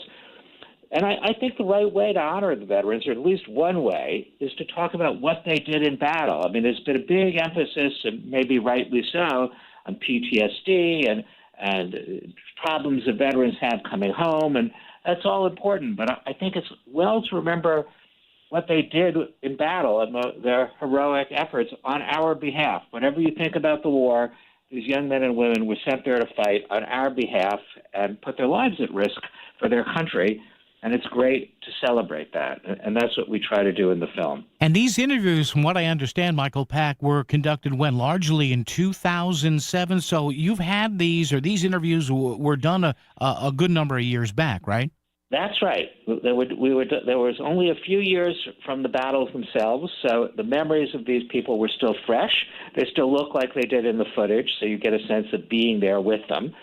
And we finished it a few years later, and at the time, PBS declined to air it, even though they put on 15 of my shows. But maybe the time wasn't right. People saw it as too pro-military. It was caught up in politics. Mm-hmm. But today, as you said in the intro, maybe in a way the memory of the war has been forgotten. But on the other hand, maybe it's a good time to look back, and we could do it without the heated feelings of the moment and really appreciate what these soldiers and Marines did for us, whatever you think of the war. Maybe it's time for them to get their due now because enough time has passed. You wanted to talk about the two major battles here.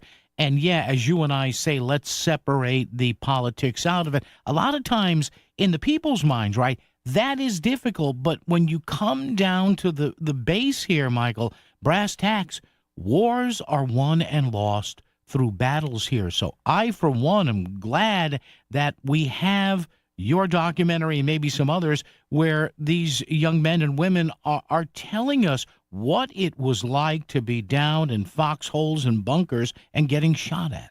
Exactly. We try to tell the story in their own words. They look right at the camera. There's no narration.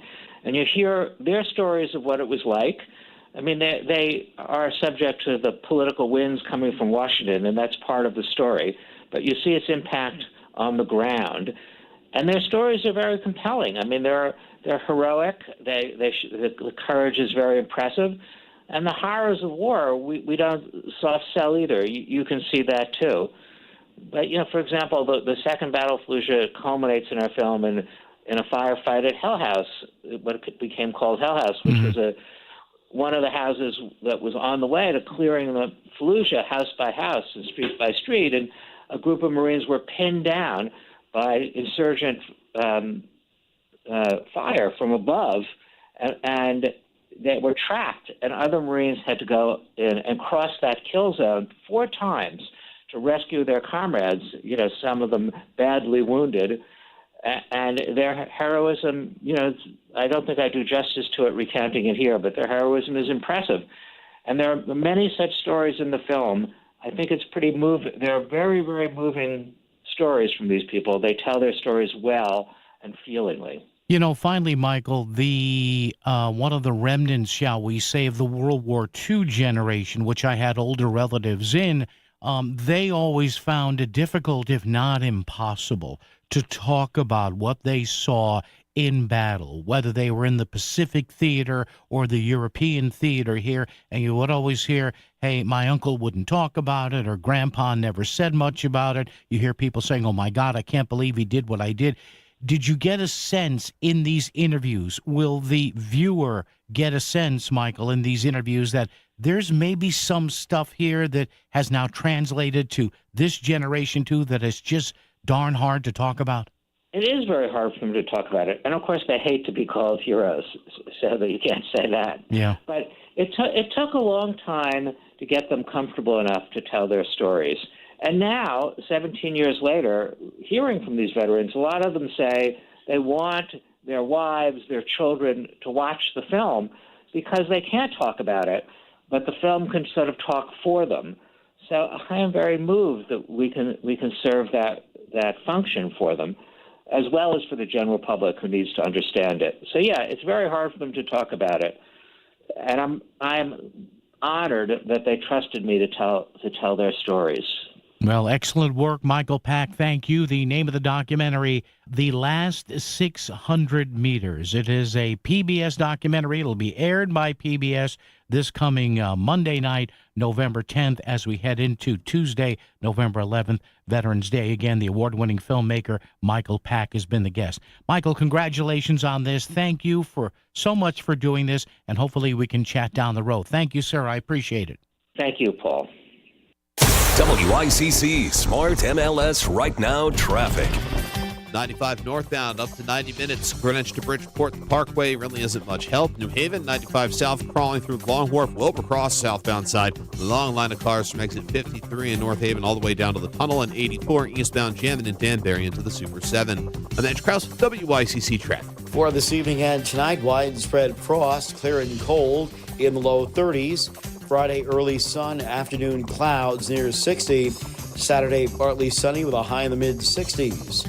I'm meteorologist Paul Piorek on WICC. Just about every day, we hear unsettling news about the economy and global events, things that affect our lives here at home. It's natural to feel uncertain, but when it comes to securing your family's future, there is something you can do. Here is attorney Christine Tenor. Do you ever feel like your medical or financial decisions are out of your hands? In times like these, most of us would answer yes. The good news? There are legal tools designed to protect you, ensuring that only the people you trust can manage your affairs, should you become unable to do so. Life can change quickly. It's never too early to put a plan in place that reflects your wishes, whether it's a power of attorney, medical advance directives, a last will and testament, or a trust tailored to your needs. Every person's situation is different. It's important to create an individualized plan before it's needed. We all deserve peace of mind. The Fairfield Law Offices of Eliofson and Tenor. On the internet, ConnecticutElderLaw.com. Call 203-336-2566. That's 203-336-2566. Back to the news and talk.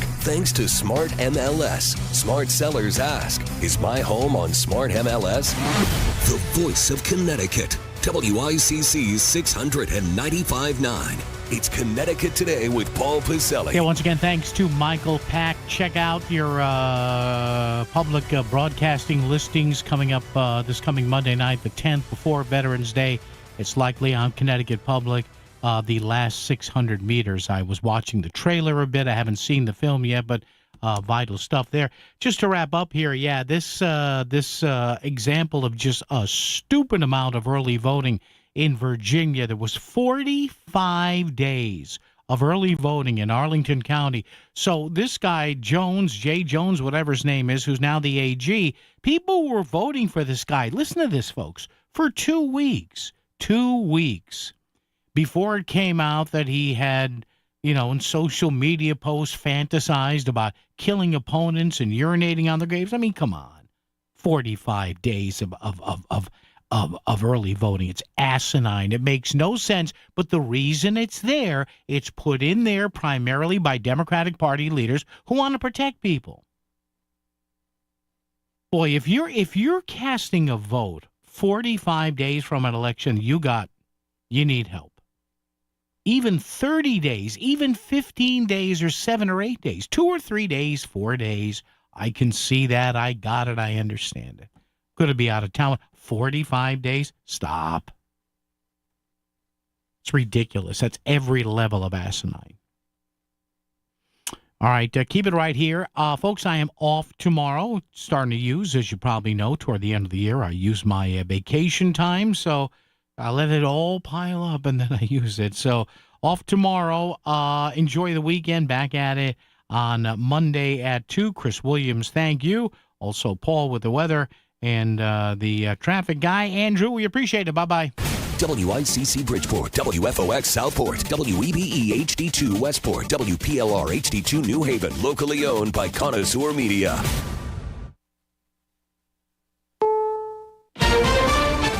Is CBS News on the Hour, sponsored by Progressive Insurance. I'm Stacey Lynn in Washington, where lawmakers may possibly have a path forward to end the 37-day government shutdown. We begin with CBS's Nicole Killian on Capitol Hill. This is just an introductory step, or a test vote, if you will, that the Senate is set to take tomorrow to see whether or not Republicans and Democrats are willing to come to the table to try to move the ball forward here in terms of trying to find an off-ramp for the shutdown. So still a ways to go, but there's some movement. If nothing budges, the president's been pushing to get rid of the filibuster, but Republican Senator Josh Hawley says, if you're going to tell me I have to choose between helping people eat or defending the rules of the Senate, I'm going to choose people eating. Meanwhile, a judge ruled the administration must pay full SNAP benefits for November. You planning on flying somewhere this weekend? It could be super stressful.